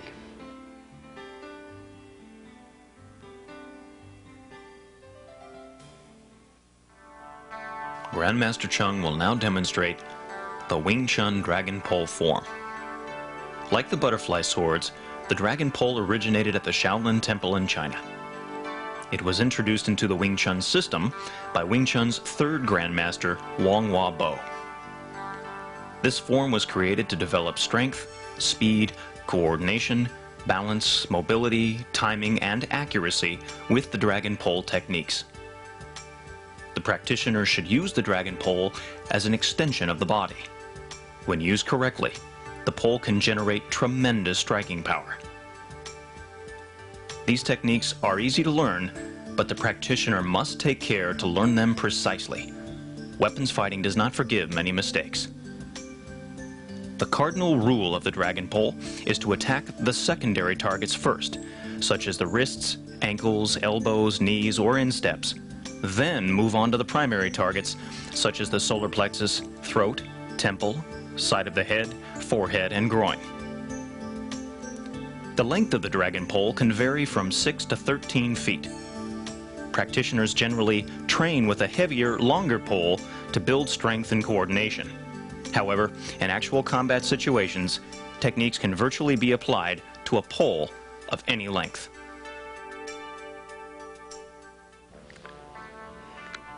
We're going to show you the dragon pole form in slow motion. You hold the pole from here and take it down here, and then you level it down here. You bring it up, chao guan, bring it up, tan guan, and then you bring it up again. You step across, and you strike from here. So make sure your hand is close to your body. So jat, okay, and then we step across here and here and strike, okay.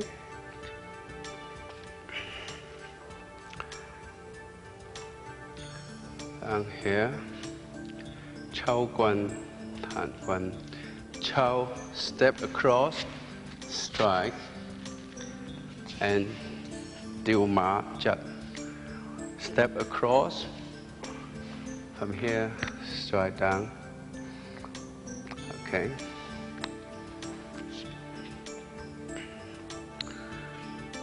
One, two, chao, strike, tan, step across, strike, okay, and then tan, okay. So one more time.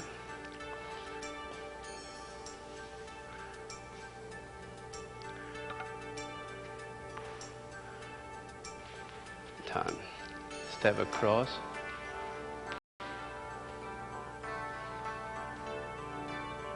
okay. So one more time.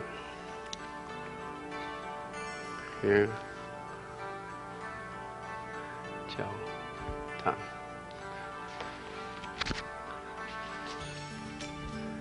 And then step across, and then turn, right? And then we have a bong, a zhong bong. Step forward, zhong bong, and then you step across. 1, 2, 120 degree, and 3. Okay? So you got from here, you step forward, zhong bong. 1, 2, 3. Get back to where you were. Okay? So a turn, and a chow, and a foot. Okay? So from here, zhong bong, step forward, 1, 2, 3, a turn, and a chow, and a fork, and a turn. Strike, high bong. Okay, we start from the zhong bong. So you got from here, and the chow, and then you step forward, zhong bong, right foot across, 1, 120 degree, 2, 3, a turn. Step back, a chow, and a fork, a turn, and a strike, and then high bong. Okay. Now we start from the top. 1, 2, turn. 1, 2, chow, turn. Step across, and a turn. Step forward, zhong bong. Step forward again, 1, 2, 3, turn. Chow guan, and step, and then high bong. Okay. Okay, one more time from the top. There.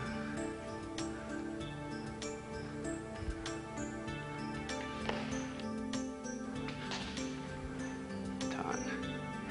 And then you step across. There. And then turn. Zhong bong. Step forward, 1, 2, 3, a turn, and a chow, and a turn. Liu guan, high bong. Okay, one more time.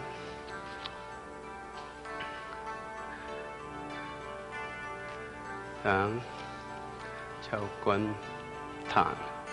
Chow, bill, jut. Step across, strike, chow, zhong bong. Step across, 1, 2, 3, a turn. And the chow, turn, bill. Step forward, high bong, and then you step forward, 1, 2, and turn, and jut, and then bill, and then till, and then jut. Okay. So we from the zhong bong, 1, 2, 3, Tan, Chow, Jut, strike, high bong, step forward, 1, 2, Tan, Jut, Bill. Okay. So we start from Chong Bong, 1, 2, 3, Tan, and a Chow, and a Jut, Bill, high bong, stop, 2, Tan, Jut. Okay, we run through from the top. From here, Chow Guan, Cham Guan, Chow Guan, Bill, Jut, step across, there, Jut, Chong Bong, step forward, 1, 2, 3, Tan, Chow Guan, come around, Jut, Bill, high bong, step forward, 1, 2, Tan, Jut, Bill, and then Teal, and Jut, and then step the right foot forward, here, and then you step forward, go down, come back. Okay.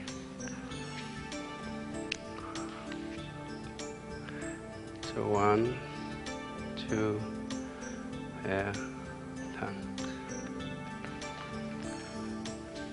Chow, and then step across, there,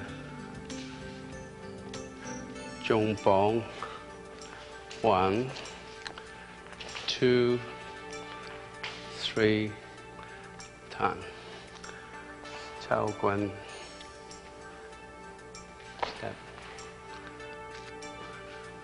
high bong, step forward, 1, 2, Tan, Jut, Bill, and Teal, and Jut, and then step forward from here, here, and then step forward here, down here, and back. Okay, now we take it from the Chong Bong, from here, 1, 2, 3, Jut, Chow Guan, Jut, Bill, high bong, step forward, 1, 2, Tan, Jut, Bill, Teal, Jut, and you step with the right foot and across down here, and then you step forward, and then you go down here, then you're back here. Okay. So take it from the top, from here, there,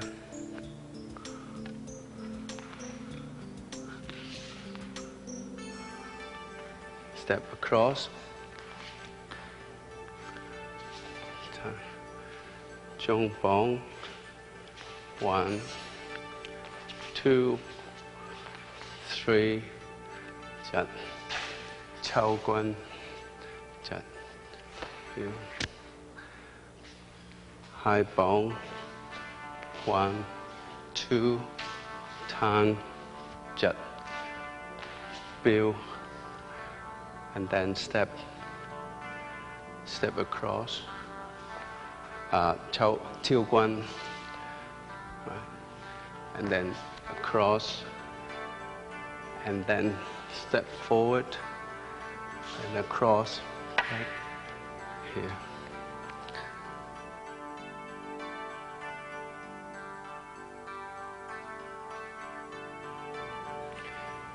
The dragon pole pose is like this, right? So because if you stand solid, your foot will be a target here, and also your knee will be a target. And also you must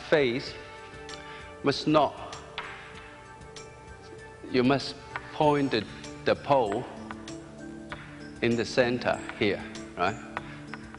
Don't let anyone come inside here, okay? Now, so he throws a thrust into me, right?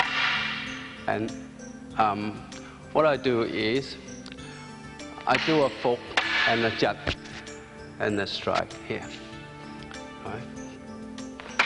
A fork and a jut and a strike. So I'm using, because the leverage, the tip of my pole will have a lot of power, right? So fork and a jut, right?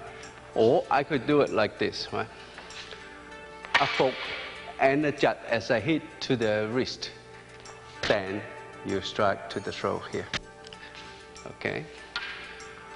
Or I could, from here, he comes in. So I could take this across and jut there, right? Right. Okay.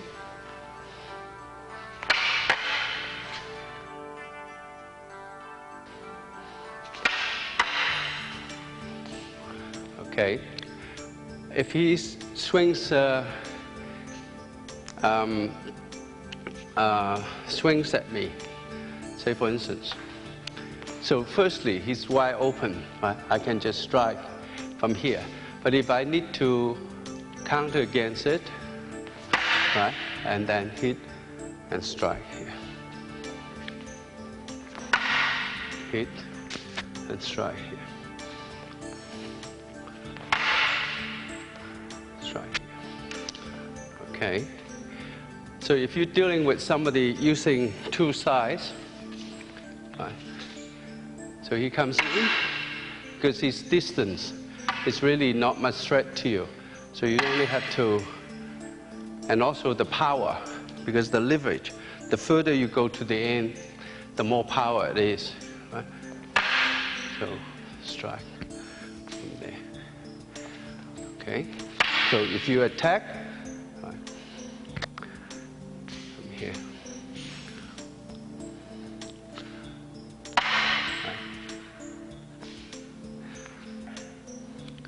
Okay, if he attacked to the leg, and you can take this, right? Take this foot away, hand, and then to the throat here. Okay, so this is the butterfly sword and dragon pole tape. And remember, when you practice, you must take care of your partner, never hurt your partner. And also, we have many, many tapes in Wing Chun, and just keep practicing.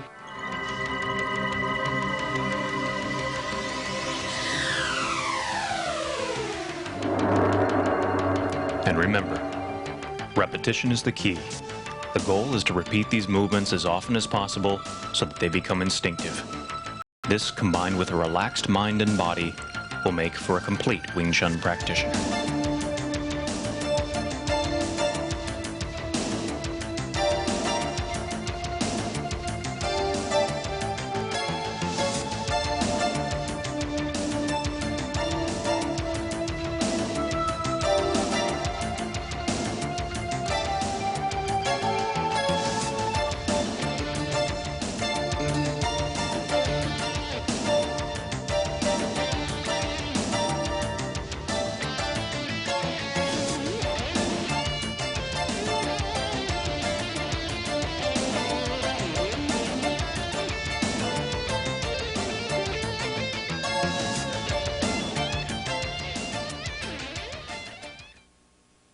In this day and age, crime and violence is right behind you. You can fight back with self-defense, and the best source is Black Belt Magazine, the world's leading magazine of self-defense. Learn how to defend yourself with fully illustrated in-depth articles, interviews with martial arts celebrities, plus trends and current events. Go with the best, Black Belt. To subscribe today, call 1-800-57-KARATE. There is only one martial arts legend. That legend is Bruce Lee. In his lifetime, he authored and co-authored only 6 books, including the Tao of Jeet Kune Do, as featured in the movie Dragon, the Bruce Lee story. There is only one place you can get all 6 books written by Bruce Lee, or how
Grandmaster William Chung is the current Grandmaster of the traditional Wing Chun Kung Fu system. With over 40 years' experience, Grandmaster Chung is 8th in the direct line from the system's founder, a Shaolin Buddhist nun, Wi. A lifelong friend and mentor to the late Bruce Lee, Grandmaster Chung taught to Lee many of the techniques Lee would later use in his illustrious film career. Grandmaster Chung travels the globe, spreading the art of Wing Chun to all corners of the earth. Author of numerous books and videos on Wing Chun, Grandmaster Chung also promotes healing and better health through his Chi Meridian Therapy and Chi meditation programs. Often called the Master's Master, Grandmaster Chung has combined his healing and his fighting skills to become a complete martial artist. Hi, this is my assistant, Sifu Eric Goram. We're here to show you Wing Chun fighting system.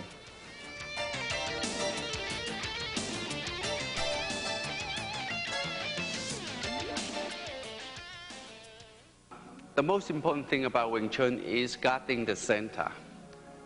Guarding the center doesn't mean that it has to be dead on center.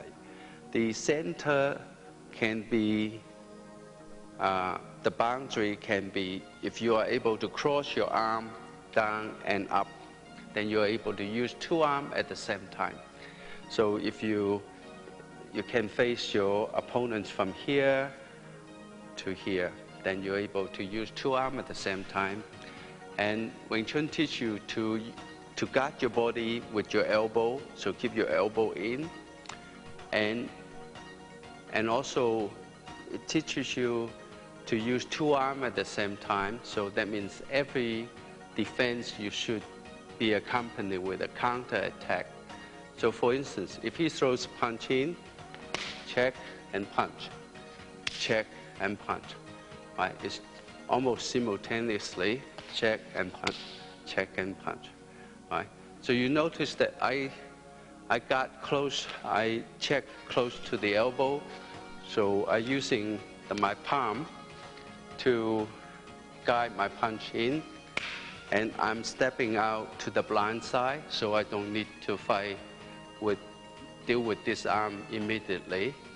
If this arm forces its way in, I can pin the 2 together.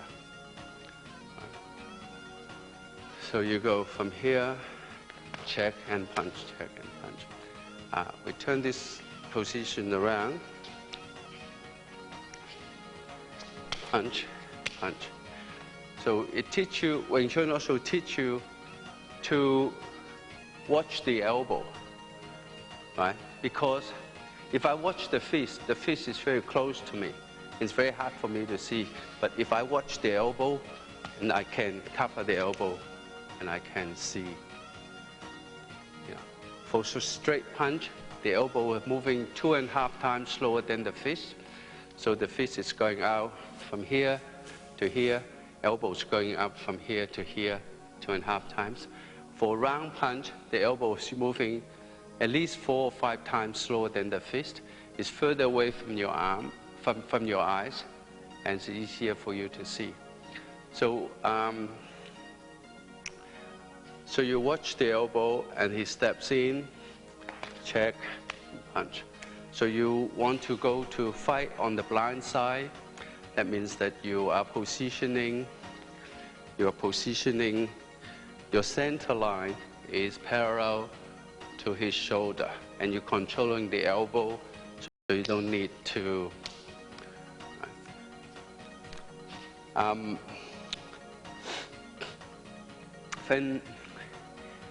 When you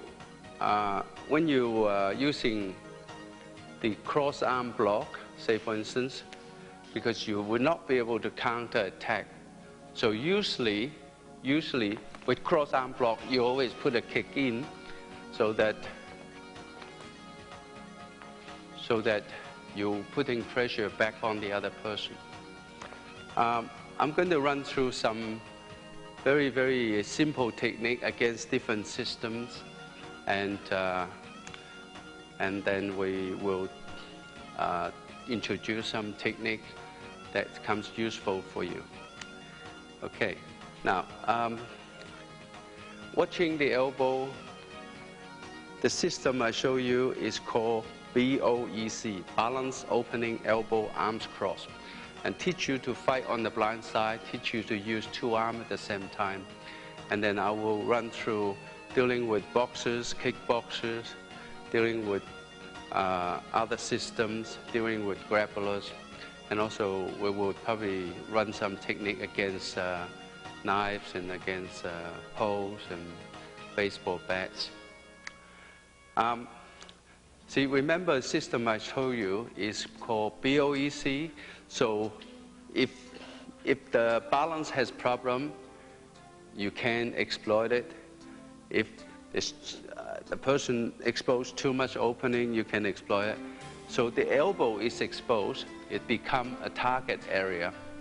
So you can from here, you can check this. So you attack the elbow, and then you lock up the other arm, and then you have opening from here. But the whole main idea is not to stand fighting in front of the person. So fighting in front of the person, you could deal with 2 arms, and you'd be too busy, you know, to dealing with the attack, and you won't have time, right? So you can from here, pressure point here, you can strike here. Okay, so you can jam this up from here, or you can push this. Okay, so you got. Okay, right. So when you go in cross leg, you always step inside of the stance. Don't lock up your stance, because he go backward, he's gonna pull you with him, you know.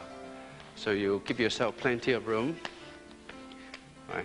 And then you attack, you control the elbow. He can't kick from here. He can't kick because you're controlling his balance. All right. If you step in parallel leg, you step outside. Don't step inside, because he's gonna turn you around. You're gonna be in trouble. So you step outside.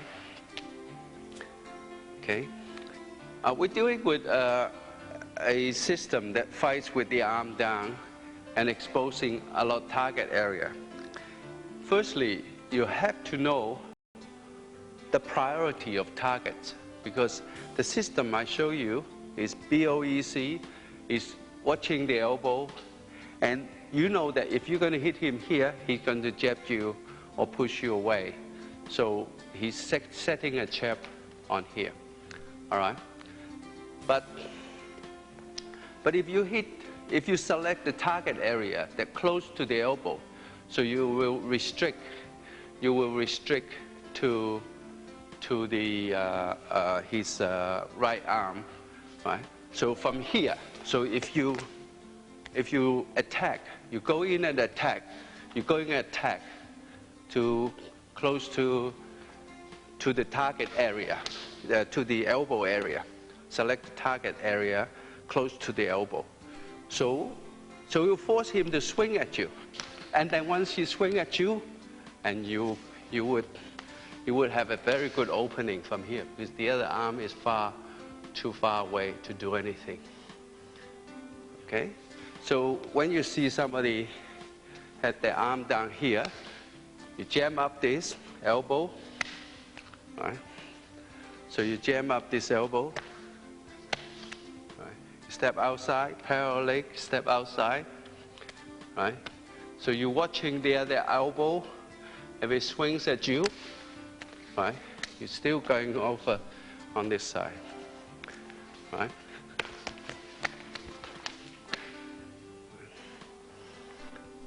Okay.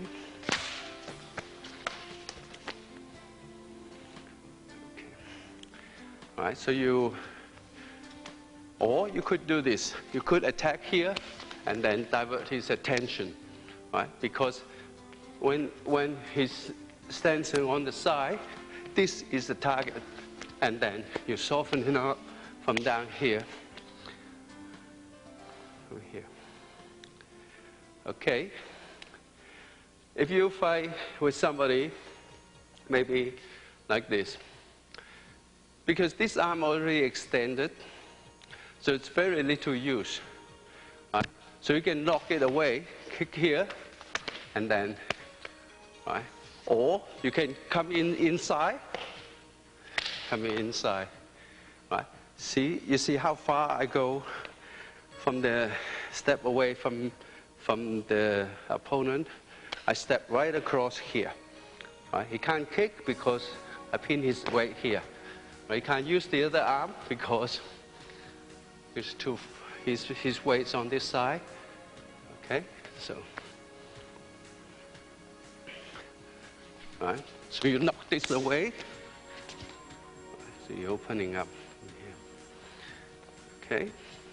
Or you can do this kick from here and kick from here, and then so your eyes are watching the elbow, covering the elbow. Right. Okay. If you deal with people that trying to crowd you from here, so you jam this up with a bong style, take this across from here. Right, so if you say moving in from here, side step, right. Trying to fight the distance you're comfortable with, right? Don't fight the other person's distance. So he's coming in to crowd you, side step, right? And take him across. So he's going over there. His opening's here. Okay. So you jam up this arm, right? This arm cannot be used. You take this across. This arm's useless. You pin this up. Okay. Right. So you jam this up, take this across. I'm going to show you some technique to deal with kicks. Let's deal with just medium, high, and high kicks. In Wing Chun, when you put your arm out to guard, you divide your body into two halves, open half and blind half, right? On the dark side is the blind half. Now let's deal with the kick that comes from the open side first. Either you're on a neutral side stance or on a front stance. It really doesn't make any difference because once you put your arm up there. So if he throws a kick from the open side, and then you just stop it and drag it down, right? Stop it and drag it down.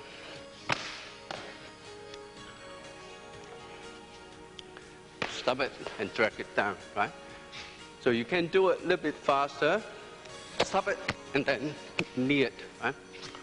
So stop it and drag it down, right? So you're using one palm next to the knee and one palm you block, one palm near the shin at the end of near the angle, right? So palm and knee up, right? And then because you direct it where you want to learn, and you're controlling his balance. So from here, stop and kick, right? Stop, kick, attacking his supporting leg, or stop and kick to the groin. Stop, kick. Stop and kick. Okay. Now, so this can be dealt with, this technique can be dealt with front kick.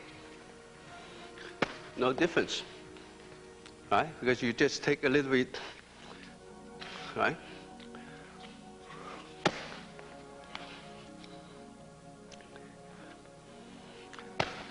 Right. So you want to use a technique that is so simple, so effective. You don't have to think. Right? As soon as you see it coming on the other side, kick. Right? Or you can deal with a side kick. Right? Open side. Side kick. Right? Same thing. Right? So you stop it coming up. Right? Okay? Right? Okay, now, if you have to deal with somebody kick from the blind side, so you're from here, kick, right? So as I block, I attack the pressure point there, right? Or I attack the knee there, right? We're going to deal with low kicks. Low kicks, same thing. You have an open side and have a blind side, right? So open side is from this side. Blind side is from this side, all right? So any kick that comes from open side, right? Right. So it doesn't make contact, that's fine, right? It doesn't make contact, that's fine. Right? Okay, but if you kick a bit higher here, right, then what I did was just I attack the pressure point here, right? I'm using my knee, so when it make contact, right, right,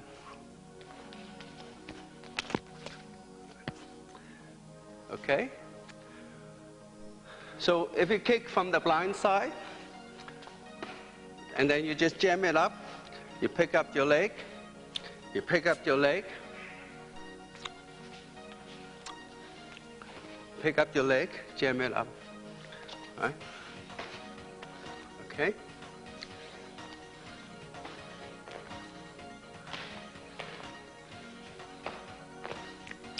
All right? Okay. Now, so if you have to deal with a crescent kick, right? So you got your arm in front of you, right? And you take the kick at the knee. You step in, so you putting pressure on there, right? Okay. All right. So let's turn around here. All right. So you just attack the knee, and you put him off balance. B-O-E-C. Okay. Now, I'm going to show you some technique against some of the shoots to your leg against grapplers. If you can operate on the neutral stance, you have more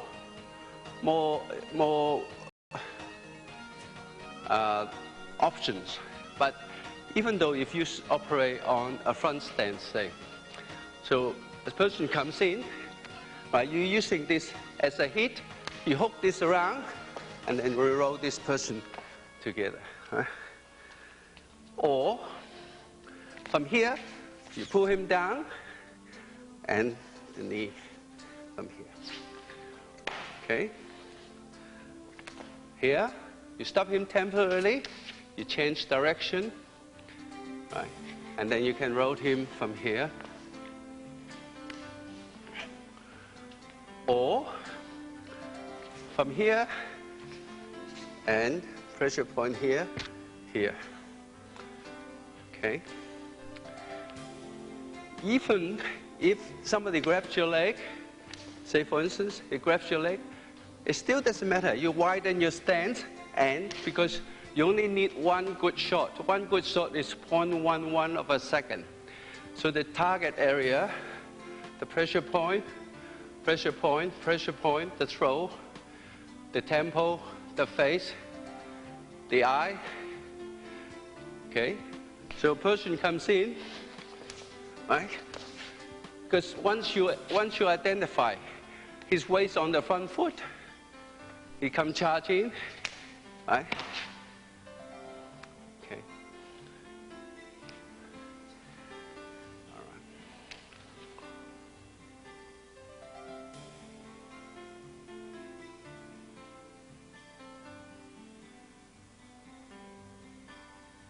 right. We're going to show you some Dim-mak technique. Dim-mak, you can use weapons, the phoenix knuckle, or the digital thumb, or maybe the finger. However, the phoenix knuckle is easier to train than the BG. So it has, you do it 5 movements: a straight movement, downward movement, upward movement, cross, and inward. Right? Straight, downward, upward, cross, inward. Right? So straight, downward, upward, cross, inward. Right? Straight, downward, upward, cross, inward. Okay? Now, before we do the Dim-mak, I'm going to show you the target area first. The tempo under the jaw here, and this point here. The throw area, this one here, and the solar plexus. This point here, point here. They are the main area. Of course, there's pressure point here, there's pressure point here, there's pressure point here. You can use, right? And also pressure point there. You can use, and then pressure point here, here, here. Okay. So there's 6 meridian that goes in, 3 goes in, and 3 comes out. So there's 6 points on the elbow, 6 points on the wrist, and tempo underneath the jaw here, here, and here, and the solar plexus. Okay. The hardest thing about Dim-mak is to strike accurately towards the target area. All right? Another thing is that because people are covering up, say, okay, my target area is the throat here. And the person is covering up. There's no way you can just go in and strike somebody's throat like that. So every dimmak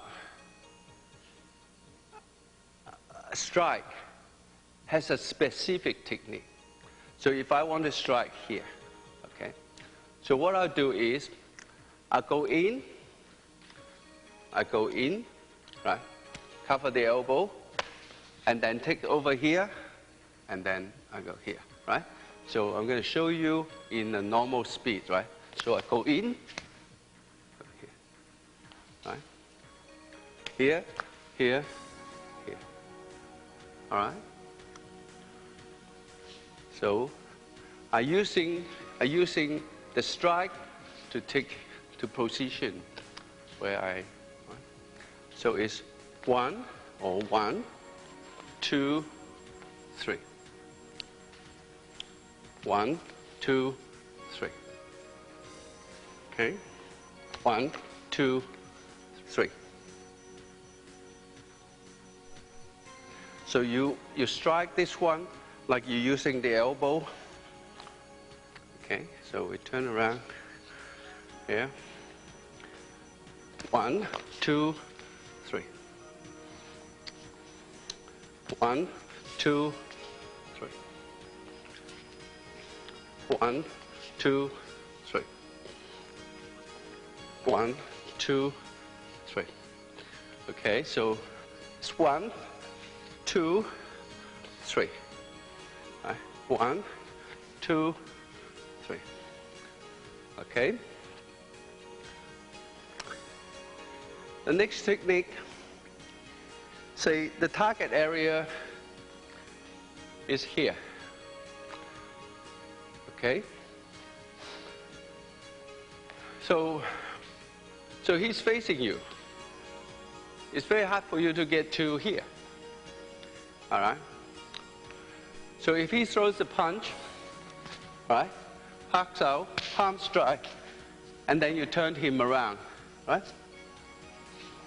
So from here, there, right, there, and then you turn him around.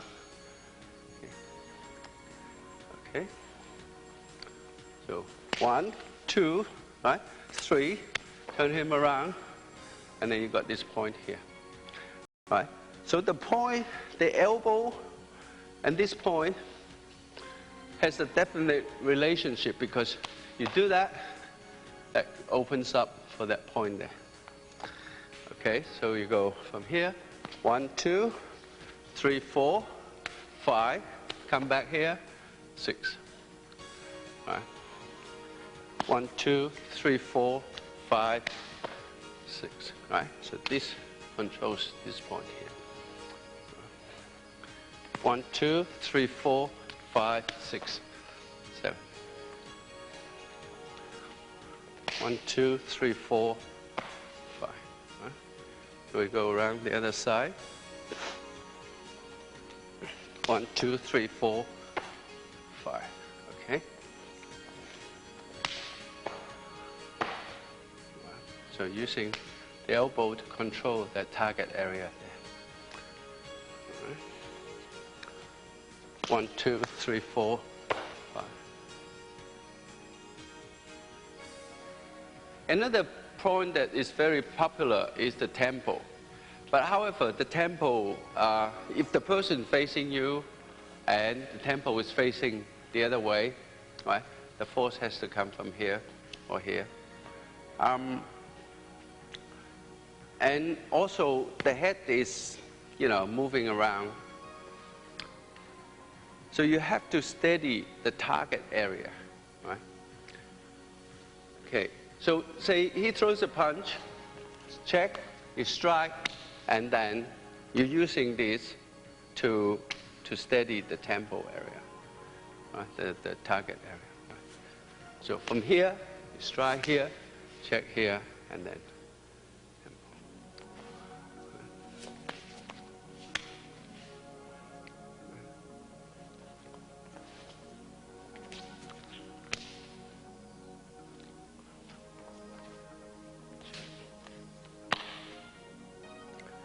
so you're away from this arm, and you're controlling his balance.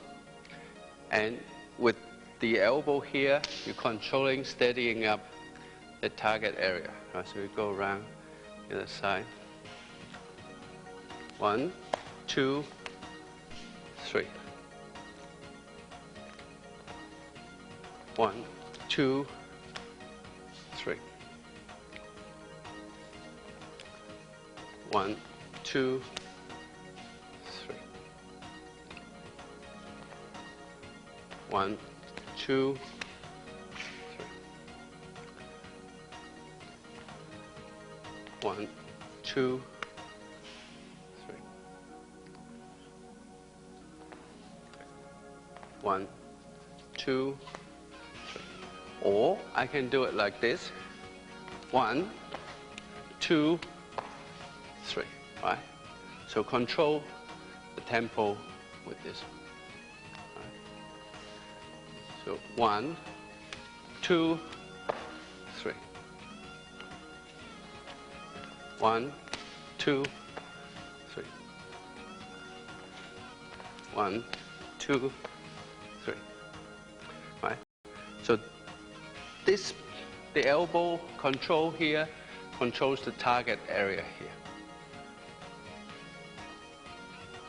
1, 2, 3. 1, 2, 3. 1, 2, 3. And then if we're going to do a technique against the point on the solar plexus, because most people are covering that point, so you have to opening up the opponent's defense, and also the force for the force has to come from this angle, not from here, not from here, but from this angle. If I were going to hit here, the force has to come from slightly downward angle. If I hit the temple, force has to come from here. If I hit this point here, the force has to come directly from the back here. Right? So for this point here, the solar plexus, the force has to come from here. Right? So the person's like this, right? So from here, you take this. Right? Okay? So from here, take this, and then you control the elbow here, and you're attacking. Right? So from here, so from here, jam up here, and here.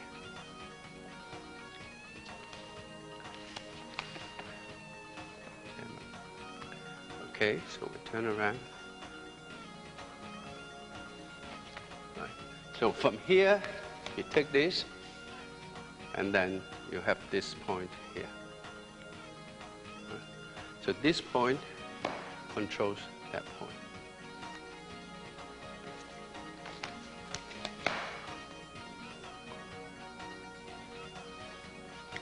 Bong, lap and park, and strike here. Bong, lap, strike here. Bong. Okay. We're going to run through the target area, the pressure point area, the tempo, under the jaw, on the tip of this throw, and behind the head, on the stem of this head, right? And on the solar plexus, right? So we're going to do this point here, right? Okay, so he throws punch in, parks out, punch underneath, laps out, and finger jab or this. Right? So you go from here, parks out, laps out, finger jab, or with the G.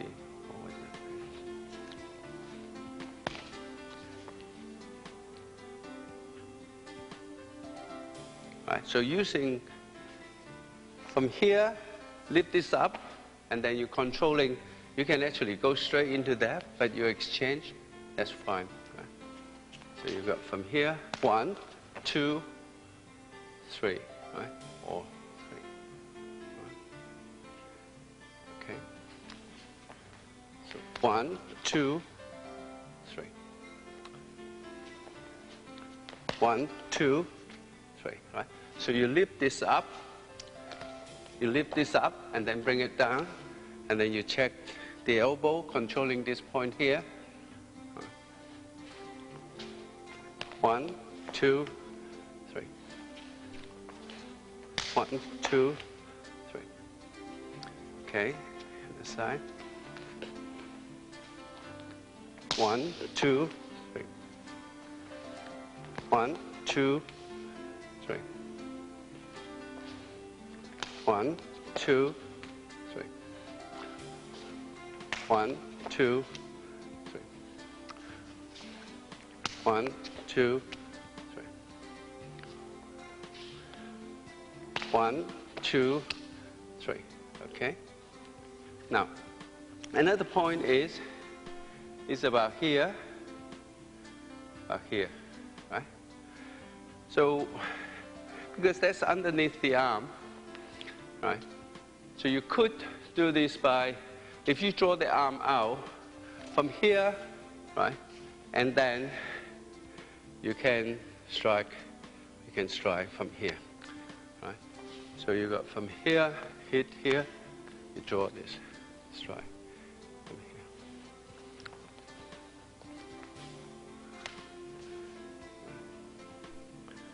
Right. Using this to control. 1, 2, right? Or 1, 2, 3. Right? So you open this up, and then you get this one here. Okay.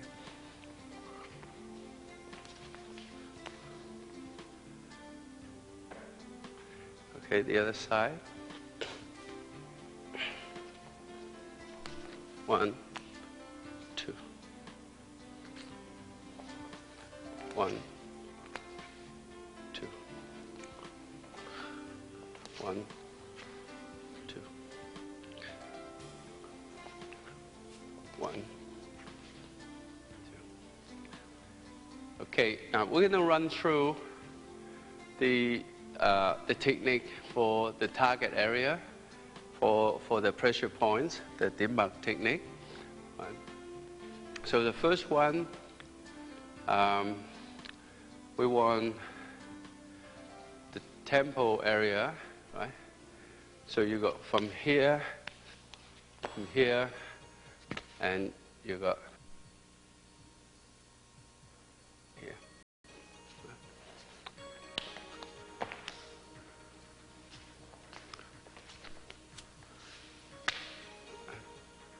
So you got here.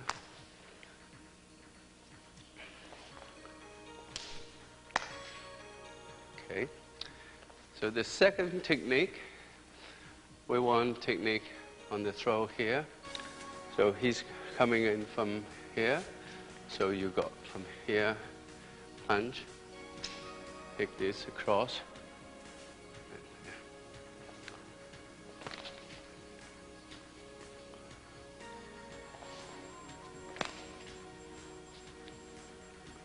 So you can send this palm across his face here, right? So it blocks his vision. And then,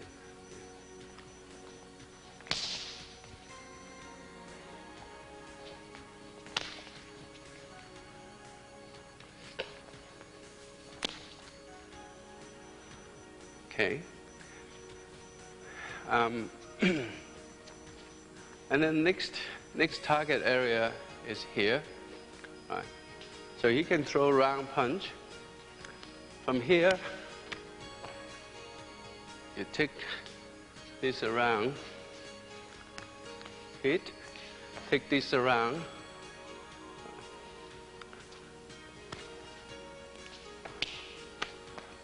take this around.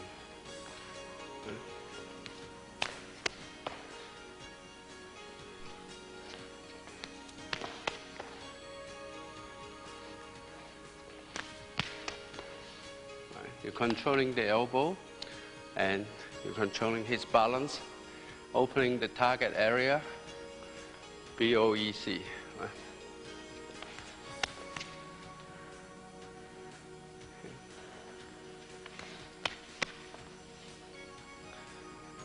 Okay. So the next target area is here, right? So punch comes in, and you have to open up this arm, right? So maybe punch comes in, you open up this arm from here. Okay.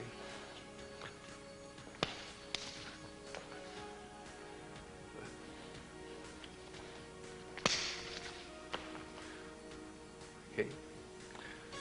Okay, and then the next target area will be here. Right.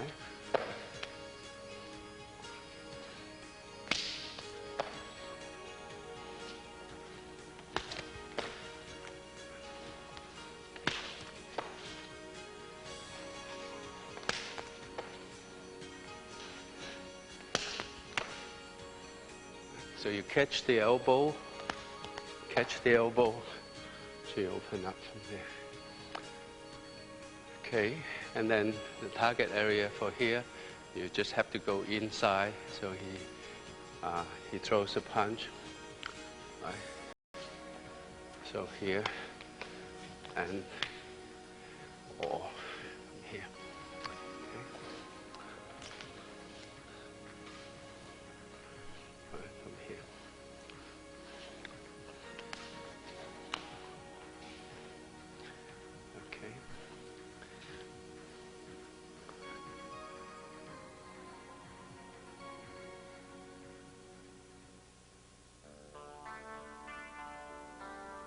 We want to show you some street self-defense technique against knives. When you deal with knife, you don't want to stick your arm out there because he's going to switch. He's going to cut your arm. You pull your arm away. He's going to go straight onto your throat. So I think it would be better if you don't sacrifice your balance. It'd be better that you stick your throat out, so you know he's going to come here. Right? So you're going to take that. So you're going to, from here, take this across, take it up, and then drop very sharply. So take it up very high and whip it down. Right, so you go from here, take this up, whip it down. Okay, so I do it slowly. 1, 2, 3. Okay, so you just basically, you push.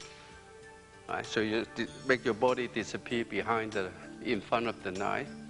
Take this up very high, straight arm, and whip it down very sharp. Right, okay. You can also do it like this, from here, and then you drag him, keep dragging him. Right, so yeah. You still have to keep your body away from here. Drag.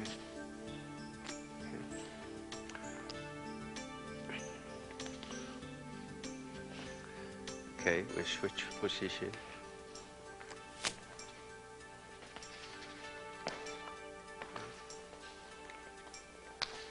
And then drag him down.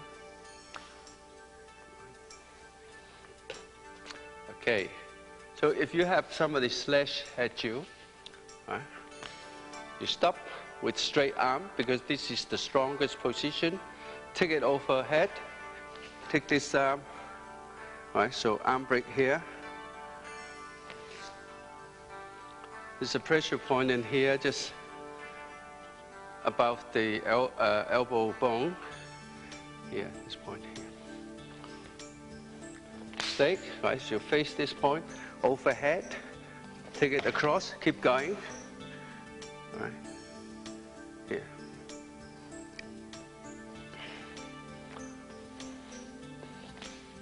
Overhead, here.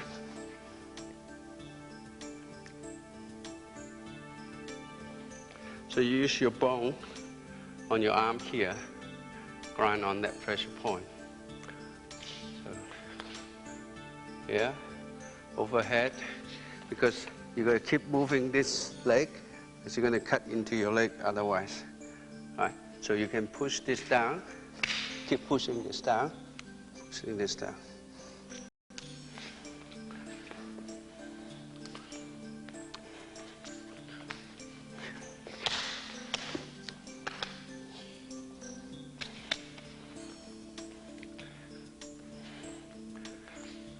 Yeah. Right. So on the back slash, it's very much the same. You just stop it, and then you just pull it back here. Pull it back here. Right.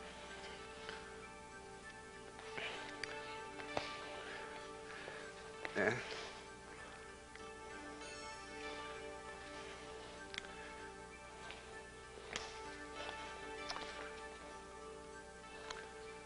Okay. Apart from that, maybe you hold his knife this way.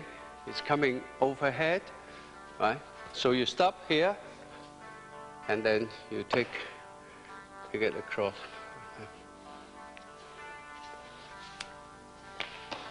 Right.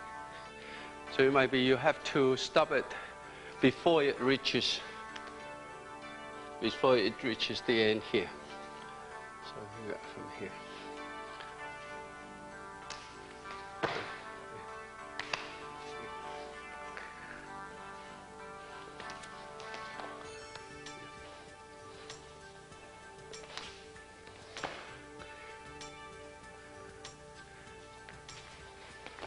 Okay, don't step in here.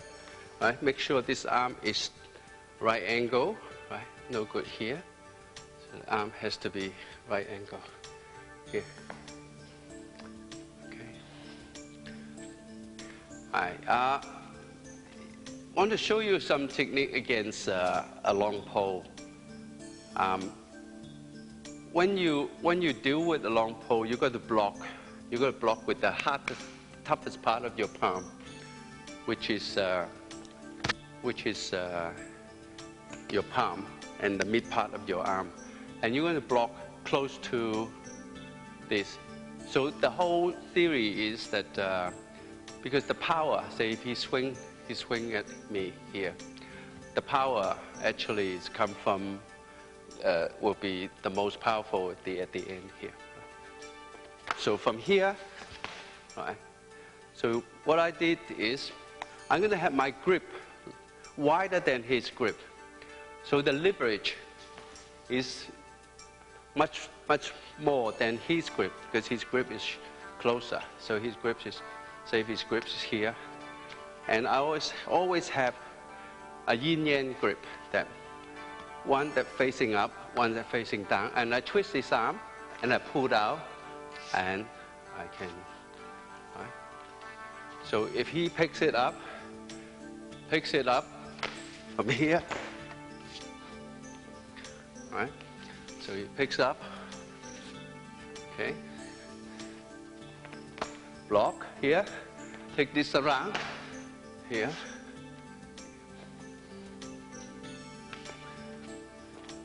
Right, block, take this up, around. Okay. Now, overhead, high, block.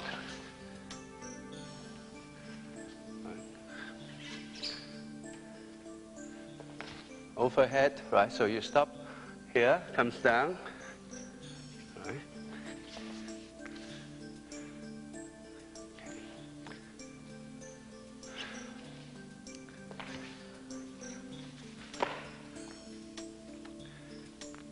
Okay. Now we're going to show you against a small stick. With the small stick, you block close to where the hand is, right?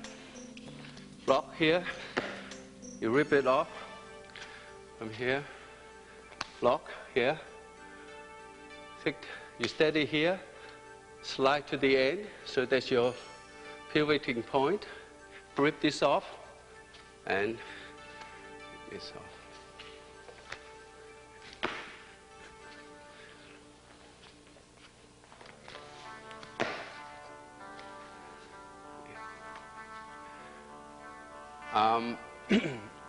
Maybe a back swing.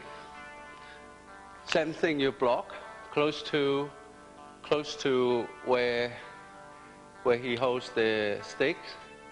From here, you're using the arm brake.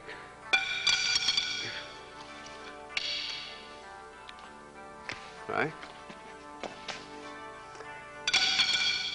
Okay. In case he come charging from here, then you can go around from here. Right? Okay.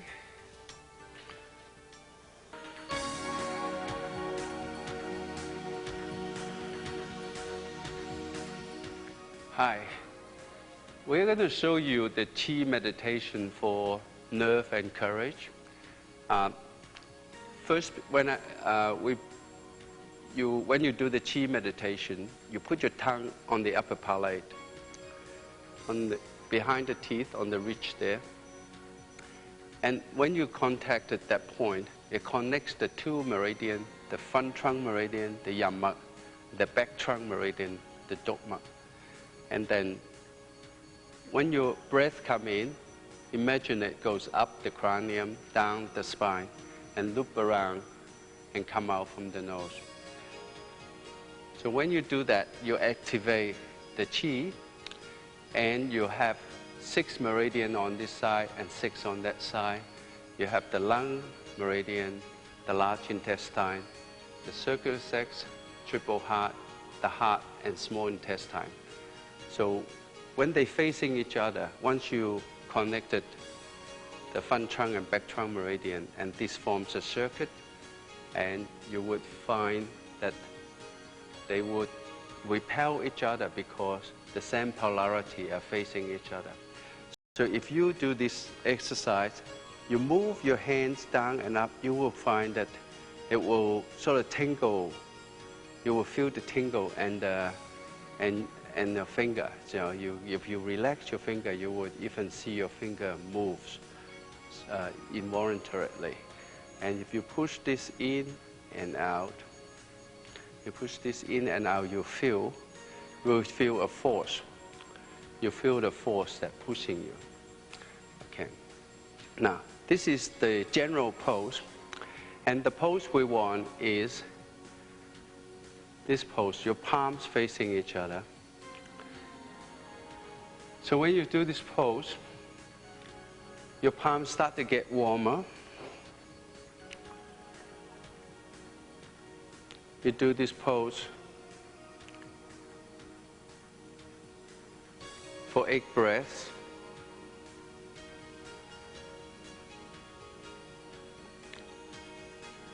And then you put left palm, the knuckle is on top of the belly button, and then the right palm. And then you continue this circular breath for 8 breaths.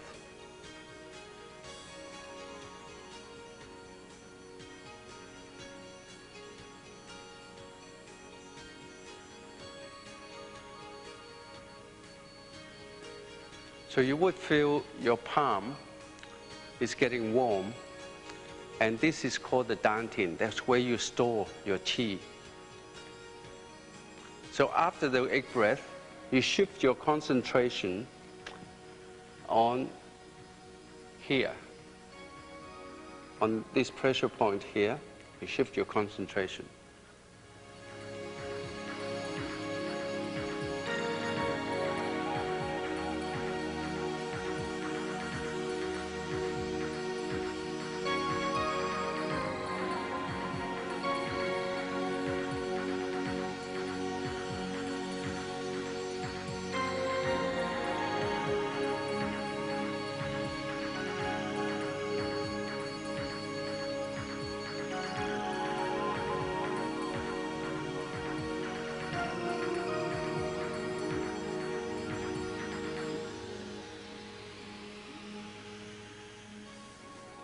So then you come out, rub your hand gently together.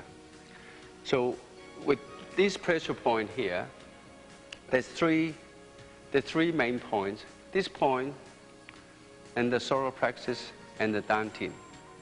The 3 main points, this point stores your central vital energy. This point gives you like the equilibrium, and this point gives you the courage and restore your nerve. So we run through it again. You started off with 4 breaths from here, tongue touching the upper palate.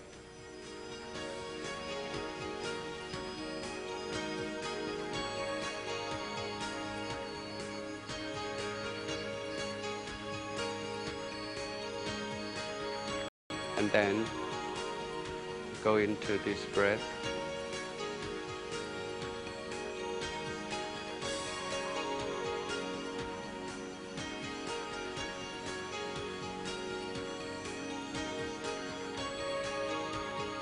And you put your palm on the dantian and focus on this point here.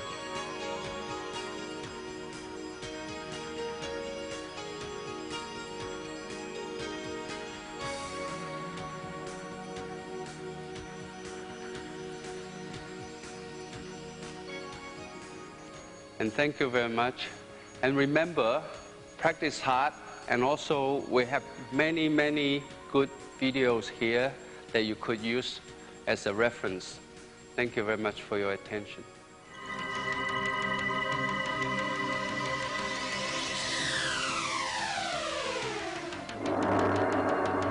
And remember, repetition is the key. The goal is to repeat these movements as often as possible so that they become instinctive.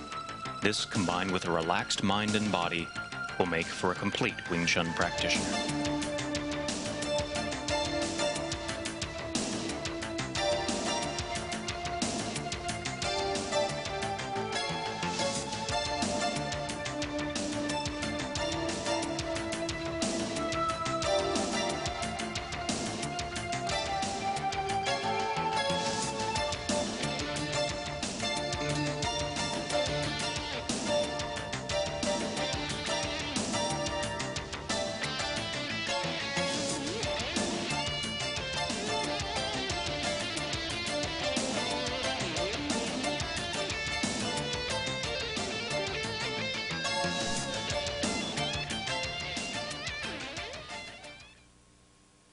In this day and age, crime and violence is right behind you.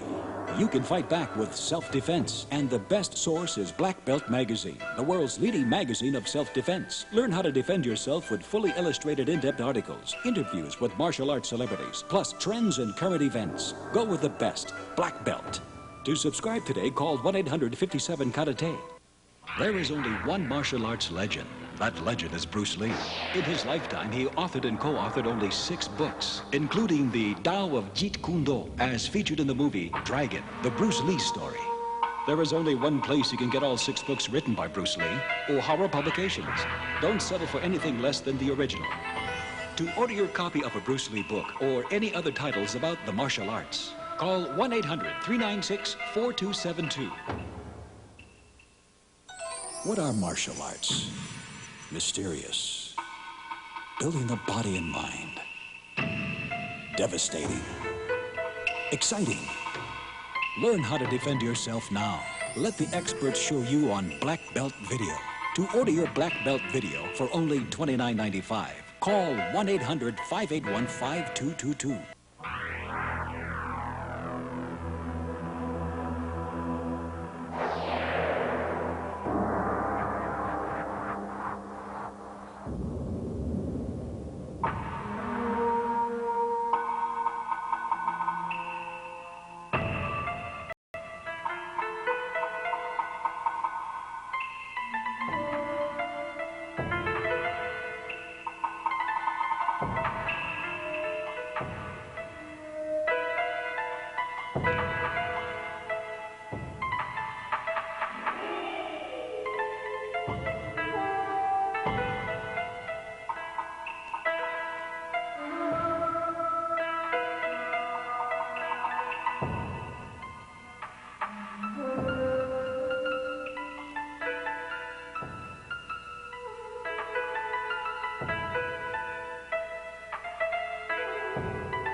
Again, that's 1-800-581-5...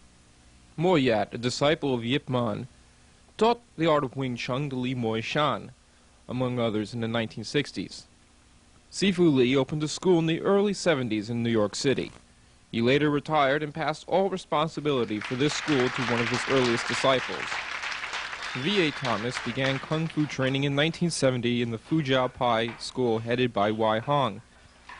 In 1974, he met Sifu Li Moy Shan. After 13 years of training in Wing Chun, he was made a Sifu and now runs the Wing Chun Kung Fu Institute in New York City.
Sticking hands techniques.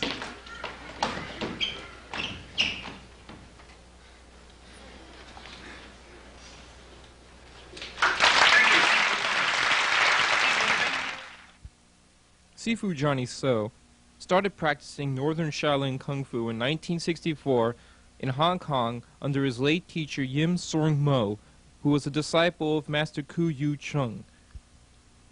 In 1972, Sifu Johnny So went to Los Angeles, California and opened a Kung Fu school where he taught many students and won many trophies and awards from tournaments.